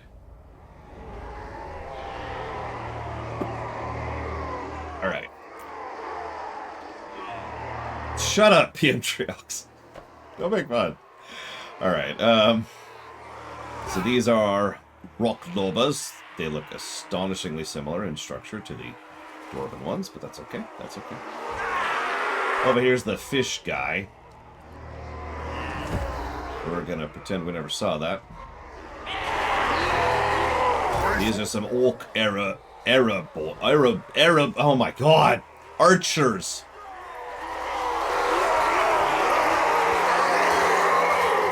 Good variety to the units. I'm liking it. Over here we've got stone trolls. They're trolls. Trolls suck, as we've already established. Thanks, Norska, for that. Make it up! So here's a pump wagon.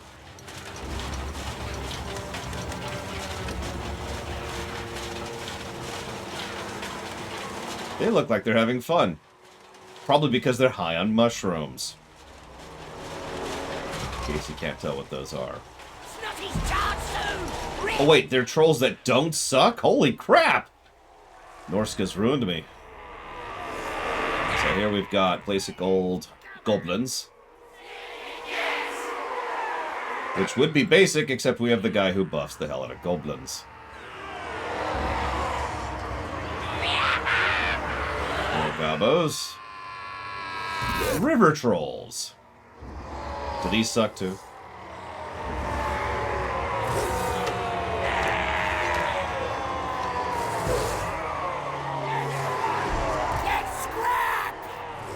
Yeah, we start off with shielded gobos. There's the big boy. He's actually got wolves pulling him instead of people. Already makes him better than a couple of people I could mention. Alright, so we have a strange starting army here. So let's do this.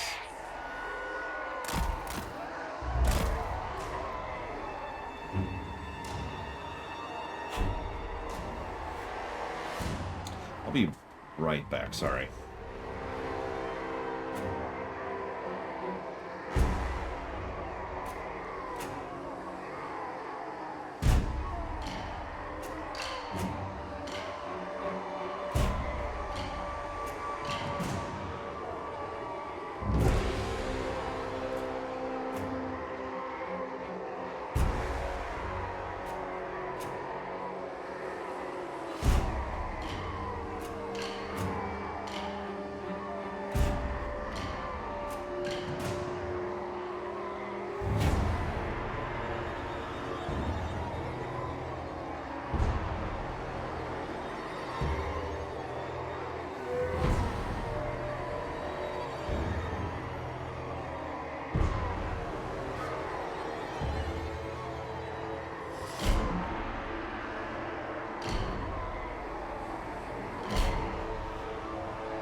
So it looks like... I was just curious about the engine here. So I know they've had the TW engine since Shogun. I was getting the shakes. I've been trying different combinations of breakfasts to see if they can get me through the first shift without getting to the point where I start getting the shakes. This morning I tried out cereal and yogurt. Didn't work. Considering I'm still like a good hour and a half out from lunch. So I went and grabbed the Snickers. I need to buy more of. And one of my little stupid protein shakes, which these also don't work while we're on the subject. Probably because I don't think I actually... So, these are designed for people with, what do you call it? Diabetes. Which I do not have, thank God. Problem is, they don't work for me. Probably because I don't actually have diabetes. Thank you, the end of the line. The Law Runner!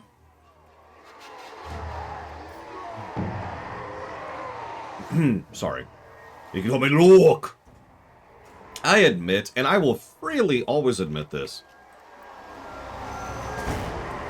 that I tend to enjoy playing as the Orcs, literally just because of the flavor. Like, I would probably enjoy playing as Greenskins, literally just because they're the frickin' Orcs, right?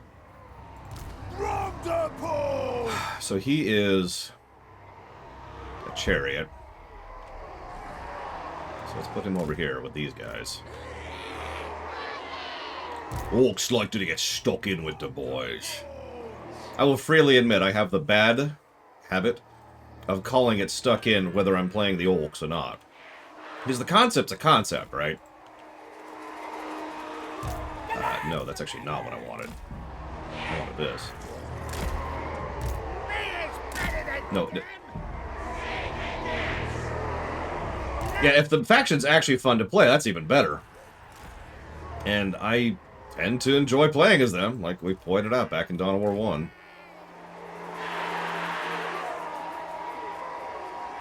Arrow boys.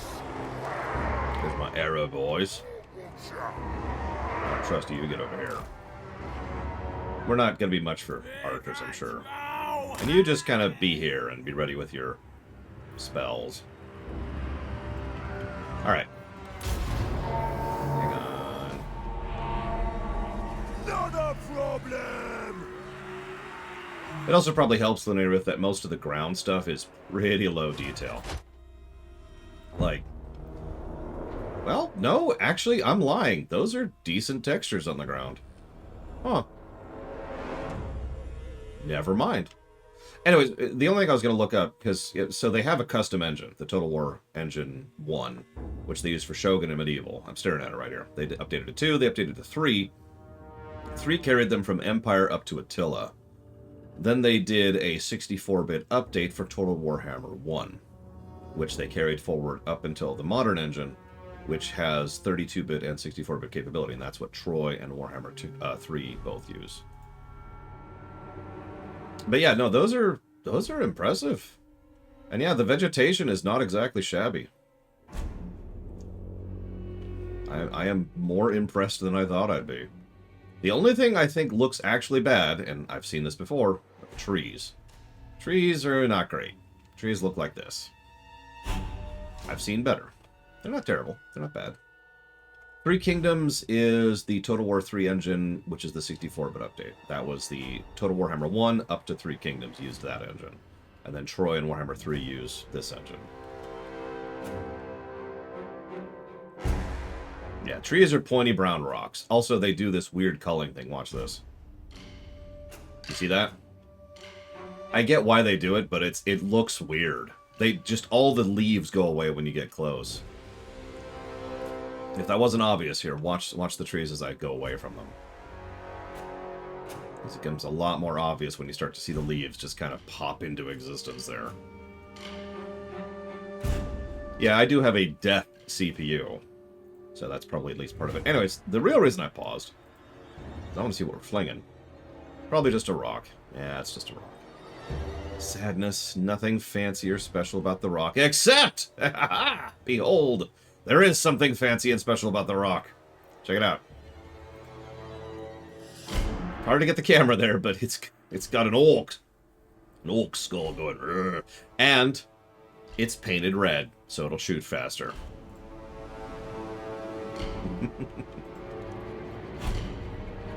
Oh, right, this is the pause button.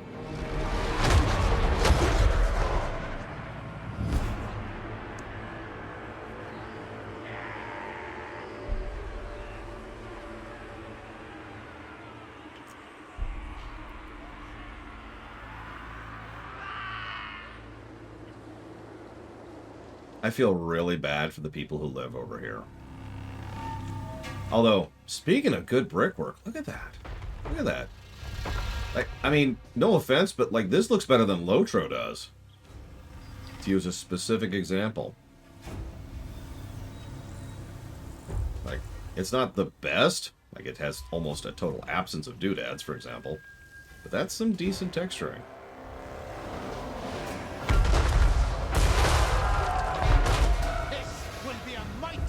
For the ladies.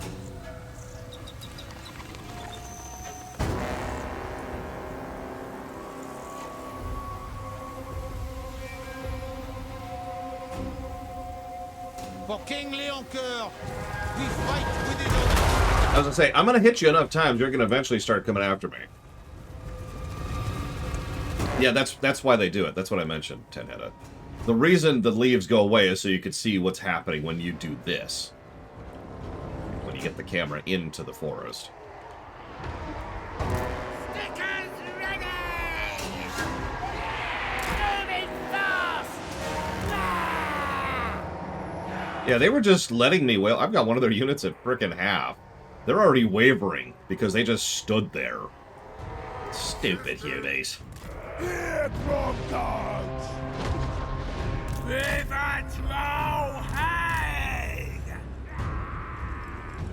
We're off! Stab him! Stickers! Oh no, it's a cavalry charge. We have spears, dude. And shielded goblins. So do you want to get stuck in with me? Silly question. Of course you don't. Also, this is a Bretonia group that has one cavalry unit. Not that I'm trying to throw some shade or nothing, but you suck and you're terrible. What you want? I don't count the Lord. If we're counting the Lord, then they have one cavalry unit and then one dude on a horse. Shifting it! Damn it, random. Glory to ground! Let me show you how to do it.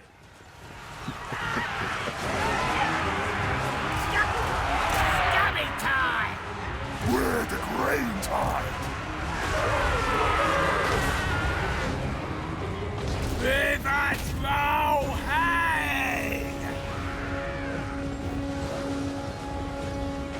Strong versus single unit.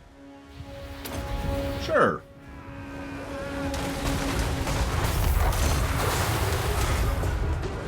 Your lord's like, ah! Oh, whoops. That's on me. I can fix that, though. We'll fix that. Yeah, the Bretonians are fleeing before goblins. I want you to let that sink in. I want you to go home to your families, and your wives, and your husbands, and I want you to remember that you fled before the tiniest little gitch this side of the Evern. Or, I mean, hi. I did this when I was playing Skaven, too. I get into it. What do you want from me? I get mentally stuck in. Run, boys! They actually did wipe out my, my whatcha-fig. I'll give you that. Oh, no, they just made him run. Oh, never mind. You can stop chasing them now. Honestly, ditto. Come back, come back. Which Warhammer faction do I probably hate the most? Slaanesh. Lots of phone hugs! Exclamation mark. With onions! Exclamation mark.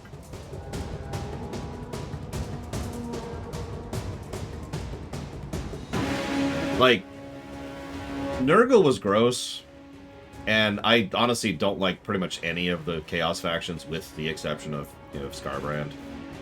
And Archaon. I actually did like Archaon. But Slaanesh was actually unpleasant. Slaanesh was hard to tolerate. I don't have a better way to phrase that. Here we go! Run, boys! Come on back. Come on back. It would actually be terrifying, but Caius, I'm just being facetious. Am I not allowed to have fun? Oh, right, we talked about that earlier.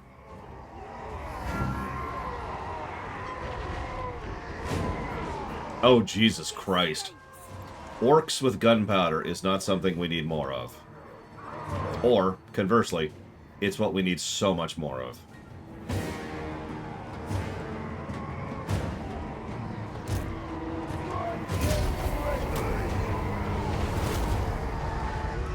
The war is here! Bring me courier! Let him flee. Let him flee. Let him run.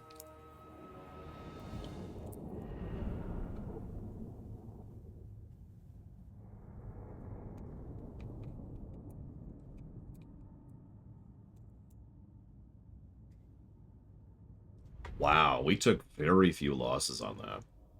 That's actually kind of sad. Because I screwed up at least 2 major times during that fight because I was having fun with it.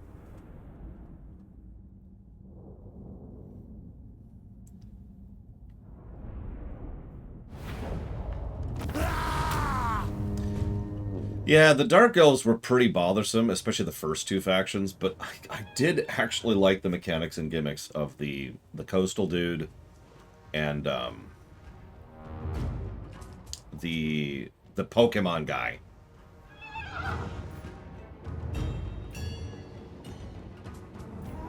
There's good eating on them!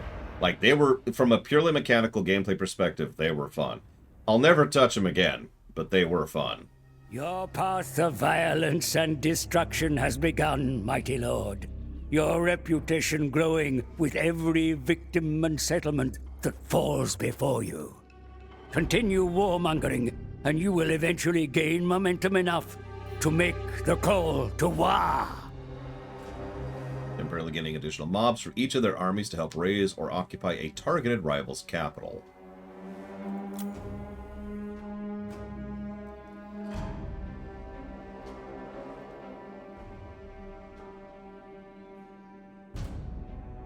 Also, we gain benefits for being closer to Wog. We're not a bottom feeder. Not even the local mobs know much of your exploits. We're a straggler, a mobster, or a wargmonger. Target must be chosen, be a visible army or settlement, dedicated in the Wog to Gork or Mork for additional army effects. Once target is chosen, additional units join each of the calling faction's armies for a limited time. The Wog is completed when the target's capital is raised or occupied within the time allotted. A faction that completes a Wog will receive a trophy with beneficial effects that last until the next Wog. War! Exactly, Linnerth. War! You have to say it right. What? Okay, get off my screen, please. Get off my screen. What am I looking at here? What is this? Oh, are we in the middle of a Wog? Or is this a tutorial thing? Okay, no, that's a tutorial thing. We're cool, we're cool. We're cool. Everything's cool. Told you we'd win, boys! Yeah, I noticed earlier that there was one of the end time possibilities, one of the end game crises, was a Wog. And I found it amusing because it's like the Great Chaos Death or the Great Vermintide. And then there's just this thing that's just the Wog. And it's like, yeah, that tracks.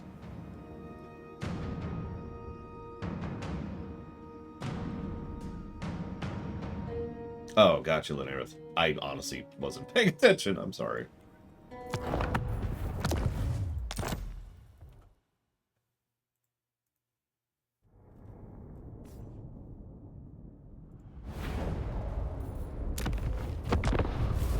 I am Prince and Emperor. Yeah, it's a wog. Got it. It's gonna wipe out the whole planet. Okay. This better involve fighting. Yeah, there it is. The biggest wog. There's the Wild Hunt, which is the Wood Elves. Vampiric Ascension, yep. Vermintide, we've played that game. A Grudge Too Far, apparently the dwarves can be that. The Black Pyramid, which I'm assuming is the kings, the Tomb Kings. And of course, the biggest wog. So I'm playing as Grob, right? Yep. And we're starting way over there. Wait, we can have a biggerest warg? Why didn't anybody tell me?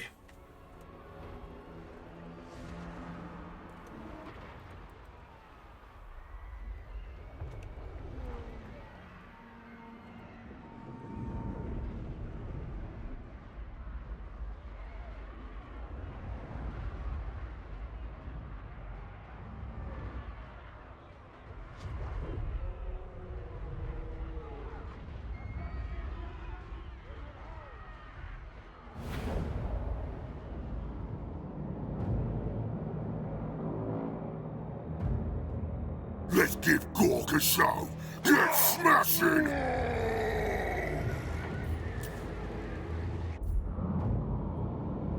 Okay, so we've got lots of greenskins around here. Ogres, who we're actually on decent terms with. Some ogres we're on decent terms with. And there's the Chaos Dwarves. I mean, standardization is pretty common for that kind of thing, PM Triox, so that could be it. Born for war. Show the boss what you's made of. Yeah, 3 A's and 2 exclamation marks. That's also useful for programming, since obviously, you know, you want to have a standardized structure for it, so it always knows what to search for when looking for strings.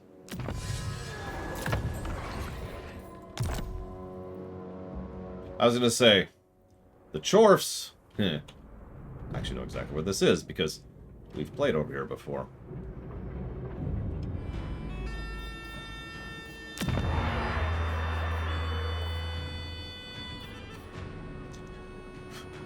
The boys need big open spaces to swing their choppers about. Yeah, like he said.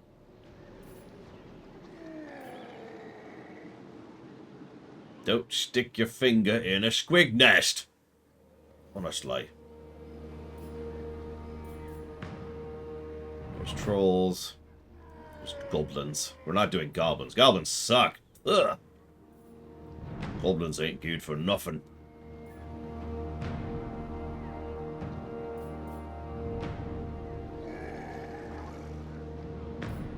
I like how 3 separate factions have an infrastructure building, which is essentially a giant pile of loot. It's called something a little bit different each one, but it's always just a giant pile of loot. Like that. Ready for murdering. Kill him!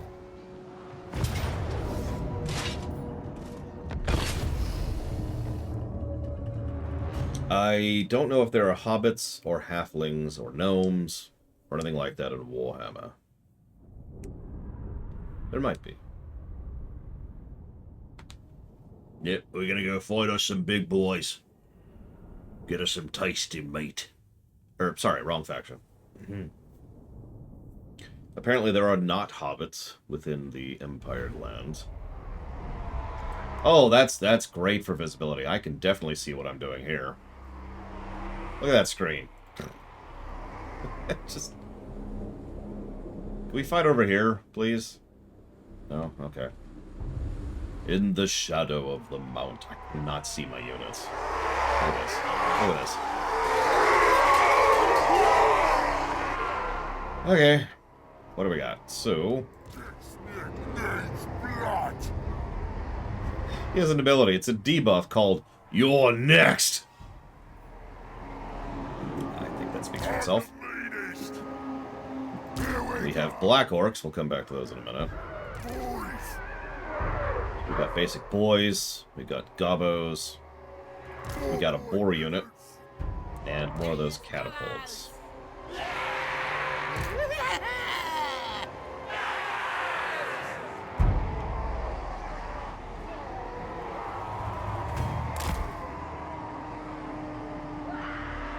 Damn it, Bacchius, no!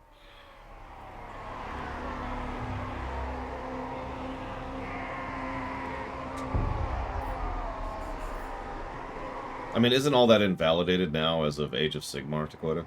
Or have they kept going with the traditional Warhammer Fantasy story arc? Here we go! So, boars, huh? Better than spiders in every way. Oh boy, bigger! Tastier, too.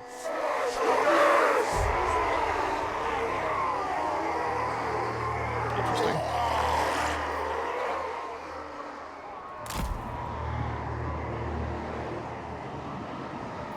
Back is the new three! Hell of a front line, too. We do not have shielded archers. In fact, our archers are crap.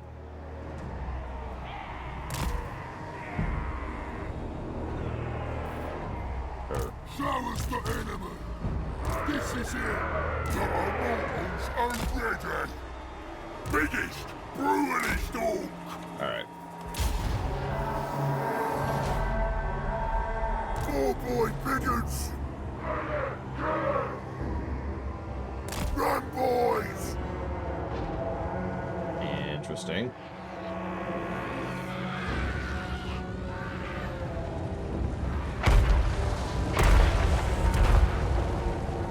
Pull off their heads!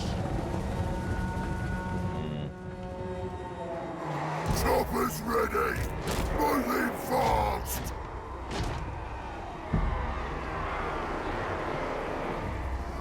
Listen, they need to sell models, okay? Black Hawks!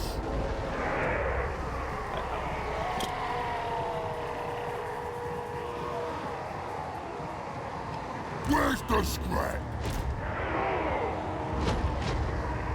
On Grimdor! Boys! Time for slaughtering! This will war! Boys! This is it! Shifting! On it! We had a great time!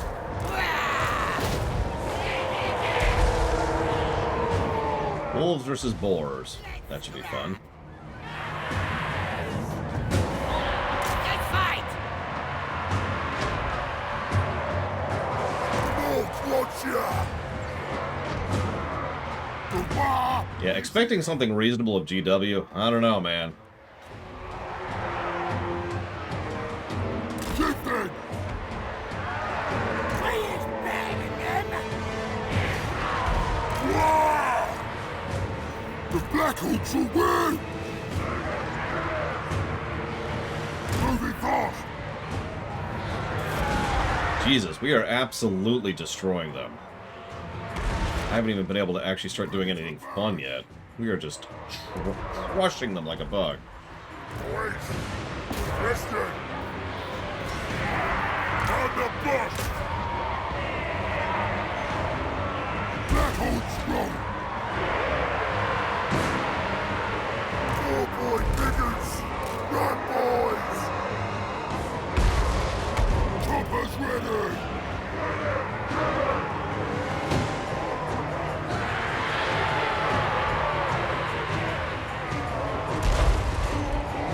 That's a good question, Mr. Ed. Does moderation sell, you know, models and make money? Because if so, sure. Yeah, and then there's the fact that the warp is literally all about things taken to an extreme, because that's what it is.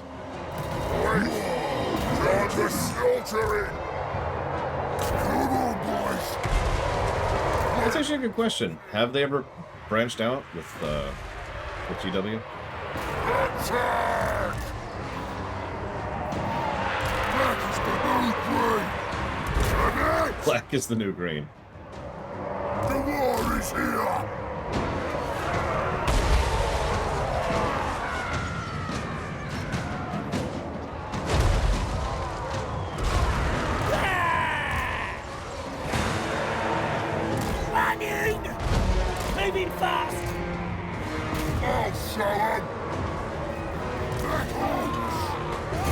Oh yeah, the moment their tyrant died, that was game.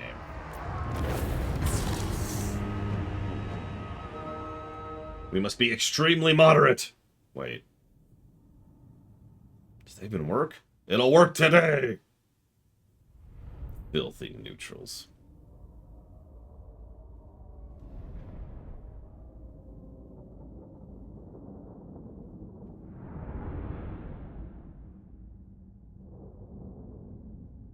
That's right. We will spread neutrality no matter the cost.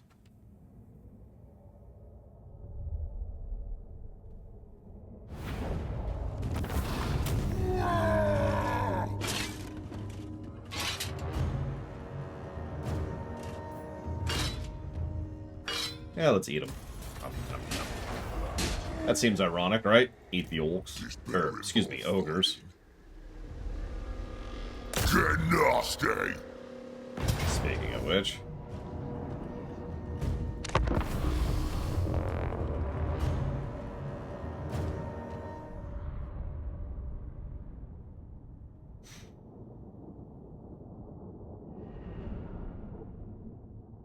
Something I always found vaguely amusing is that, this is true with Magic the Gathering as well, some of the really old cards and some of the really old figurines from Warhammer that I've seen look terrible, in my opinion.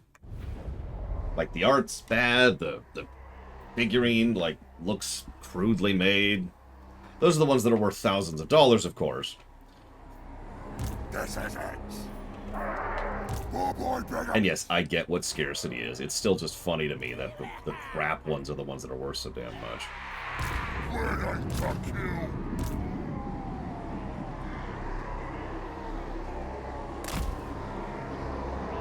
He is better than them. Oh my goodness.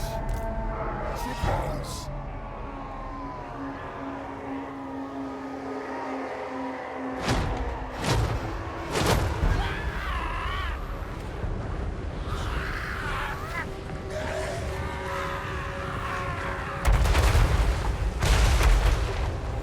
No comment.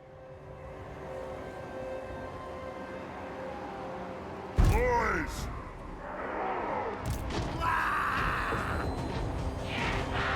Running!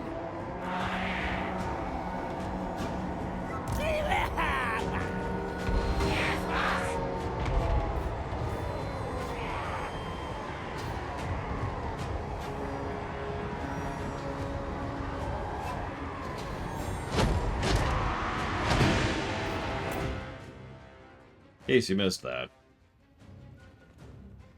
This is the ammunition they're throwing.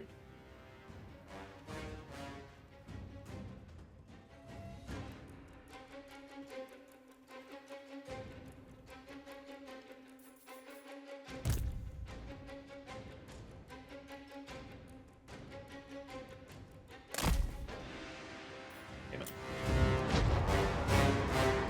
We are the great Tard!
Probably Linearuth.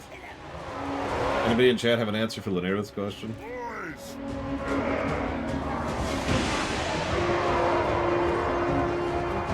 Moving fast! There's the scrap! Boys! Let's fight! Time for slaughter! On Grimgor!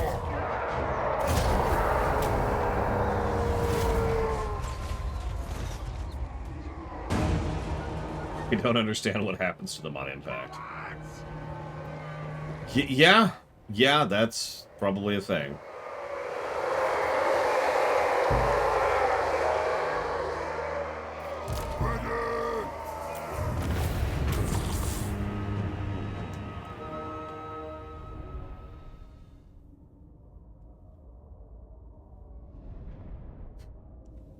I mean, that makes sense given the historian thing, PM Triox.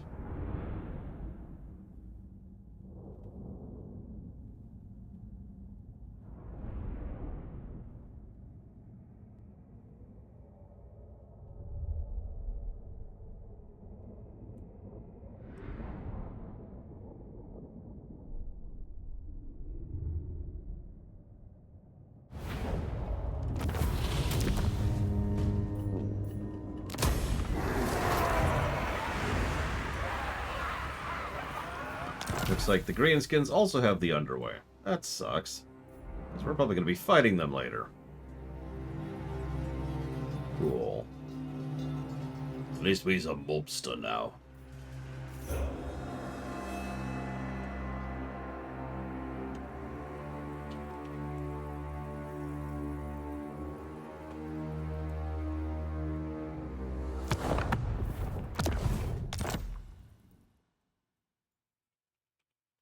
Let's see. Let's knock out the Wood Elves, shall we? I am Prince and Emperor. Master of the Wild Hunt.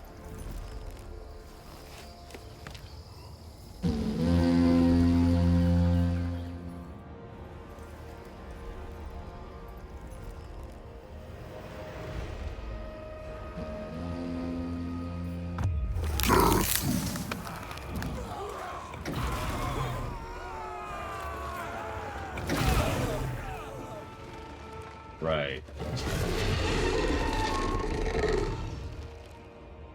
All units in Durthu's army are immune to all attrition.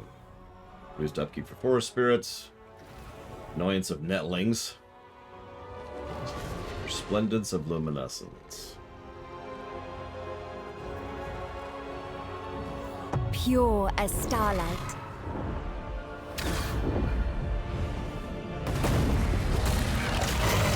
Dragon Rider twins.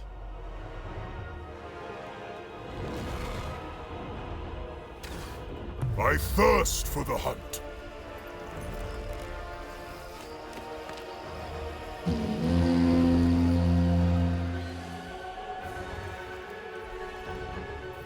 The sanctity of They love. have a really small starting army. But sure, where do we start? Hang on. So they're in Canada. He's in Europe. I live He's to in Europe. serve. He's up. Ah, okay. Wild as flame.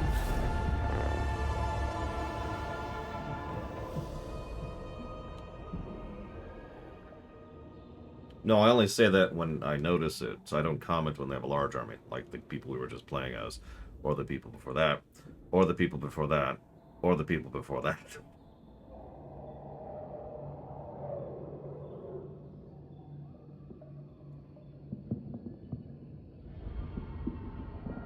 I know, right? Elves in Europe. Ridiculous.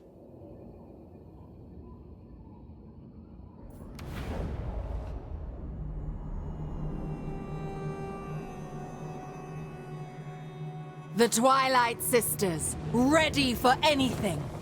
Including Mordor, apparently. That makes sense, considering we're up here in Hell. There's a place called the Plain of Spiders, which I already don't like. Yeah, Canada is just the center of evil. We've got Dark Elves, Greenskins. Skaven, I think, are up here too. Just a lot of messed up crap up here. What the hell you doing up there, Canada? Alright, so we have a button that needs to go away. So our secondary resource is Ember. Ember is earned each time a ritual of rebirth is completed to heal a forest, which can then be gifted to the ancients via technology to return wisdom and power. Cool. Forge of Daith. He informs you the forge fires are lit, and he invites you to pay your respects. Once you've received his favor, you can exchange for smithing stuff. Dragon Eagle, Twilight Dreaming, Daith. So we can get items. Items. Or buffs for... temporary buffs. This is... No, California would be like down here. In fact, like right here. So whatever this thing is, like this is California.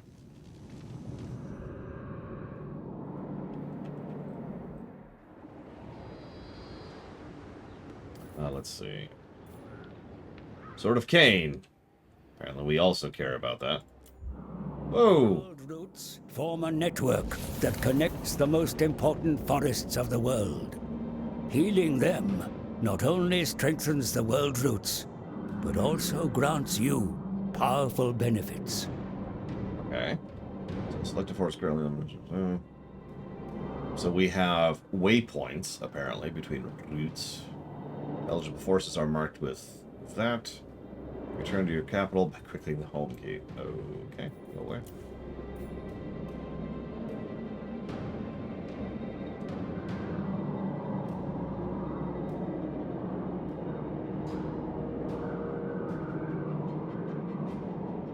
Traverse the deep roots sparingly. Interesting.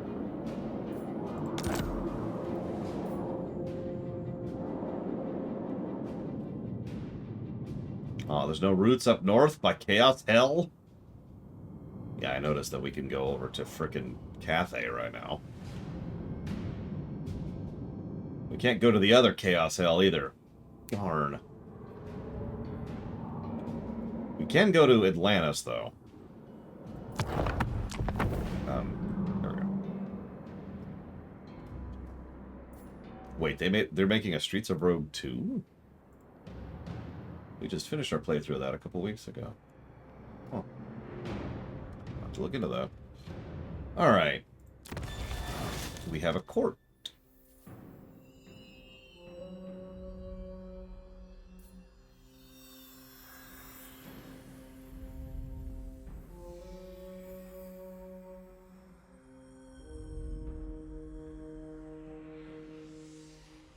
What? That doesn't make sense.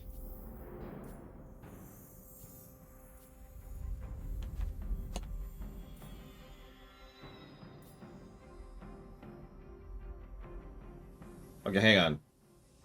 Does this remove a lord from your roster and basically shoves them up into here? Like, is that the detriment? Then what's the detriment? This is just buffs. This is just straight up, here you go.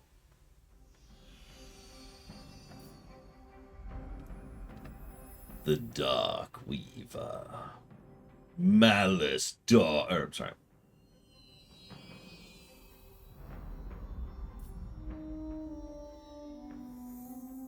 Good night, Lunaruth. Take care.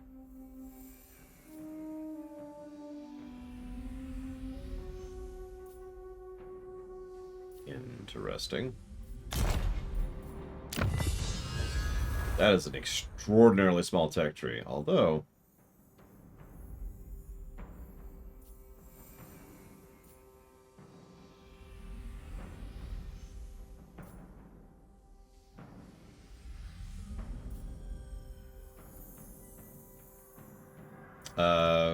Orion. Nope.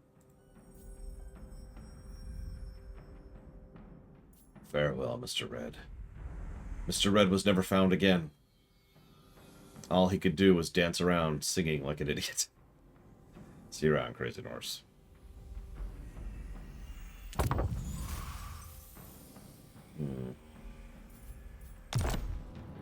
Okay. twin defenders of the Glades.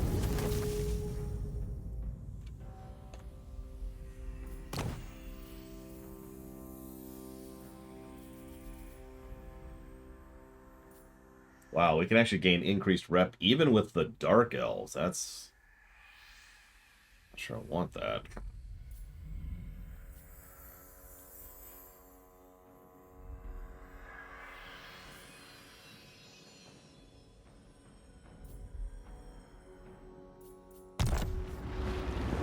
My powers are yours. Why are you hovering? You know what? Don't answer that.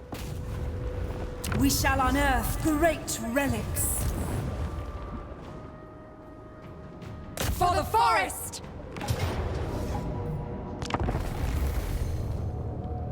I have no opinion on it, one direction or the other, Pika.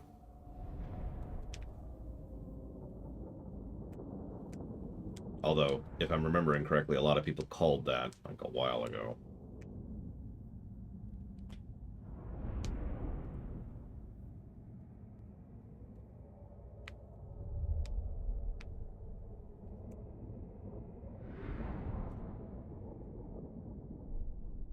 I feel like I played as the Wood Elves for, like, one battle back when we were doing our Warhammer 2 stream.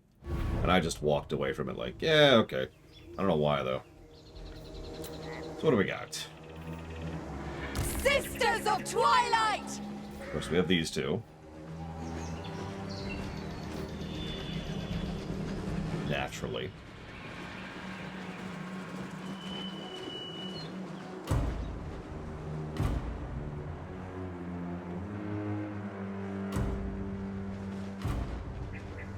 Dawn and dusk! Are those the same person, or are they just being thematic? Your orders. No, there's anything wrong with being thematic, I'm just wondering. I have seen the Super Mario movie, yes. It's alright.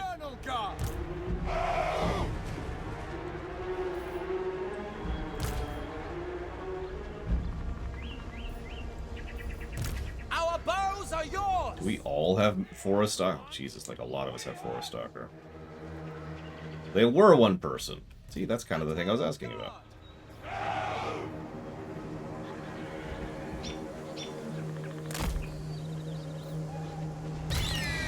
We have an eagle. So we can go and kill, you know, the one ring, which is nice. It was a below average Illumination movie with some good references. That's the super summary. If you want the full list, tough. But I have given my full list in Discord. Wait, the eagles can't fly into Mordor? What? What? Worthless eagles. Spit on them. Nestra and Arahan!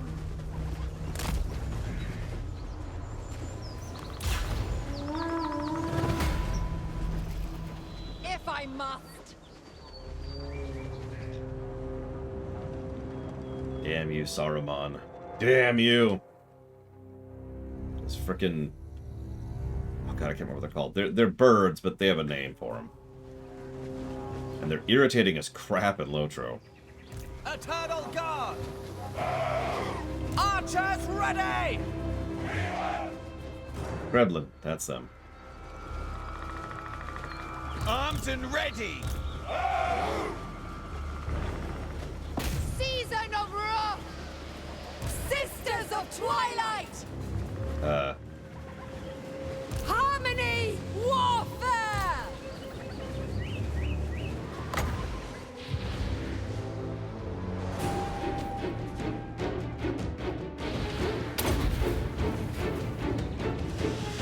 Okay, that's an attack.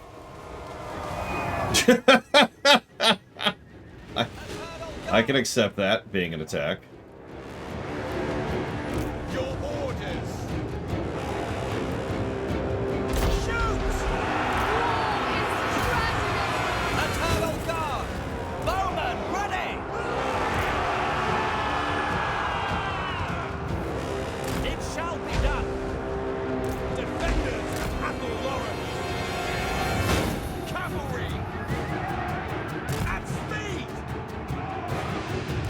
Sisters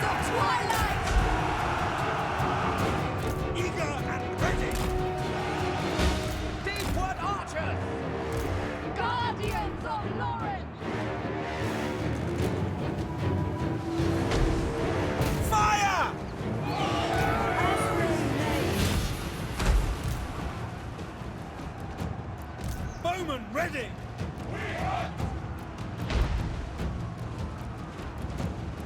At once!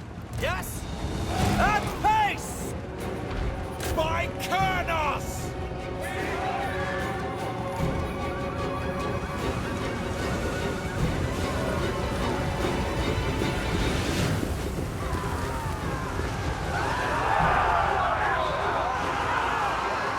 Kernos, bless us! Lighting the path!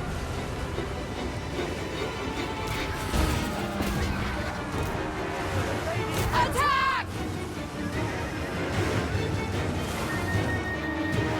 Eternal God! It will be done! Yours to command.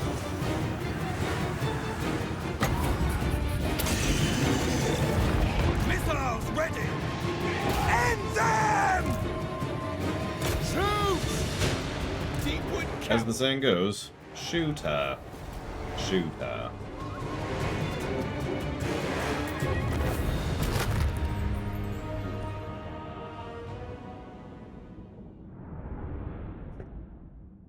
Interesting.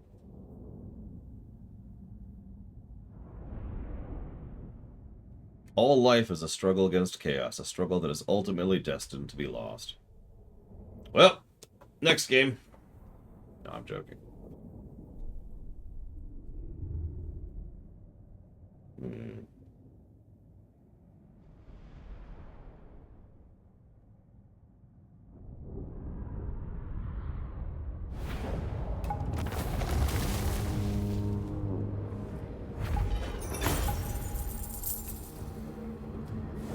Claim captives for the forest.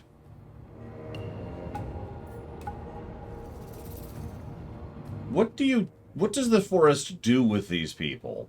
This is the price you pay. No reason, I'm just... The Sisters of Twilight!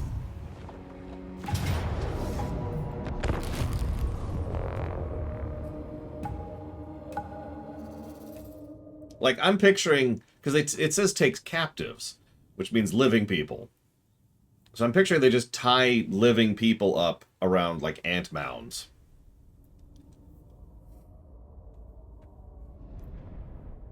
Or other insects that, you know, work at that level as part of the ecosystem. Yeah, maybe we should just go back to being Scarbrand and just kill everything. Maybe everything just needs to die. I don't know. Possibly Taurox Traxia? I don't know. I am not the expert. Ever ready!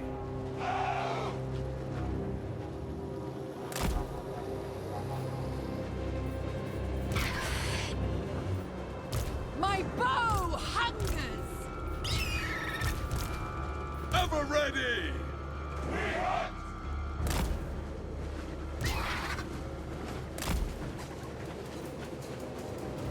Guardians of Lauren! Ready to serve. Bows of Athel Lauren!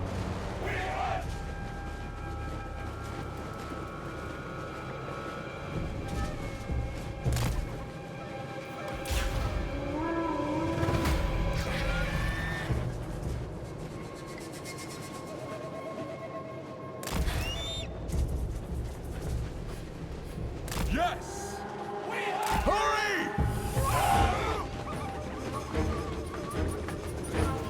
Nestra and Arahan! I'll enjoy this!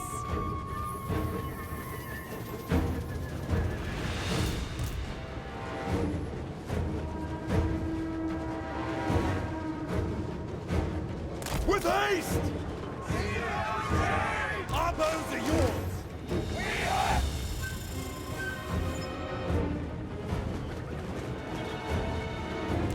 Harmony! Warfare! At once! Eternal Guard! So, I was told, several times actually, that Wood Elves are the only faction that can shoot from trees without issues. I feel like I was lied to.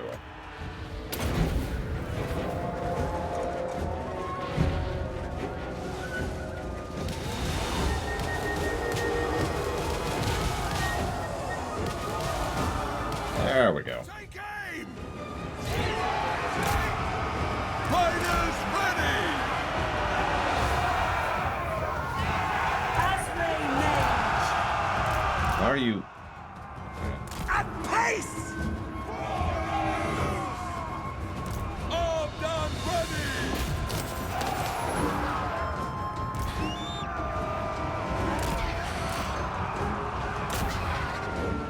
Awaiting orders!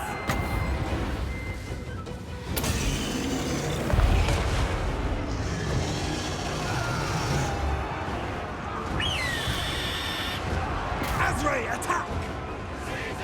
Archers ready!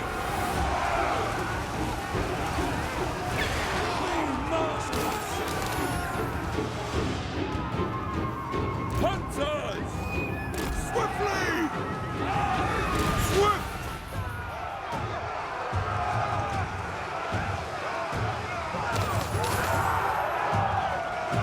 Cavalry! Wind Weaver!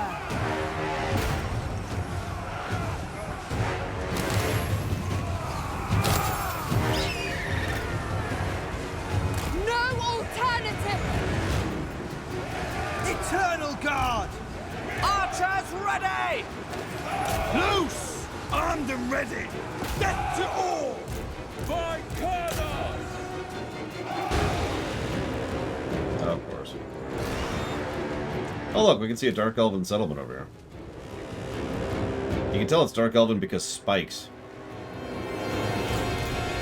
Sisters of Twilight!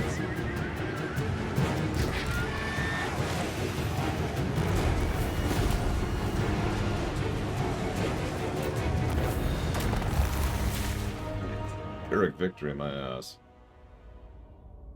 Did you know that I'm keeping track of that live as we go, Mr. Red?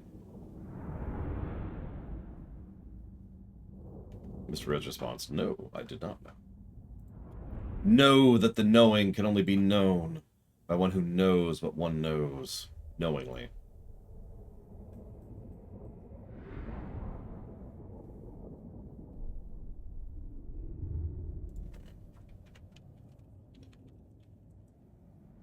Sorry. Apparently I haven't put that up there yet, my bad.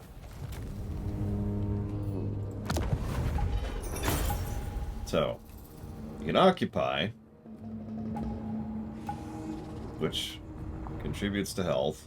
We can clear, which contributes to health. We can sack, which is dumb. How does occupying also contribute to health?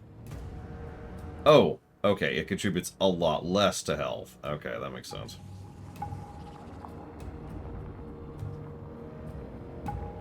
Athel Lauren makes claim. Okay. The Sisters of Twilight. Wow. That's so much building choice. Much wow. Good God. Is this it? Hang on, where's our capital? Let me go check. Okay, we have a little bit more over here.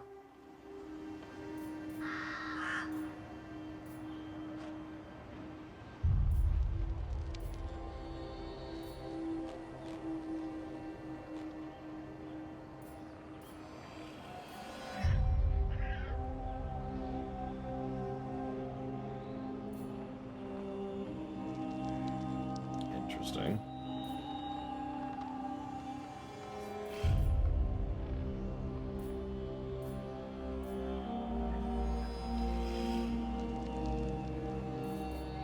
Well, I'll give you my opinion right now, Mr. Ed. Okay.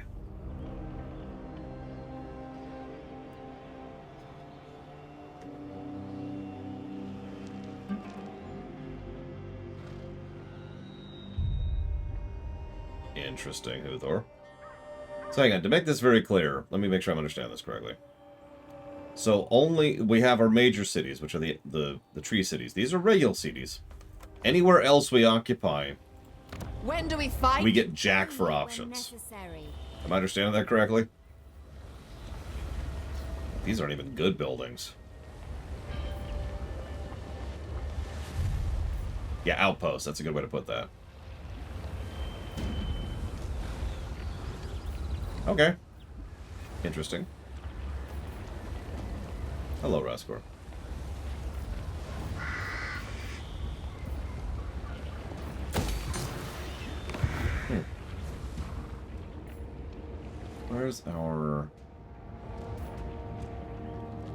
Where's our healing meter?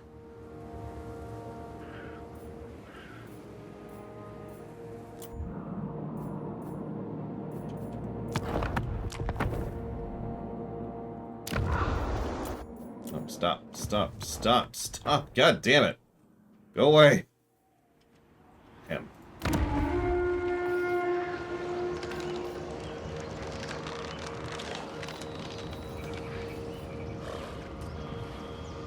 Okay.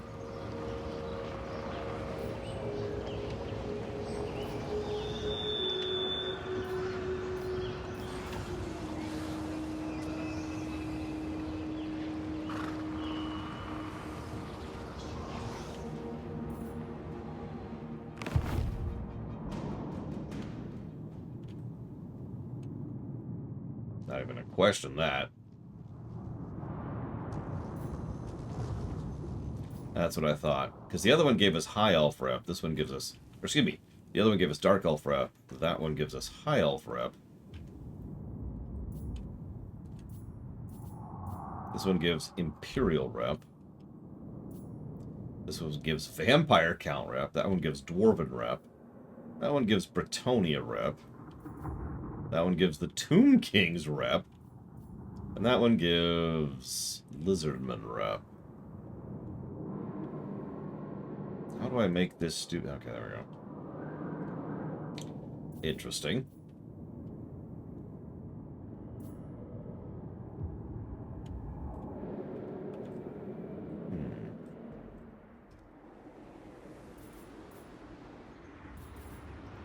Serene Nestra. Tempestuous arrow.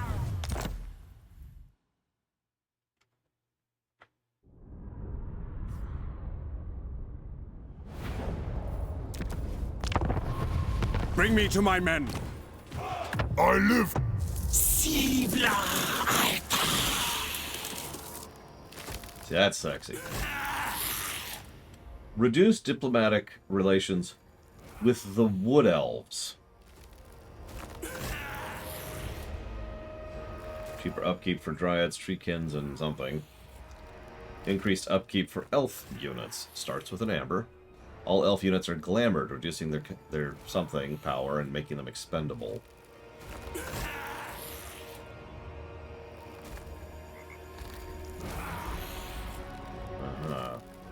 Where do we start? A fight to Kislev, it looks like. Okay.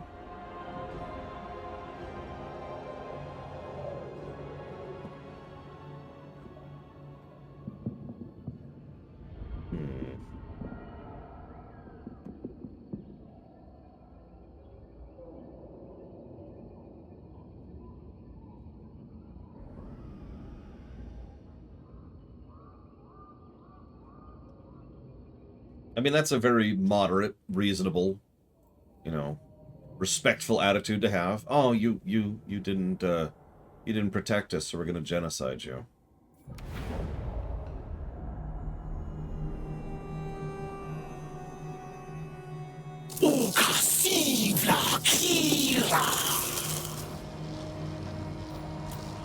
I think we found the Chaos Moderates. The forest is whispering. Rise away. I will stop them. Does she also have the build tall thing? I noticed she has an office court thing, which is a little weird. She also has this mechanic. Go away.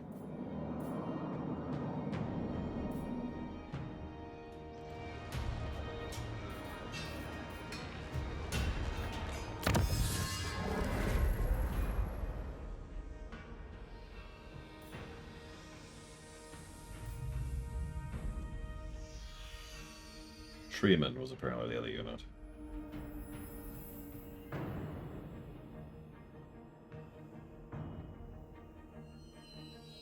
Everything, Scion. Everything. So we're done. Negative 700 golden number. It's a new record. I'm actually pretty impressed, really.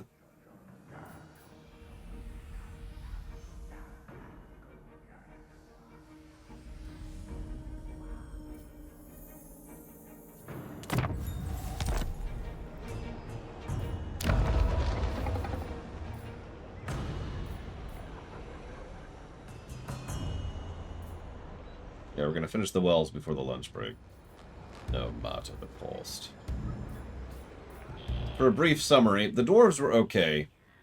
The greenskins were fun, but mostly on the narrative side. He really actively didn't like Bretonnia. I think Bretonnia needs an overhaul. And the Empire was actually pretty good. Like, weirdly good.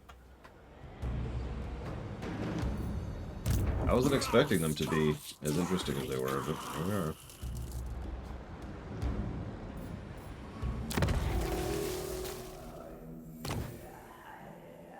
I liked Grom's cooking. That is a lot of stuff.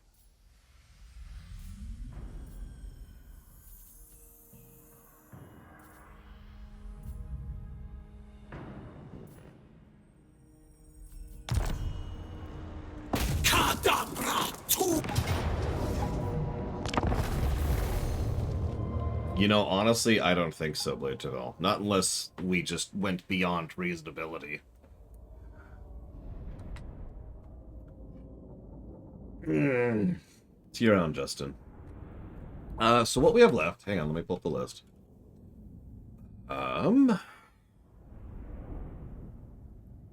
We could do Vampire Coast next. Probably not a bad idea. Vampire Coast and Vampire Counts. Let's do that. Let's do the vampires next. Like I said, we're at the point now where we're pretty much at the I'm probably going to enjoy them categories. Because we've got... So what we have left is Vampire Coast, Vampire Counts, High Elves, Lizardmen, Skaven, and Tomb Kings. Alright, so what do we got here? Ready! Malevolent Dryads, who are Vanguards. Malevolent Treemen, who are Vanguards and have charge defense against all. Malevolent Treekin, have Vanguards. He suggested Noctilus. She's actually a caster, that's funny.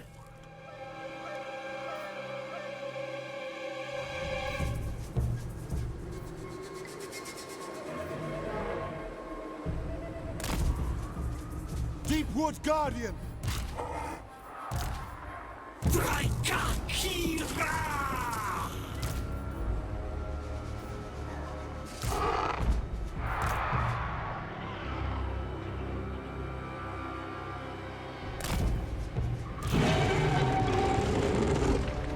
Okay.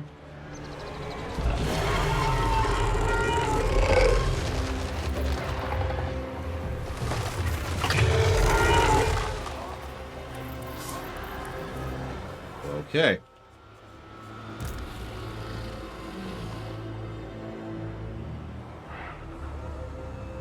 Eh.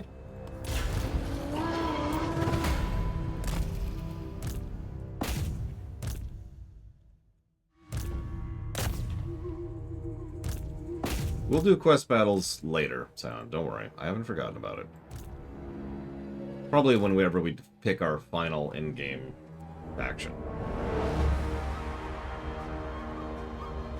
I admit, after seeing the Realm of Chaos, custom battle, I'm not super enthused, but we'll see it when we get there. It's very pretty.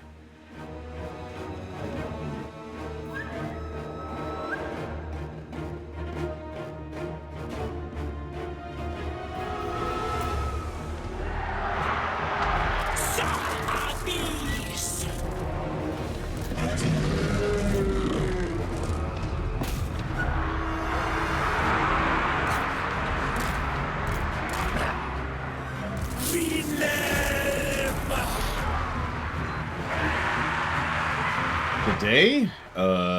Give me a minute to think about that.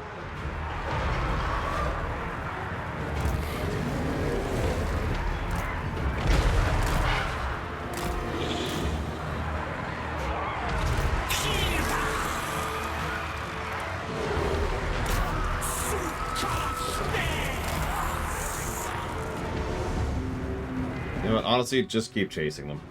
Just keep chasing them.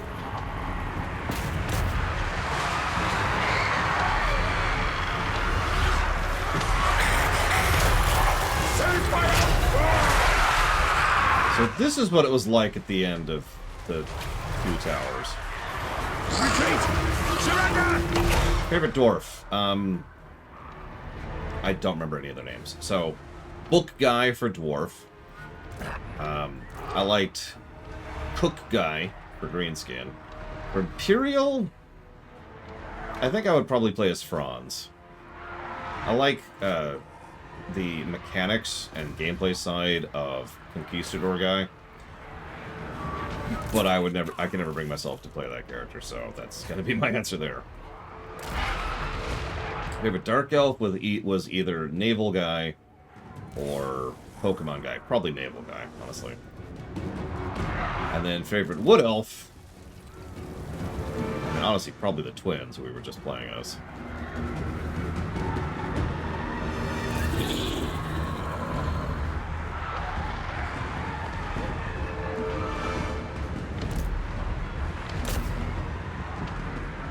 Just keep killing, just keep killing.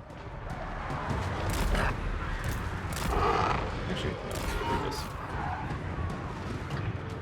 Favorite side quest in Chrono Trigger? Marls, no question. Don't even have to think about that. It's also the best designed, and probably the one that had the most time and effort spent onto it. It was the one you could tell that, you know, because some of the other side quests are a little... not. Wolfheart. Well, remind me who Wolfheart is. I will answer your question in full.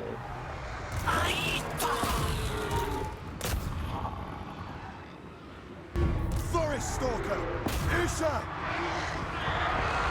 Conquistador. He's a conquistador. End statement. That's it. That's all. There's nothing else to that. Robos has some fantastic storytelling and is truly horrifying. But ultimately, Robos, like most of the side quests in Chrono Trigger, is just a quick side jaunt. You go to the dungeon, do the dungeon, and then you leave, and that's it, right? A couple of nice moments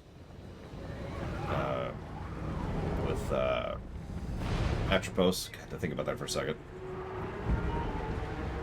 Frogs is good too, and ironically, might be the source of a gameplay negative when we get there.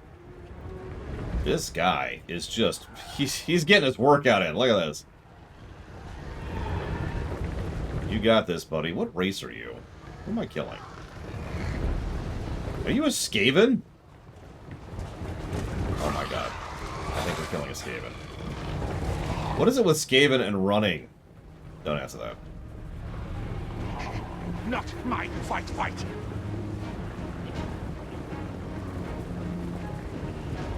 Yeah, Frogs is one of those that gets better when you know exactly what you're doing and how to progress it. But even then, it is a bit of a... I get the feeling what they wanted was for Frog's Quest to be done over time. Like, you do a step, and then you go do something else, and then you do a step. The problem is, the entire game isn't structured that way. Nothing indicates that. And, again, most of the side quests are simply too threadbare in order to really justify that. There we go. Just really wanted him to die. Don't mistake me, I love Chrono Trigger to death, but you can tell that that's a game where there was a lot of decisions to continue development or to just, you know, not, and they picked not quite a bit.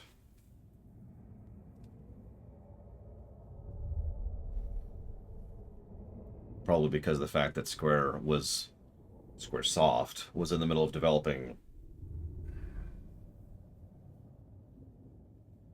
6 games at the same time at that point. Like, that studio was getting a little bit ridiculous. I honestly think Final Fantasy VI and Chrono Trigger were very much Star Warses. They were lucky. They were lucky confluences and happened to put out some really quality things, despite working on tons of things at the same time and being massively overworked.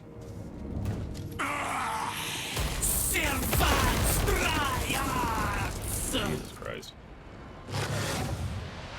I like how there's actually a Chaos Gate right freaking here, right next to the tree. We have not done Tomb Kings. I just mentioned that. Not yet done Tomb Kings. Ugh.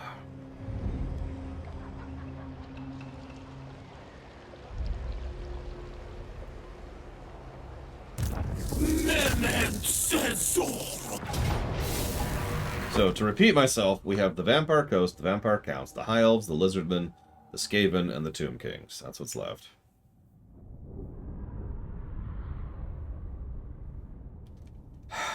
Very well, Saffron. Just for you. Hang on. Let me pull up the image that has the full list of his titles. You're going to have to give me a minute.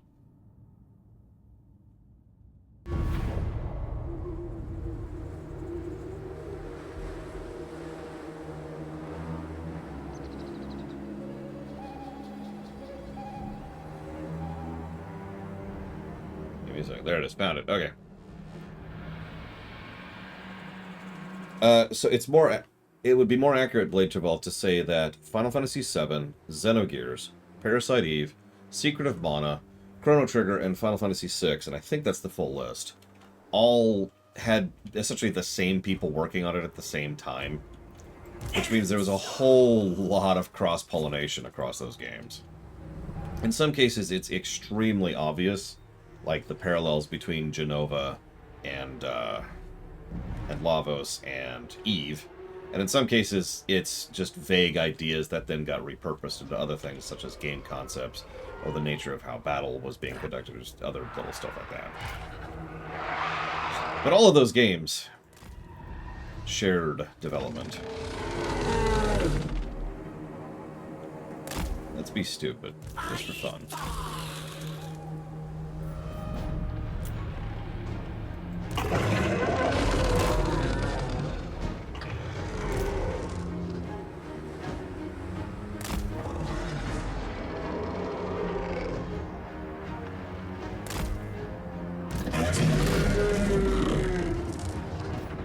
The Beastmen were pretty evil. Cannot disagree.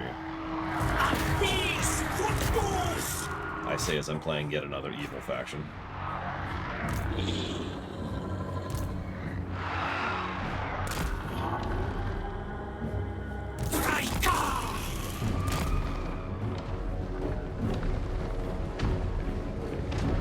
Could you stop running from me, please?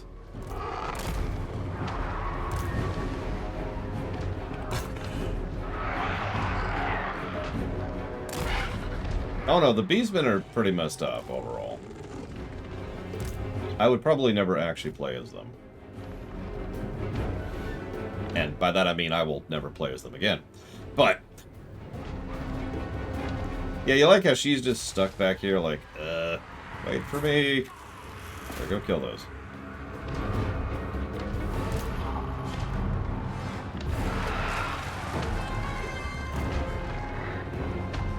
Because Tarox was fun to play as, Saffron?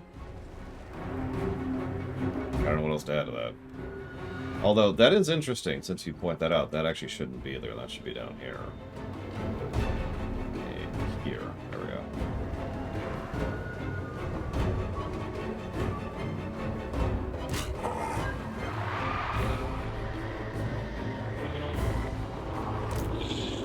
I mean, no, Saffron. Be thankful I'm doing a list at all. I could stop doing lists. Does anybody want me to stop making the list? For less work for me.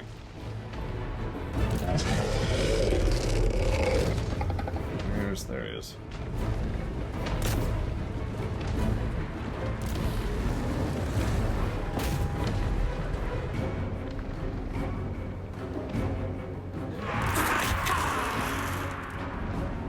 I'm just poking fun, Logan. Don't mind me. What is the AI doing? I mean, I know what they're doing. It's just funny. Oh, you have no idea, Ross. Remember, we haven't even started our actual playthrough yet. We probably will someday. We might today. I doubt it. It's more likely we will tomorrow.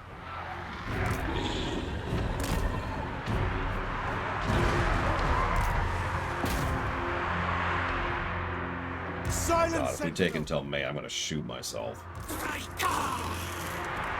Well, we don't stream on Sundays, so I sincerely doubt we'll actually manage that on Sunday.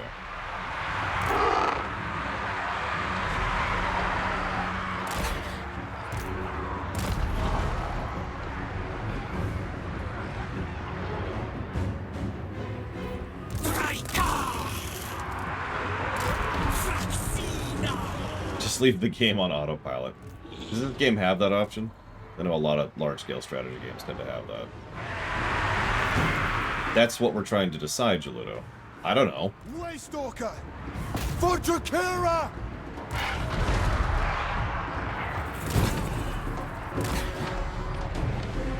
I can tell you who we definitely will not be playing as. The Dark Elves, Bretonia, Zinch, Kislev, Norska, the Demons of Chaos, Nurgle, or Slaanesh.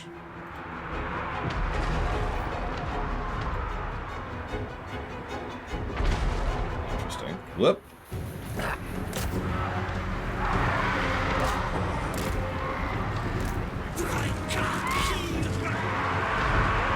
Sorry, you asked that earlier and I responded in my head. No, we have not, Sam. I'll probably do that during the lunch break. Get that done off camera.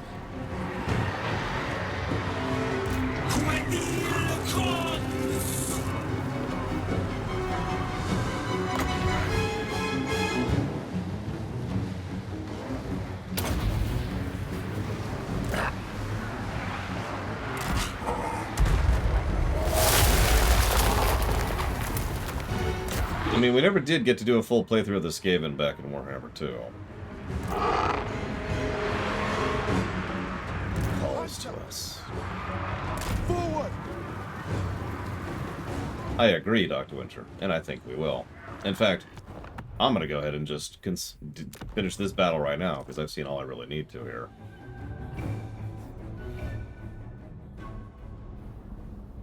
It depends on which exact version of the game you're playing, Savicom. I know that sounds strange, but some of the games accept inputs differently. So, you can't do that in some, and you can do that in some.